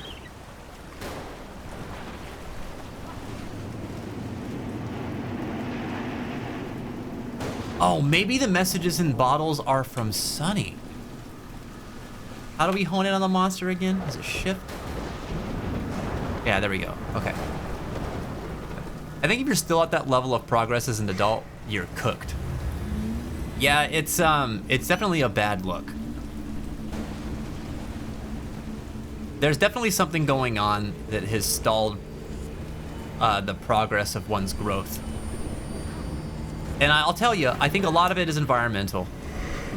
I think a lot of it has to do with where people come from, the types of people that are in their immediate community. Shoot. And it's like a combination of those factors and also one's own emotional intelligence, which everyone has different levels of.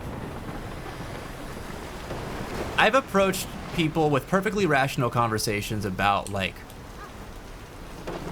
how somebody might feel about something that one has said to them, and had that person look at me and just not get it, just not grasp it, no matter what way I spun it. Those conversations are frustrating, man. And I still think that maybe I just didn't find the right way to phrase it or right way to present it to them. But I do think that like there's a lack of willingness there with some people to get it, to want to think outside of themselves enough to be able to understand the power of words, as well as like it's not real. Like life isn't about uniformity, you know?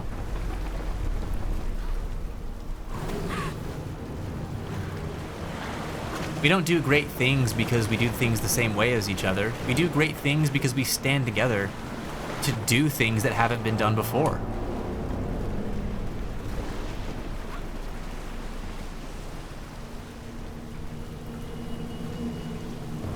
That reminds me of some guy flipping off my girlfriend yesterday because she honked at him since he was taking 20 years to turn when there were no cars. Like, you're a grown adult getting all upset at someone honking at you. Yeah, and sometimes, like, there's a lot of things that can be going on there too, right? Like, sounds can be triggering for some people, and the honking of horns automatically feels aggressive, and there's a reason for it, right? It's supposed to get a person's attention. It's supposed to call attention to something that could be a potential safety issue. I can see why a person gets all pissed off about stuff like that. I do, whenever somebody honks at me. But sometimes it's my fault, you know? And if you just react, like that guy did, then it's like, okay, well, you're kind of missing the point. If you just assume that everyone's being a dick to you when they call you out for something, then you're gonna miss all the stuff that you could potentially be like, oh my gosh, that you could potentially be improving upon. Like, we don't want to be ignorant of our own mistakes, you know what I mean? Yeah, I can see where you're coming from there, Ghosty. It's annoying. Reaps, are you going to bed? My man! Dude, I hope you have a good night. Sleep well, dude. Also, don't forget the... I'm still thinking about your question about changing equipment. Don't forget that idea. I think it's a good idea. I hope that you rest well, man. I'll talk to you soon. Also, thanks again for putting the trivia together for us. Give it up for Reaps, everybody. This dude puts a lot of time and energy into putting these trivias together for us. And tomorrow, oh gosh, we're doing a Monster Hunter trivia. So you guys definitely want to come by the show tomorrow around 6:30. How did I survive that? Wow. Wow.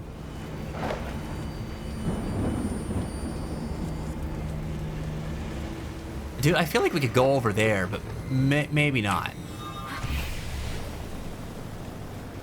Could we? Could we go over there? No, we need the boat, right? We definitely need the boat. Where is our boat? Oh, it's over there. All right, you, Shu. Shu, go away.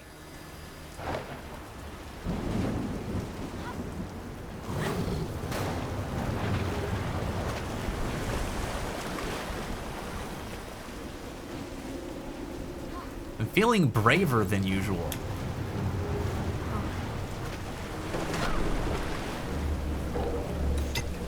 I really hope that you are as good a swimmer as I am. Not showing off, I'm just saying. Dude, who is this? Who's leaving the messages? Oh, shoot. Wow, there's a lot over there. Remember, sticks and stones may break my bones, but words will need years of reconstructive therapy. Oh, man. Big if true. Honestly.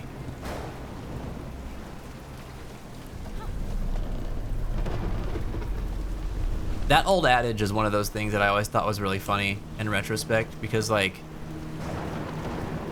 I understood the point of it. I understand that, like, you know, try not to take words to heart. People are gonna say mean things.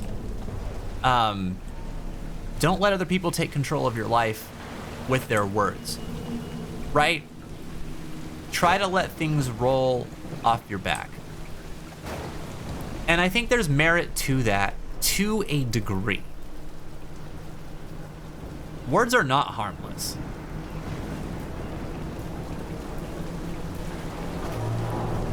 For better or worse, they can have real lasting impact on a person. All right, you know what? I'm getting too curious. We just need to go to the boat. We can row that boat all over the place. We just need to get to it. Geronimo! Wow. I never thought I could miss a boat so much. Wow. I'm never gonna get over this part of the game, man. The shift between storm and peace is out of this world.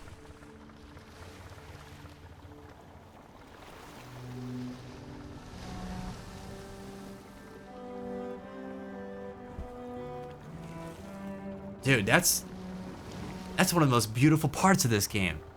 That's awesome. I don't think I'll ever get tired of that.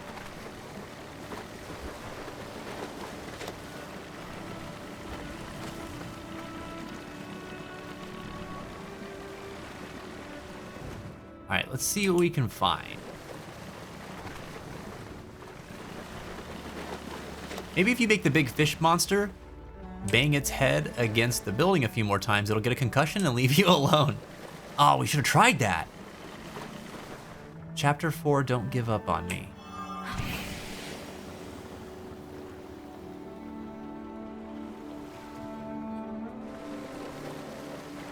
Oh, man.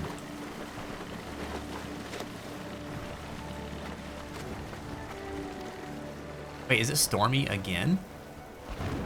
Wait, but we're on the boat.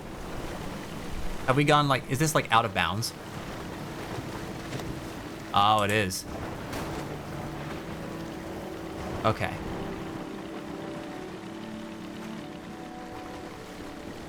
This place is drowning, dude. For real. It's surreal looking down.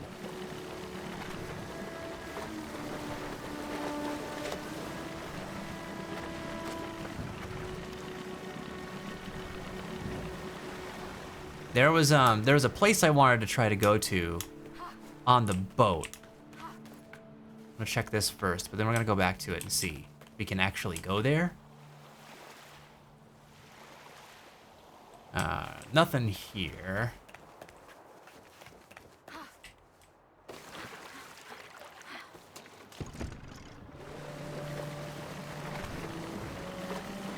Oh, we can't row the boat that way?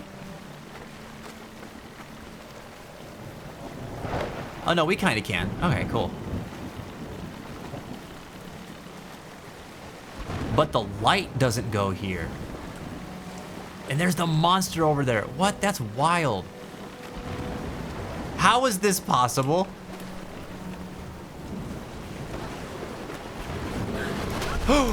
What? How was it right there? All right, that scared me. Oh, now that boat has never looked so far away, and it's really not that far away. I just wanted this message in a bottle, dude. I have a bad habit of forgetting where I left things. Keys, mobile phone, boats. Aha.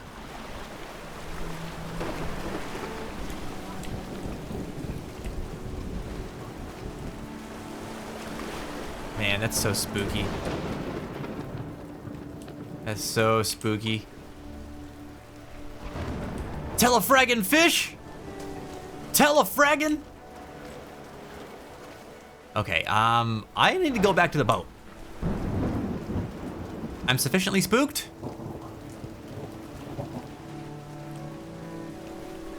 I hate it when you just misplace an entire boat. I know, right? Me too. Oh my god. You're too close. You are way too close. Ha ha! I like that even in the storm, the boat is still immune. The boat is our safe space. Whew. Okay. We are gonna... Oh, wait. We couldn't reach this side before. We're on the other side of that bridge. There's gotta be something here, right? No? All right, sometimes the game rewards your exploration, other times it doesn't. It do be that way. There's a ladder here for seemingly no reason. Oh, I bet you we can lower the water level in this place. And then this is gonna become relevant. All right. Keeps your head above water. Dang right. Okay, I want to get to a couple of question of the day responses here. So we have some really good ones that come in today, and we haven't gotten to nearly all of them. So let's take a moment here. I got one right here. We're asking everybody, how old do you feel in your mind's eye? And does it line up with your actual age? So, Sadistic Son of a Gun said earlier, depends on the situation. Sometimes I feel like I'm late 30s or early 40s if I have to take to be the responsible person of the group and constantly take care of people. But when it comes to taking care of myself, I feel really unprepared and not ready for things yet. It's interesting. I can relate to part of this because I remember feeling like I was much older than I was when I was, ironically, a lot younger than I am now, because I felt like that I was in a similar position to Son of a Gun. I took a caretaking role a lot. I took a support role a lot. You know, I felt like people would come to me for advice for things, and I didn't always feel the most comfortable with feeling like I knew what was best for folks, but like they thought I did. And so I took that seriously, you know? So I always tried to approach whatever was going on with them very thoughtfully. But again, I mean, they were my peers, so it's not like I really knew much more than they did. But I do remember feeling, you know, like I was much older than I was in those situations. But yeah, I can definitely understand that. And it makes sense too what you're saying about how like you don't feel prepared to take care of yourself in the same way. That's a little bit of a different situation, isn't it? That's a different set of needs that you're trying to meet there. Taking our own advice, I think, is always the hardest. I can appreciate what you're saying. Thanks for sharing, son of a gun. As Wire said earlier, I get people feeling older than their chronological age. I've always felt older than people around me mentally, but also physically. I really could have done more to take care of my body, but I just didn't. Yeah, man. Yeah, it's like, and that catches up with you fast. Like when you're really young, I think that like you don't feel the effects of not caring for your body nearly as much, right? If you're pretty resilient to a lot of stuff physically, barring some immunodeficiency or having like some sort of physical disability of sorts. But on average, I think a person is like much more hardy, right? And then as they get older, that's kind of surprising at how rapidly that stuff breaks down, and you actually have to put a lot of effort into maintaining your physical resilience. I'm feeling that now, where I'm like, dude, I don't exercise enough, and like my body yells at me. You know, my back hurts, my legs hurt with some light physical activity at times, my knees, don't even get me started. Whereas I know that, as a person who has been very active in the past, the difference that I felt when I was having a lot more exercise in my life compared to now is noticeable. And whereas like, I didn't used to have to do that in order to feel decent enough when I was like in my teens and early 20s. So yeah, I can understand that. Physically, I think I feel a lot older than I am too, Zwire. I can relate on that front. It's hard, man. It's hard to build that routine, especially when you got so much other stuff going on in your life that you feel like demands your attention. It's almost like, oh, like, where am I going to find the time to like care for myself, right? But that's just as important. Polterghosty said, I feel like I'm still 20 most of the time. But whenever I get any body pain, I instantly feel like I'm 70. No, that's such a mood, dude. I think we can all relate on that one. Yeah, when I think about my mental age, I'm in a similar boat to you, I think, at first glance. I've been thinking about this since we started talking about this question, because earlier I didn't really know how I would have answered it, but I think I do lean in the younger mindset direction, which is why I always feel so out of place when I am actually talking to younger people, because it really points out to me how not young I am. They talk a lot different than I do. And just my dialect stands out a lot whenever I'm in a space with younger people. And so that's where I'm like, oh, shoot, reality check. I think in my head, though, I'm still like somewhere between like 24 and 27, and I am pretty far removed from both of those ages. Oh man, tell me, chat, what are like your like normal aches and pains? Those of you who are upwards of your early 20s now, or getting into your mid 20s or older, what aches and pains do you tend to feel like the most commonly? My neck, my back. Oh my God, your neck. That's right. I always forget about that until it just starts killing me. What's up with that, dude? What's up with that? My back. My back's the most common one for me. I can relate to both you guys there. Only my left knee because I busted it. No other stuff. That's good. That's good. Do you take fairly well care of your body, Anubis? Shoulder back tension, have feet problems as well. Oh, I can relate on the feet problems, dude. I didn't realize how flat-footed I was until just a couple of years ago. I was looking at my feet and I was looking at Jen's and I was like, dude, wait. You have an arch and I do not. And then it reminded me of my friend in high school who was flat-footed and like the surgeries that he had to go through for it. And I was like, oh my God, I hope I don't have to do that someday. But I wonder, dude. I wonder. Apart from being over heavy in places, yep. Good for you, Anubis. Good for you, man. If you don't mind me asking, like, what's part of your physical routine that just keeps you in decent shape? I need to work some stuff into my routine, man. I don't really have a physical routine right now. All right, Anubis answered the question of the day and said, I feel permanently paused from time to time. I had put my life on hold to be a carer around age 17. Physically, I look around mid-20s. I'll be 40 at the end of this year. There's quite a disconnect because in my mind's eye, I'm still ageless around the edge of my 20s, which didn't happen like most people's. I've just added a bunch of skills I collected and made all the positive and negative I've been through part of me without the therapy. I guess I'm just a less fractured 17-year-old me. Which, that's a really cool state of mind to be in. If you feel that young and you see yourself as that young, but with like all of the experience and like the wisdom that you've gained as a person who is nearing 40, I feel like that's a really healthy mindset to be. Like, in the way you describe it too, it doesn't come off as in like the delusional sense. It literally comes off as in like, that's how you see yourself.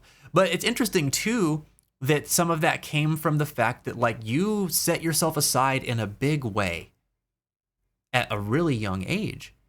And so I imagine that is there like a rubber banding kind of thing in your mind at times where like you're snapping back to when your life took that turn, to where sometimes you're like thinking about things in the way that you would have before your life took that turn, and like you're picking up kind of where you left off there at times. I imagine this, like it makes me think of how somebody might grow up in a home who has to take care of their parents because of whatever is going on in their family. And they start doing that like even before high school, and how their perspective is much, much different. Like they grow up really, really fast. And so that person ends up kind of like trying, like not everybody, but I've met some people who, and they end up trying to like stay in touch with or go back to those things that they feel like they missed out on, because like it's valuable to them. It's not like some people feel like they lost it. Other people feel like they just, it just like in stasis and they're just waiting to get back to it, you know? Like once I get through this, then I'll be able to pick back up where I left off, sort of thing. I'll put an addendum. I also have a perfect memory, so sometimes I feel like 17-year-old me with a 60-year-old's worth of memories, and I feel super timeless. Oh, the memory thing's trippy, dude. I do not have a perfect memory, so I can't even imagine what that's like.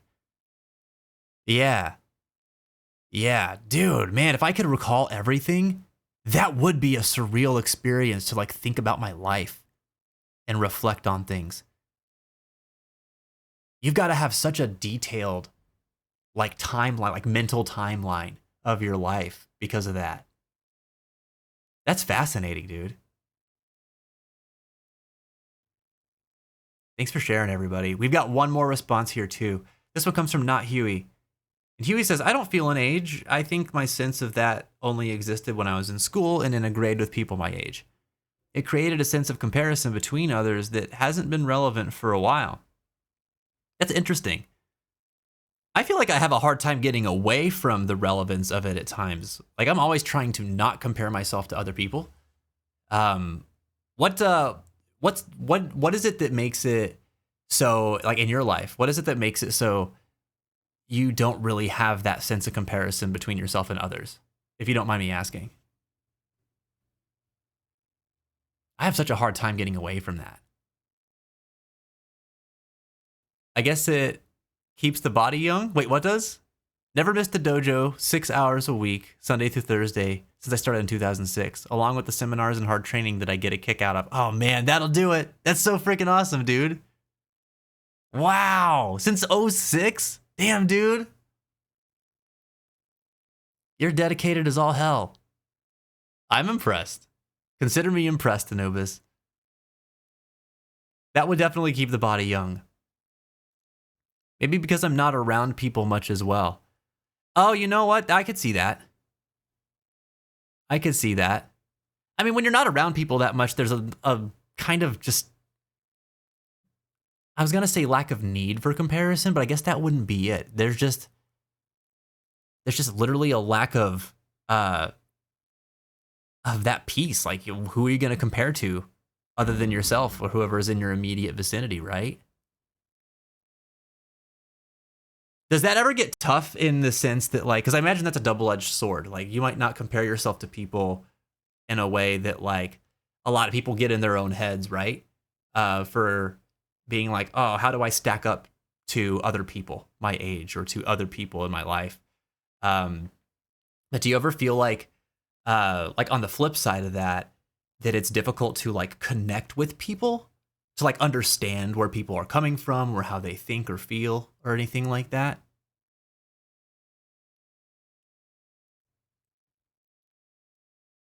Very interesting stuff, guys. Thank you all for sharing.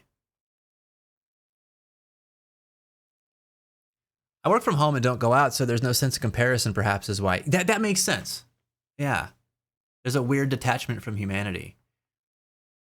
I don't think so. I feel like I have a keen sense of empathy.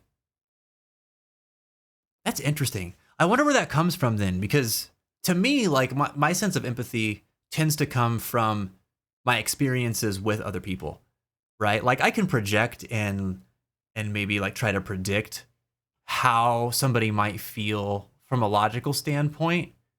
But oftentimes, if I try to do that, like, emotions and logic they don't follow the same sets of rules, at least in my experience.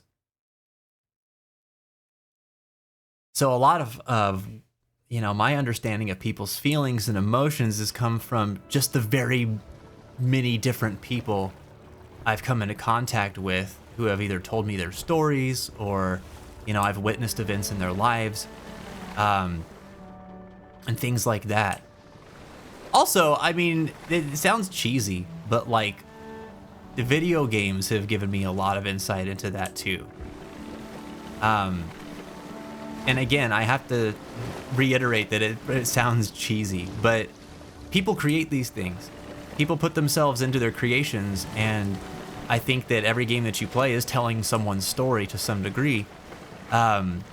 Especially nowadays, man, storytelling being such a huge part of a game's design. It's no longer restricted to mostly, like, RPGs or something like that. Like, most games you play will have a very tangible story to tell. Is it possible to hate someone at first sight? You'll know what I mean if you've met that angry goldfish. To hate someone at first sight, that's a good question. What do you think, chat? Is it possible to hate someone at first sight?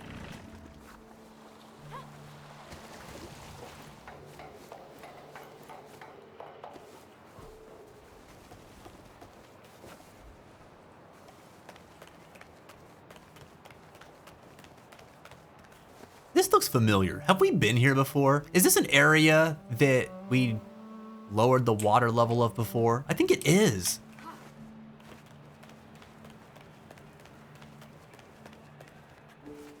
Oh, dude, it definitely is. There's the pension bill? Yeah. Yeah. Okay, we don't need to stop here.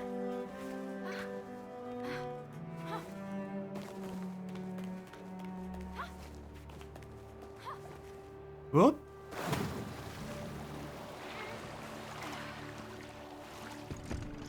I don't empathize emotionally.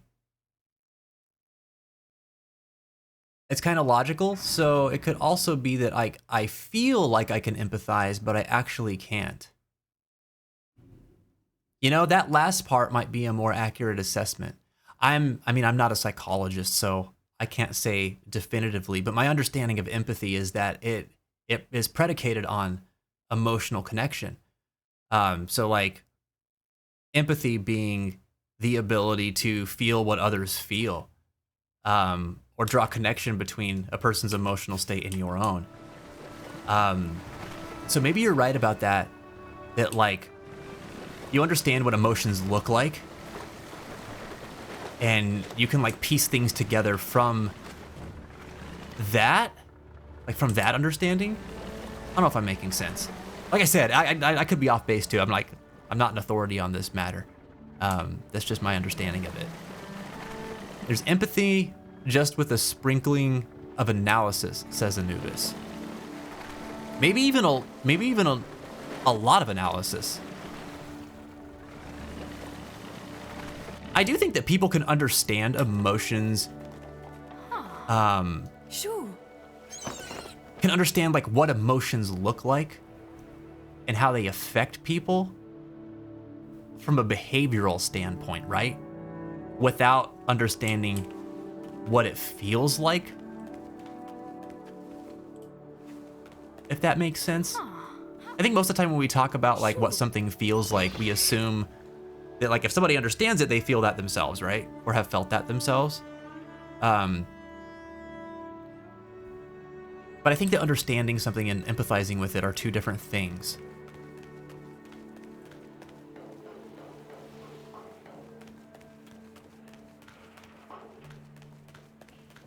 Jen answers the question of the day saying, I feel 26, which is younger than I am. As a female, I'm honestly scared of aging. Society says that older women are irrelevant, even though I absolutely disagree. I also absolutely disagree. So when I turned 30, I think I never wanted to think of my age again. 26 was when I felt like I came into my own as a person too. So 26 is sort of like, you felt like that's where you peaked, and so you're just there mentally. And see, I see all the amazing things that Jen does now. I'm super biased on this, I know. But like, I see all the things that she does now, that like, just since I've known her, I've seen you do things that you couldn't do before, even when we first met. And so I feel like you're always just like becoming a more and more impressive woman and just a more awesome, well-rounded human being. So I could only imagine, you know, that mental projection, but I can understand how that feels too, because like when I think of myself as like, you know, I guess in that same age range actually, you know, between 24 and 27, you know, I feel like there's something about that like I felt good about. I don't know, when I actually think about being that age, I don't think I was very happy. But when I look back on it, just like from a feeling standpoint, and this is so hard to put into words. Like I feel like that is like my accurate mental age. Like I don't know if it's like feeling like you're in your prime sort of thing or what, but even that doesn't make sense. Why do I feel that way about it? Why do I feel like that's where I'm at and that's a good thing when I can actually think back to it and be like, I am way better now than I was then. That's so weird. Anyway, just a side thought there. I think, does anybody else feel the way that Jen does with this point here about society thinking that, you know, older women are irrelevant? I think that's something that I've seen a lot of that gets ingrained into people, and like I've always sympathized with women's experience in this, because like so many people get judged based on how old they are, and I guess this could be true of either gender, but women specifically, you know. It's like they deal with the typical kid thing whenever they're teens, where like you don't get acknowledged because you're not old enough. And then you have like I don't know, a 3 or 4 year window of like, all right, you're a human being. And then you go beyond that and become like, I don't know, 25, 26-ish. And if you're a woman, you're on the decline now. And I think that sucks, dude. I think that's bullcrap. There's amazing women out there that just get more amazing with each year of experience that they acquire, and do things that like men twice their age wouldn't dare to a lot of times.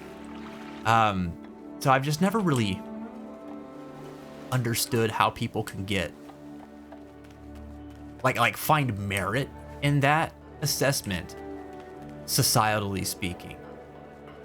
Unless they're only looking at, like, I don't know, like childbearing or something, which that makes some sense.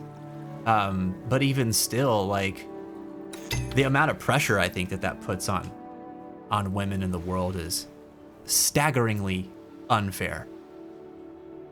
Thank you for sharing, Jin.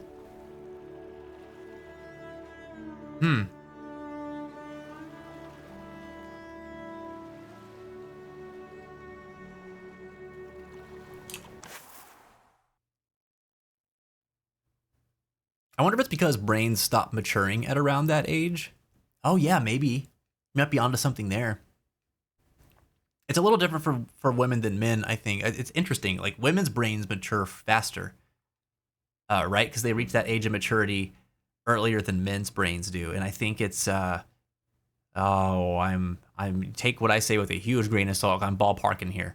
I think women's brains mature around like age 24 on average, and then men's brains mature closer to like 28 or 29.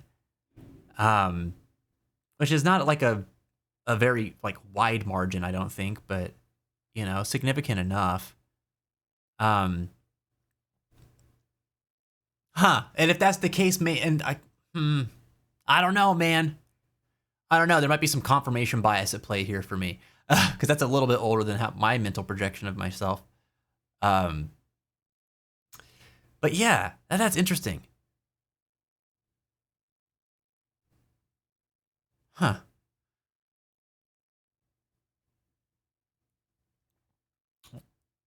Well, what I've noticed is I'm actually hating something about myself that I saw in them. Oh, when it comes to hating something or someone at first sight? Yeah. Yeah. Through meditative practices, I've come to understand that too. Most things we dislike in other people, like everything that we witness, is a reflection of ourselves. It's gonna sound really kind of out there and maybe a little hoity-toity, all right?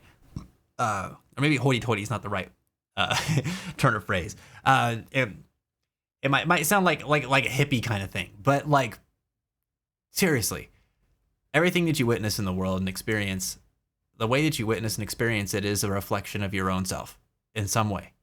You know, you're putting your own interpretation and spin on everything. So I can see that. Kind of a way of projecting outwards disgust towards something I wish weren't a part of me. Ah, yeah, that is interesting. Vince, the Germans actually have a word for that. Backpfeifengesicht. Backpfeifengesicht. Is that it? I hope I'm like in the ballpark there somewhere. There's no direct English translation, but approximately it's a face badly in need of a fist. So I feel like somebody actually told us this once. Was it you? That sounds so familiar.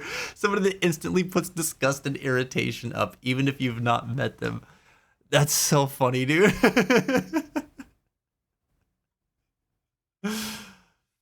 Oh, dude. A face badly in need of a fist. Bro, we needed words for that in English. That's so funny. Meanwhile, we'll just call someone an a-hole.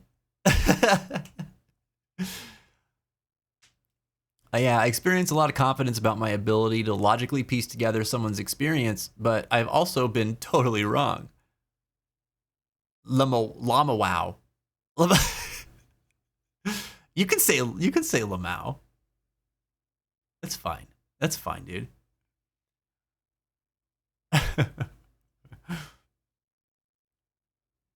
Yeah, and that's funny because in my experience, anytime I've tried to apply logic to most people's emotions, I've usually been wrong. I don't think that I'm unintelligent by any means. There's definitely people far more intelligent than I, but I think that I'm more emotionally intelligent than I would be, like, I don't know what the other one is, like, just generally intelligent, I guess. I think I have really good comprehension skills. You know, I think I'm really good at synthesizing information. But I feel like my experience in the world is so colored by my emotions. And I know a lot of people's are, but that is how I see things first and foremost, almost all the time.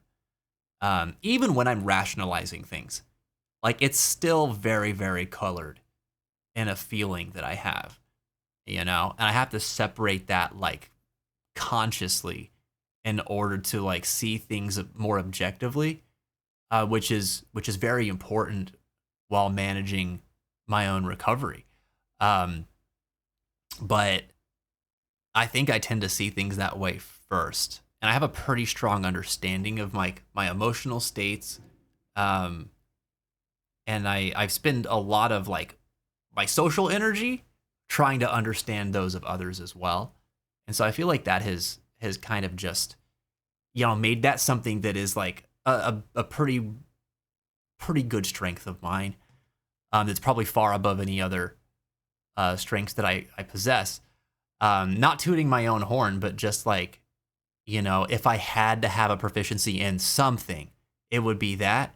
And then, you know, conversely, there's deficiencies in other areas of my intellect because I haven't put as much energy or effort into those.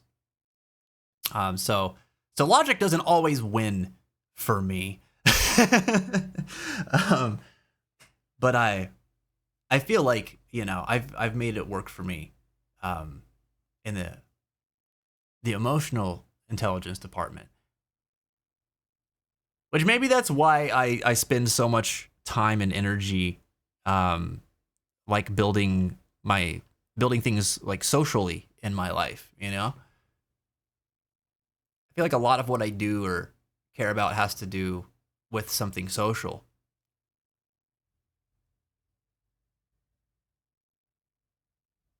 Jen, if you're ever feeling the older women are irrelevant, Angela Lansbury, Judi Dench, and Queen Elizabeth say otherwise. Hell yeah. Hell yeah. Anubis, I knew I liked you. In 2013, our queen gave the royal pardon to Alan Turing because Parliament were umming and erring about whether to do it, since being gay was a crime at the time. She said, "Stop bickering, I'll do it myself," and exercised the power where the whole country had to agree by law. Dude, that's so awesome. Incredible, dude. Incredible. I feel like in those kinds of positions too, like women have a unique edge because like, dude, when it comes to like bureaucracy and stuff like that, men have been bickering amongst themselves for ages,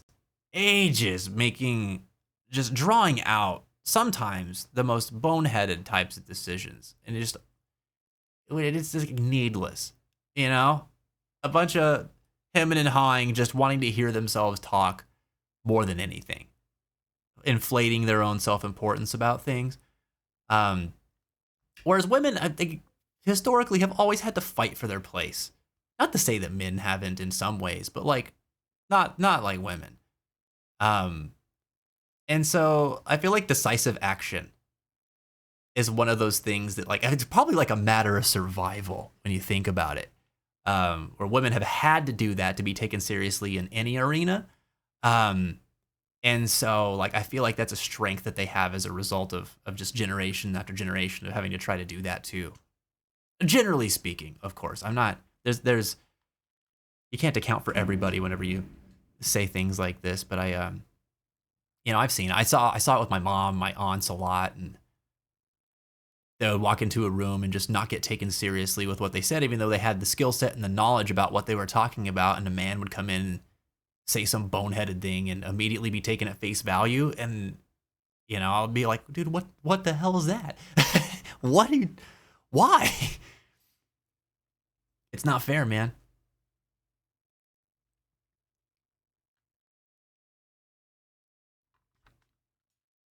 Kevin, what's up, dude?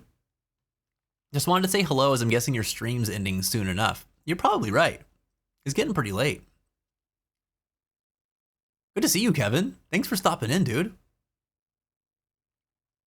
Finished a 7,500 word essay, so taking the night off. There you go. Damn, 7,500 words. What for? What were you writing about, man?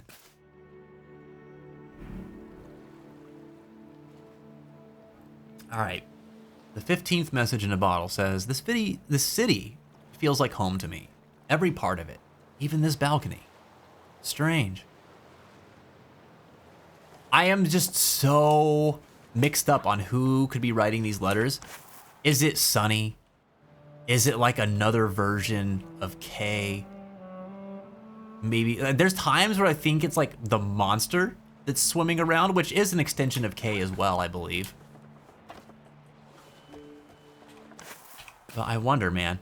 I'm hitting escape to close this, and it's not closing. It's not closing, dude. I wonder if it's because, that's gotta be a bug. Like, for sure, dude. Probably because I tabbed out when I had the message in the bottle open. And I didn't pause by hitting escape. Because escape pauses the game too. Weird.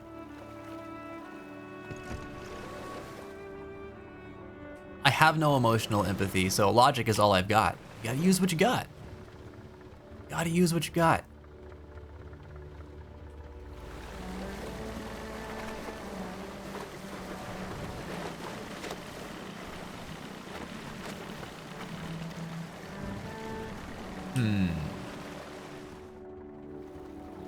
Alright, we're gonna come back to this.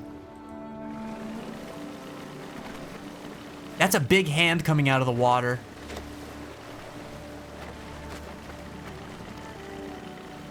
Hey, Sunny. Look, everything's gonna be okay. Whoa. Too loud. Wait. I just want to help. Is that Sunny, you think? He's drowning.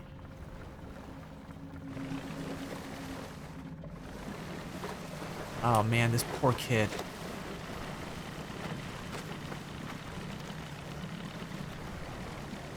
We're gonna help him. We gotta reconnect with him.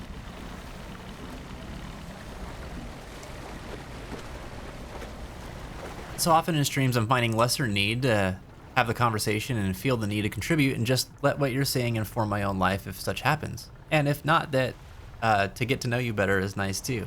That's cool, man. I think you're in good company. I think there's a lot of people here who do that. You know, some days people have a lot to say. Other days people are just like, oh, this is a good listening day. You know? I think that's cool.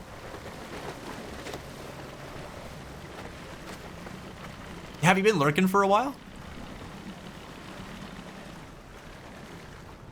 Boring, boring, boring. Essay on routing protocols and networking and security considerations. Oh, that sounds awful. I'm sorry, that sounds terrible. I don't envy you. Almost made a massive faux pas. Oh, wait. For why? By leaving my silly paragraph names and slang in. For me, it negates writer's block and I clean it up afterwards. Oh no! Oh, that could have been a disaster.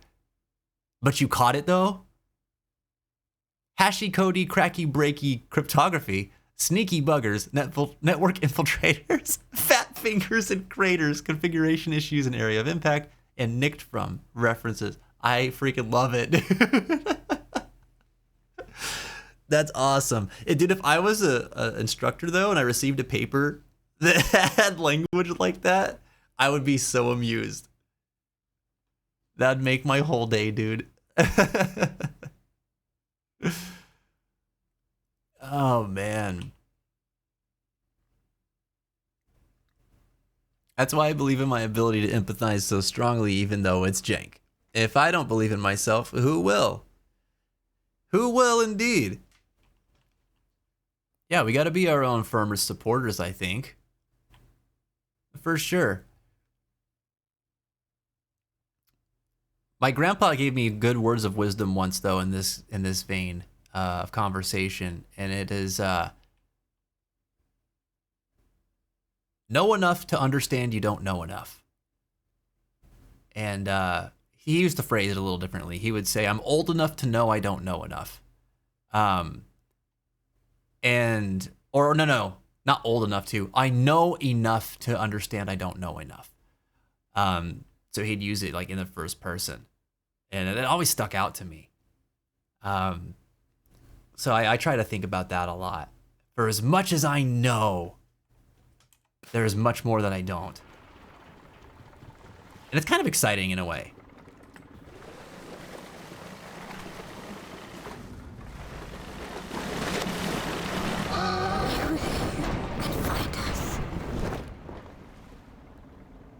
You can't keep flying.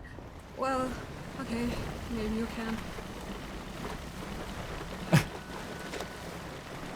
Ah, dude, this kid's so traumatized.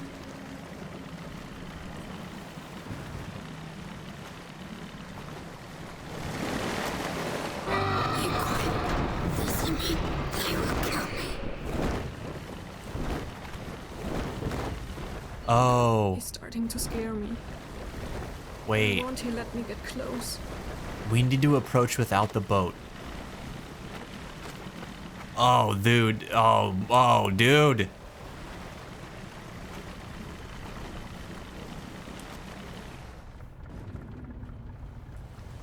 Right?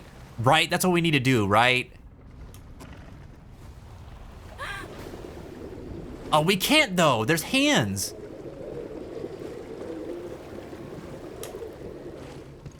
We can't swim through the hands. Okay, never mind.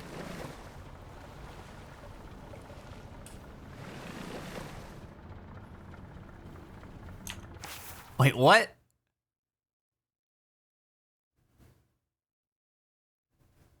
Or they could be doing something in the background, like me throwing 20 people off a bridge in For Honor. Just typical For Honor things. No, just got in, said Kevin. How's this game for you now that you've had some solid time with it? Oh, well, welcome in, Kevin. It's good, man. It's good. I like it pretty well. I think it's got a lot of things to say.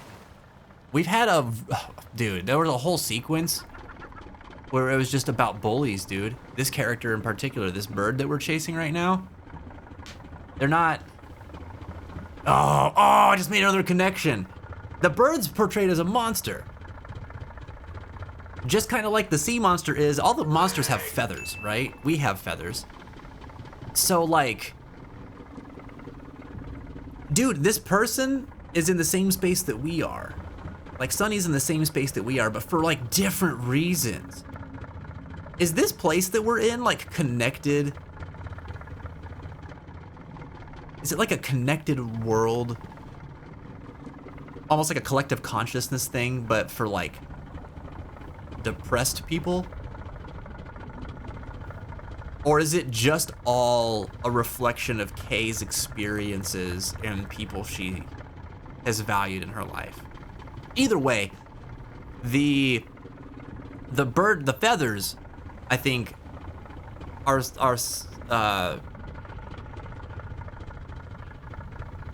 like representative. Like this is a person who's battling a demon, right? And the demon kind of like takes over them. Like the inner demons take over and transform them into this.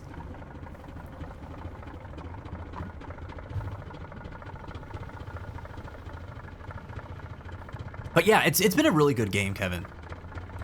I feel like we keep stopping quite often just to talk about it. Don't be afraid. It's me. We just gotta keep trying. We can reach him.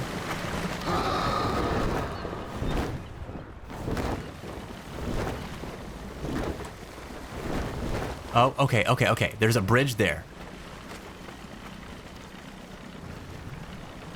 What we need to do is we need to not brute force this situation, right? We need to handle this with delicacy and care. All right? We need to take a human approach.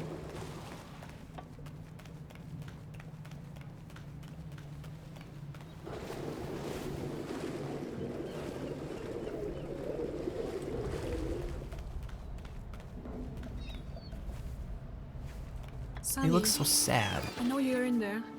I won't let them hurt you anymore, I promise. I want to help you.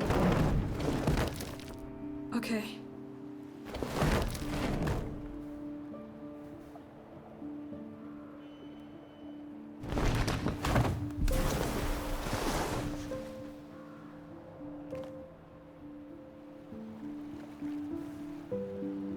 Where is he going? And why in the water?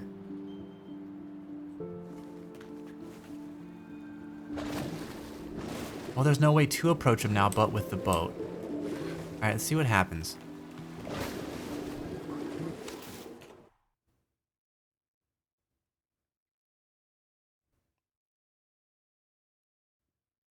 You don't have to apologize for not hydrating. It's only your knighthood at stake. I'm kidding. Hey, we're about 100 away from our first milestone. Dude, I know. I know. So our first milestone for the Save Tomorrow campaign is at 250. We'll be about a quarter of the way to our group goal. We're at 151 right now. We got as many dollars raised as there are original Pokemon. Let's go. If you don't know, we are raising money for the Crisis text line. It's myself and 6 other streamers in the Sanctuary Squad. And for the rest of this month, for Mental Health Awareness Month, we are trying to raise money for Crisis Text Line. Crisis Text Line is a service that provides 24/7 judgment-free and like literally free support for anybody who's experiencing some of the most difficult times in their lives and mental health crises. And they can do so by texting HOME to 741741 in the US. They also offer their services in the UK, Ireland, and Canada.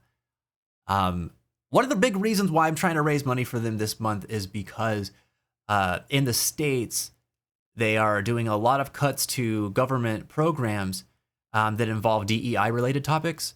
And for Crisis Text Line, that means that their specialized services for LGBTQ youth are at risk. They've actually specifically identified that element of Crisis Text Line specialized services as getting the axe for their funding streams.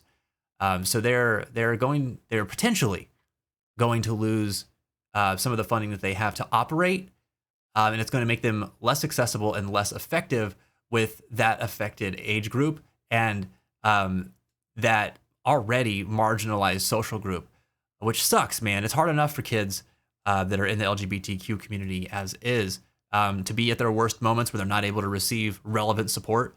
Totally sucks. So we're trying to help them out this month. Hopefully we can make a little bit of a difference and give them a bit of a boost so that they can continue to provide support to those folks and anybody else who needs them that has to call in or text in. So if you'd like to donate, exclamation point charity. Actually, Jen already put that in the chat. You can also just type in exclamation point donate, and that'll pull up the link directly to donate right from the chat. If you don't want to leave Twitch because that's a pain in the butt, I get it. We've got a Twitch extension. If you look beneath the video player on our channel, then you just click a button there for the Save Tomorrow campaign. You can donate right from Twitch. You don't even have to go anywhere. It's really simple, really easy. You can donate as low as $1 as well, and every dollar makes a difference. So please consider donating. Help us reach our $1,000 goal. And if you're considering donating, but you're also going to be available for our stream on Saturday, we are doing a big push fundraising stream. We're trying to raise $300 in one day in our community alone. And we're going to be doing all kinds of cool stuff. Depending on the milestones that we hit, you can make me wear a 2B wig. Near Automata fans know what I'm talking about. You can blindfold me while we fight bosses in Stellar Blade. You can make me draw characters in MS Paint, and I am a terrible artist for the record, and much, much more. So there's going to be a lot of fun stuff going on. That stream is taking place at 3 p.m. Eastern Standard Time this Saturday. I'll post an announcement about it in Discord this week, probably tomorrow. So be on the lookout for that, and it'll help remind you too, because I know everybody's got busy stuff going on. Spoon, what's going on? Welcome back. It's good to see ya. How's your evening been going? All right, we got to finish this section, guys. And we'll finish this section, and then we'll probably wrap up after that. But I'm really, really curious as to what we can learn about Sunny and if we can actually get through to him. Look, I got a soft spot in my heart for Sunny, okay? He's been through very relatable things.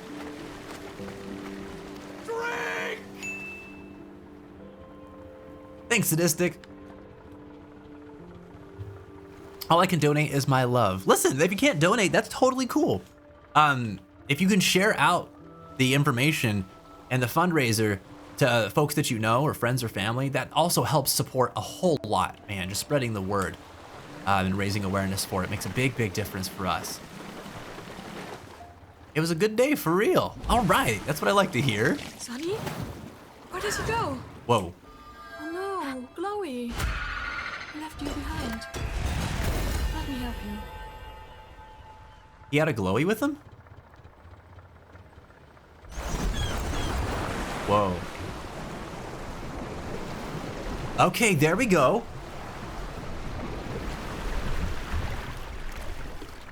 It's just in this section. Whoa. Wow. Whoa, dude. That is really cool. Beautiful. Yeah. I know this neighborhood. It's near Sonny's gym. Wow. Wow, dude. All right, this might be one of the coolest moments in the game. Oh man.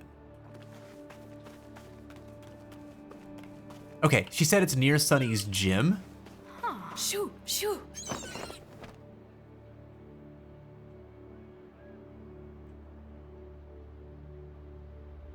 Oh man, we got lots to explore here. Okay, this took a different turn. We might not go through this whole section tonight. This is a whole thing in and of itself, I can tell. Let's see, ads are gonna be coming upon us here in just a few minutes. Actually, just a few seconds, I think. Just a heads up, everybody.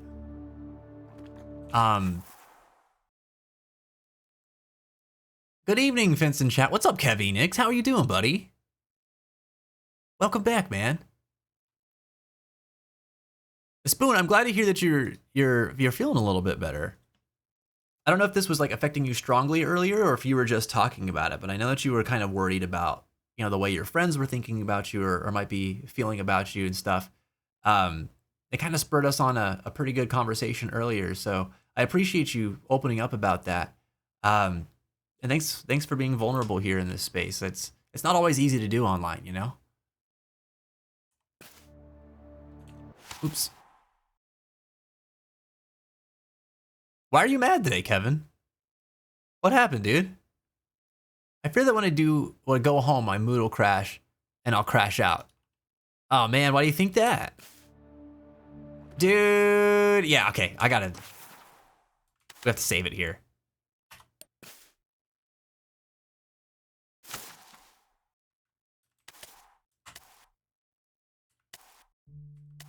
Man, this is a good game. I love it so much. But we're gonna play it again next Tuesday. Man. So this game it's much shorter than Night in the Woods, which is why we're only playing it once a week. But dude, I'm into it. I didn't think I would be this into it. I was into it last week, but we're at a pretty strong spot right now. I'm very, very interested in what's coming next. Very, very interested in what's going to happen whenever we reach Sunny. If we can reach Sunny. I'm assuming we can. I don't know. For a game about depression, I somehow have a hopeful outlook that the game itself is going to end on a positive note. I could be wrong about that. Time will tell.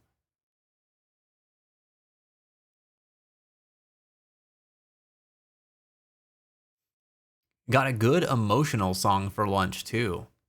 Yeah, dude. Yeah, we're gonna get to check it out tomorrow. I'm excited. Spoon got 9 ads? Oh my god. Oh my god. That's too many, dude. So what do y'all think, everybody? What stood out to you today? We're on ads. I'm only speaking to the subs right now. So I'll probably bring this up again, but like, has this game made you think of anything today? We've talked about a lot of things have come up, but is there anything now that were kind of just chilling post game session that is standing out to you?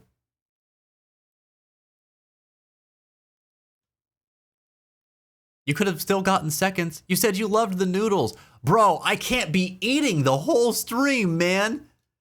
Like the whole stream. Dude, I was eating that bowl for an hour. There's still stuff in the bowl. My noodles got cold before I finished eating them. Ain't no way I was gonna be able to get seconds. Ain't no way, dude. Dinner for me is 2 episodes of an anime. Just ask Jen. What's everyone's favorite Funko Pop? I don't really like Funko Pops, but I told somebody at work a couple years back that I really liked Full Metal Alchemist, and they got me an Edward Elric Funko Pop. So I like that. I'm going to say that one. Actually, that might be here. Yeah.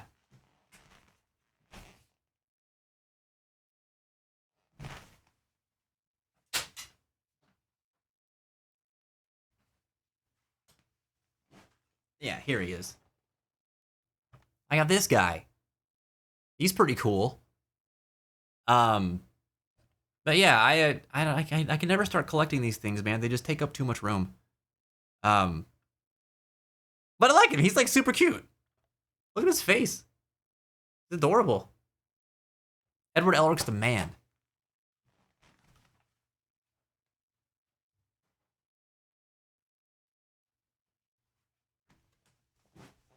What about you, man?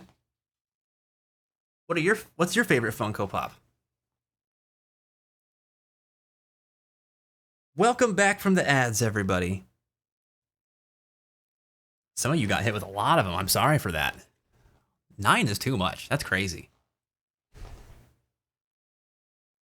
Spoon, I was asking you before the ads hit. I think actually in the middle of when the ads hit. But why are you worried about going home tonight? Why do you think they're going to crash out if you go home? Whenever you say that you and Jen will get back on after lunch, whenever we're playing something, I'm prepared to wait for 1 to 2 hours. Mm-hmm. Yeah, it's always because of me, too. I eat forever.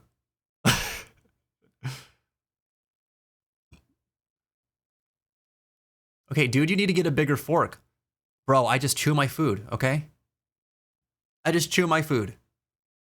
People down here just inhaling their meal. Definitely ain't me. Couldn't be me.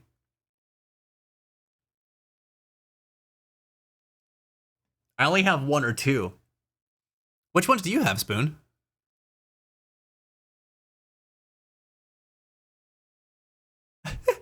Sure ain't me, dude. I eat like it's gonna be taken away from me at any second. Dude, Jen could make it in the military. She scarfs that food. She knows. She's like, we got stuff to do. We gotta go.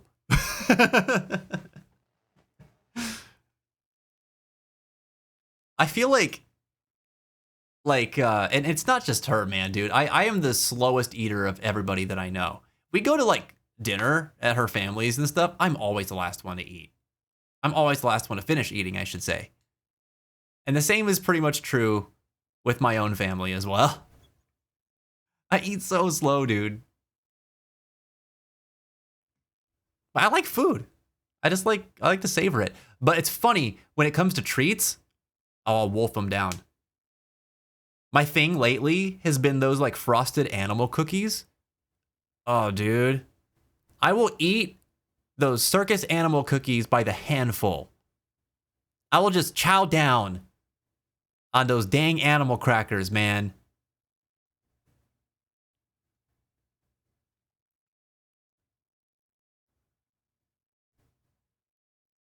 Aang Deluxe? That's cool. You're talking Aang from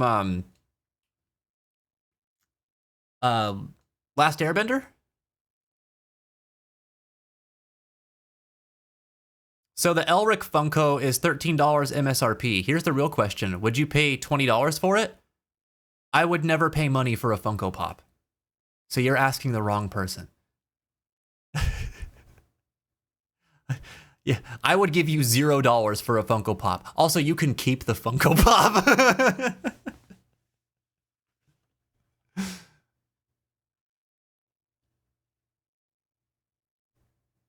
I haven't crashed out in a while, but it happened for 2 months straight at the same time of night. Oh, it sounds like there might, like, is there something like triggering you around a certain time of night? So I'm pretty nocturnal. I really like nighttime, but there is definitely a time of night where I feel off, you know? And usually it's if I stay up too late.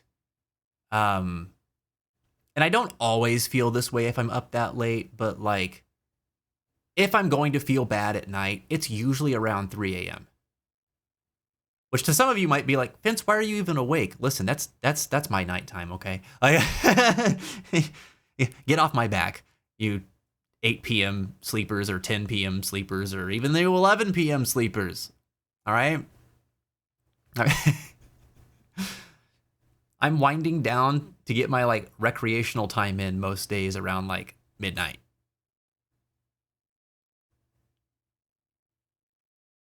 My favorite Funko Pop is the Sasha Browse one. Is that Sasha from Attack on Titan? Potato Girl?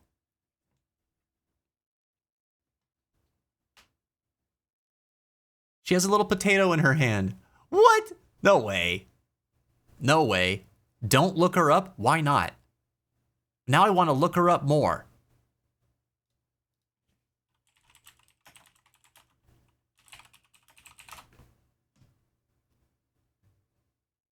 I'm going to do it. You can't stop me. Well, I could explain I know you're getting off soon. But I'm here now. I'm looking at Funko Pops. Drink! Oh, look. Look, here she is. Is it this one?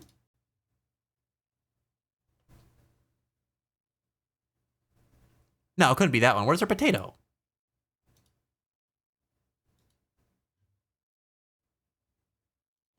Potato. There she is. There's the potato. Hold on, I get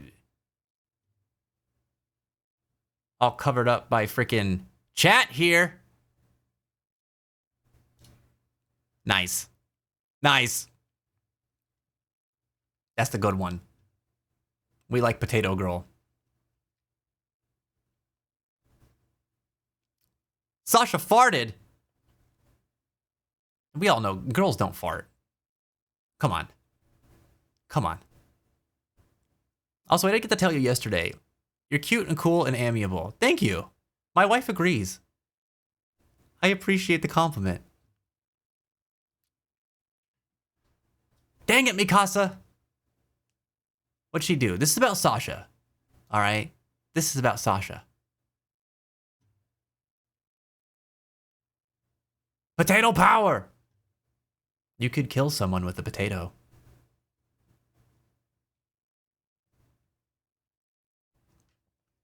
I looked it up and it's $75 if it's still in the box, but I don't care enough to do that. $75? Oh, dude. Oh, dude. I can't do it. I can't do it. But so okay, the Edward Elric Funko that I have like sentimental attachment to it because it was a Secret Santa gift from people at my work, and I know that the person who got it from me was somebody outside of the organization that we just like we did trainings together. I know the idea of a Secret Santa is that you're not supposed to know who got you what, but I'm pretty sure I know who it was.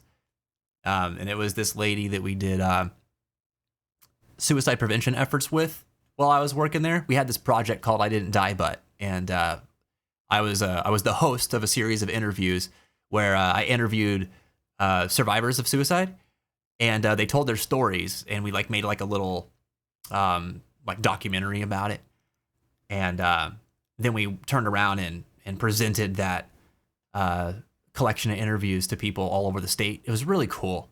It was one of the cooler things I've ever gotten to be a part of. But her story was one that was was really, really amazing to me.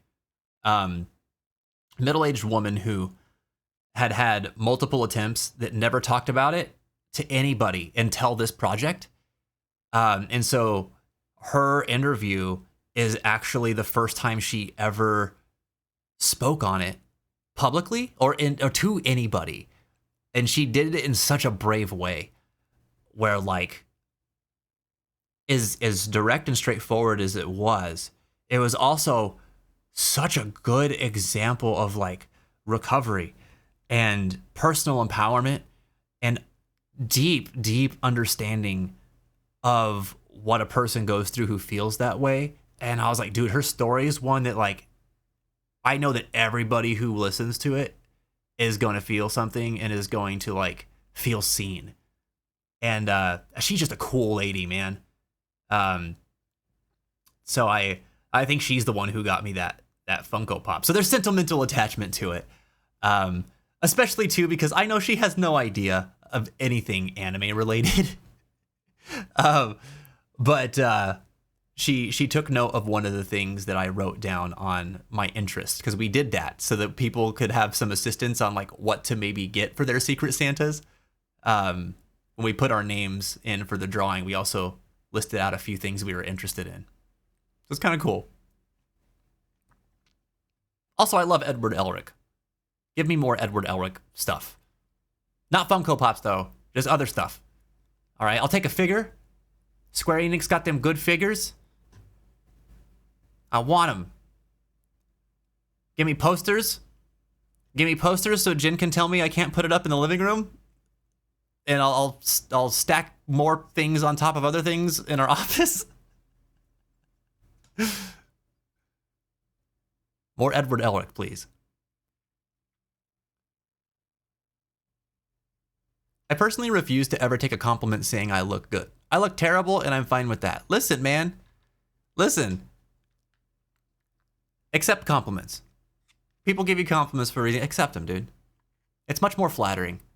It's much more pleasing, too. You ever given someone a compliment and then just straight up tell you no? Doesn't feel good. It sucks, man. It sucks. People are going out of their way to say something nice to you and to, like, appreciate something about you. Don't pee all over that. It's good for you. It's good for them. It is uncomfortable, though. Accepting compliments is weird, dude. It's weird to hear people say nice things about you, right? I play it off, but, like, I'm not the most comfortable with it either. I'm actually deeply uncomfortable with it. But I'm also a firm advocate of people expressing how they feel about each other. You hear me talk about that all the time, dude. Tell people how you feel about them, especially if you feel positive things towards them. Like, we go through this life not saying enough about how we feel about each other. And we assume that people just know, especially those that are close in our lives. But, you know, it goes a long way to let someone know how you feel. I believe, anyway. Do you play Stardew Valley? I do sometimes. Yeah. Yeah, it's funny. I've been thinking about playing it lately, but the cozy game that I'm in the middle of right now is Potion Permit. And I want to finish that game before I go to Stardew Valley again. I like that game a lot. If you haven't played it, totally recommend it. It's the same deal. You're just not a farmer. You're a chemist. And you, like, help heal people. It's pretty cool. It's fun.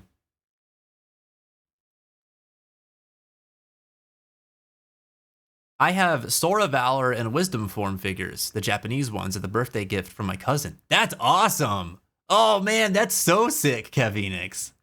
Dude, you should share with us in the Discord, man. I bet those look awesome. No, never sell those. Those are freaking baller, dude. I would cherish so much. Sora's my boy. I have such a hard time accepting compliments, so I get that. Yeah, I think a lot of people do. Not everybody, right? But, like, I think a lot of people do. Thanks, Sadistic. Appreciate it, man. I've met some people that thrive on compliments. but not half as many as I have those that feel like uncomfortable about them. Not for me. I love compliments. There you go. Now we know another one. Spoon's all about them compliments. I don't usually say it to them, but I just never think that I am that great. Dude, you're not in bad company either. I think a lot of people feel that way. I do. I'll tell you right now, dude, I don't think I'm that great. You know how difficult it is for me to say positive things about myself? Which might be shocking to some of you if you think I'm just like a ray of sunshine. But like, that's because I'm projecting it outward to you all. That's easy for me to do. And I mean it. I'm sincere and genuine in that. But it's harder to like turn it inward, you know? I have to be very deliberate whenever like acknowledging good things about myself, whether it's because people are saying them to me or because I'm trying to say it to myself. It's hard, man.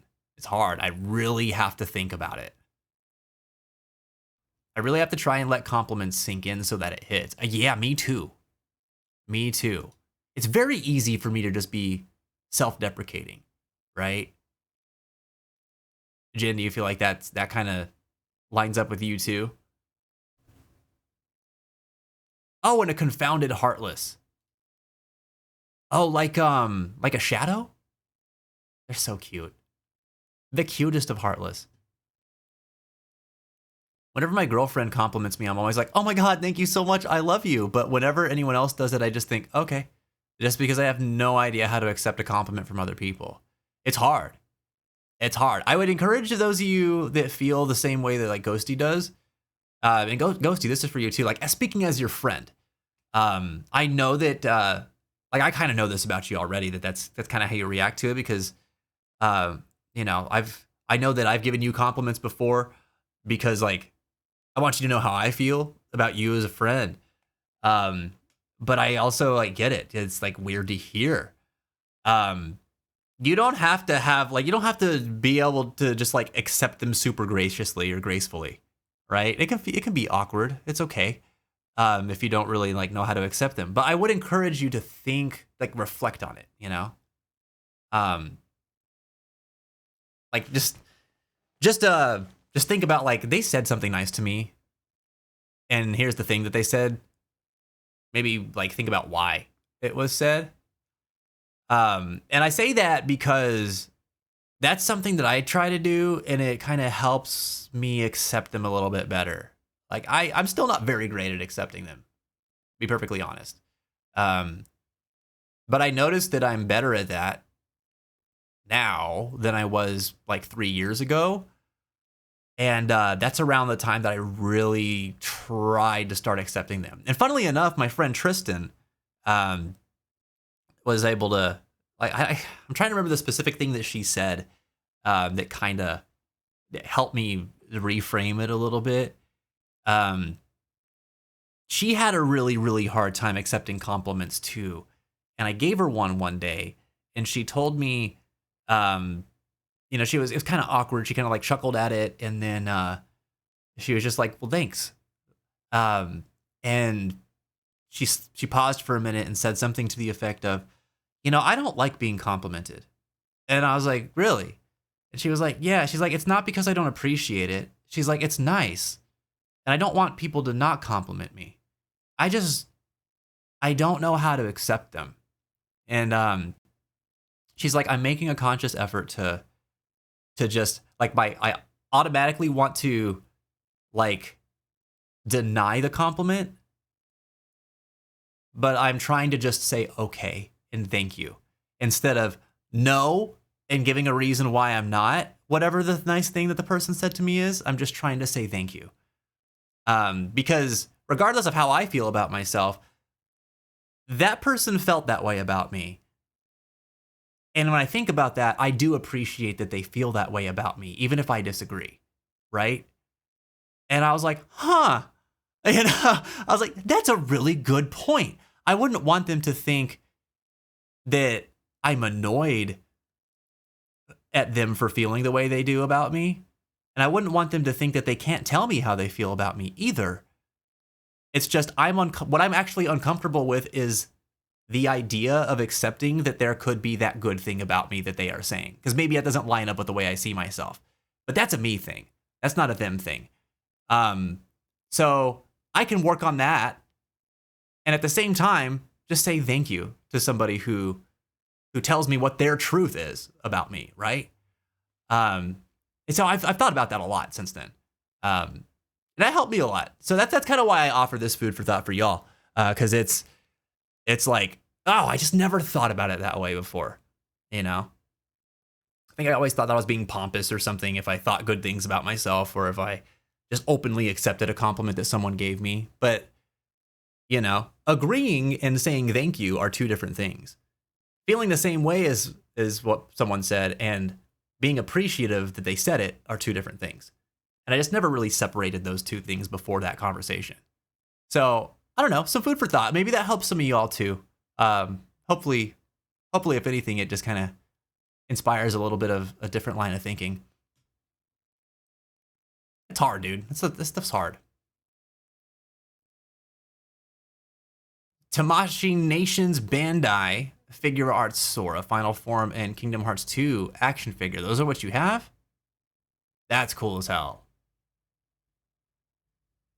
Yes, definitely my comfort zone is self-deprecating. Me too. Me too. If I say something mean about myself first, then it's not gonna hurt when somebody else says it, right? That's the logic I apply anyway. Maybe that comes from all the bullying. I don't know. But all I know is I started being a lot less affected by mean things people said about me when I started doing that. And I think that's kind of why it stuck for my experience.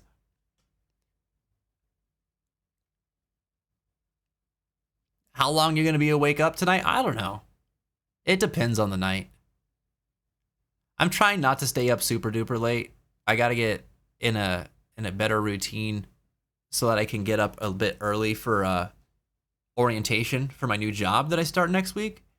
So I'm trying to be mindful of that. It depends.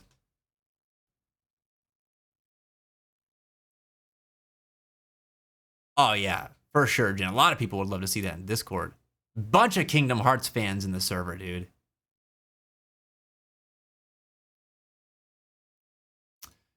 All right. Who's doing what in the Sanctuary Squad? Let me see. Oh, a bunch of people. A bunch of them. Let's see. We said what's up to Siege yesterday. I think we hit Kree at the end of last week. Right? Chat, help me out. The last person that re-raided between these two people, Kreemeister and What Up Tank. Who did we raid most recently? I think it was Kree, right? I think it was Kree. Yeah, okay. We're gonna go give What Up Tank the shout. My damn self. Dude, she's playing more Sly 2. How long's she been live? Almost 3 hours. I wonder if she's gonna be on much longer. Let's see if we can't catch her. I'm gonna catch her like a Pokemon.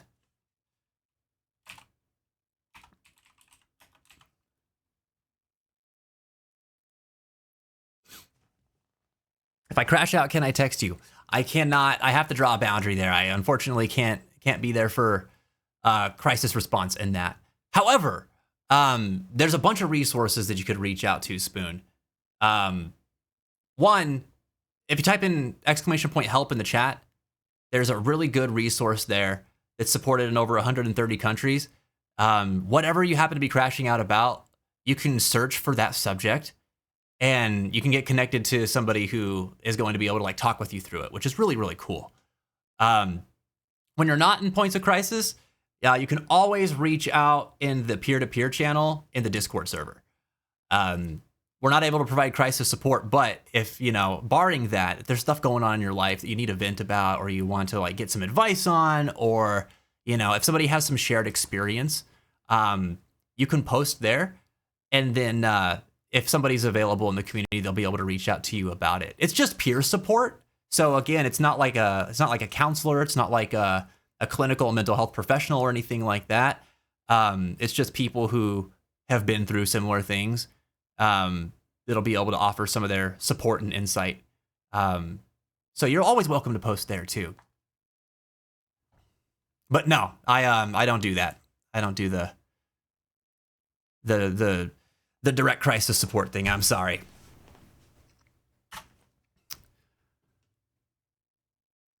Thank you for asking, though.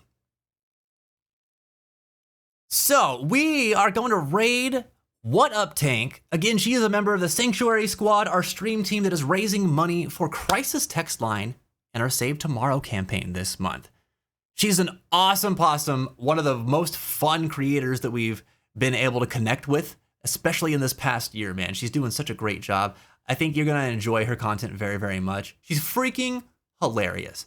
I'll prepare you for something right now. When we go in there, she's going to ask you a question, and you're going to have to choose 1, 2, or 3.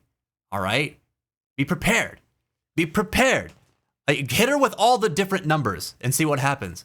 I'm going to try to pick a different one from whatever one of y'all pick, all right? If you see me post it first, pick something different. It'd be funny.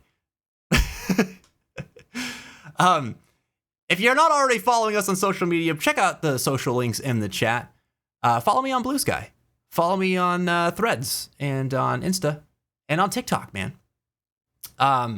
We'll be live again tomorrow, and we'll be playing some more Night in the Woods. So if you're interested in that game, let's check it out together. It's going to be episode 3 of Come What May.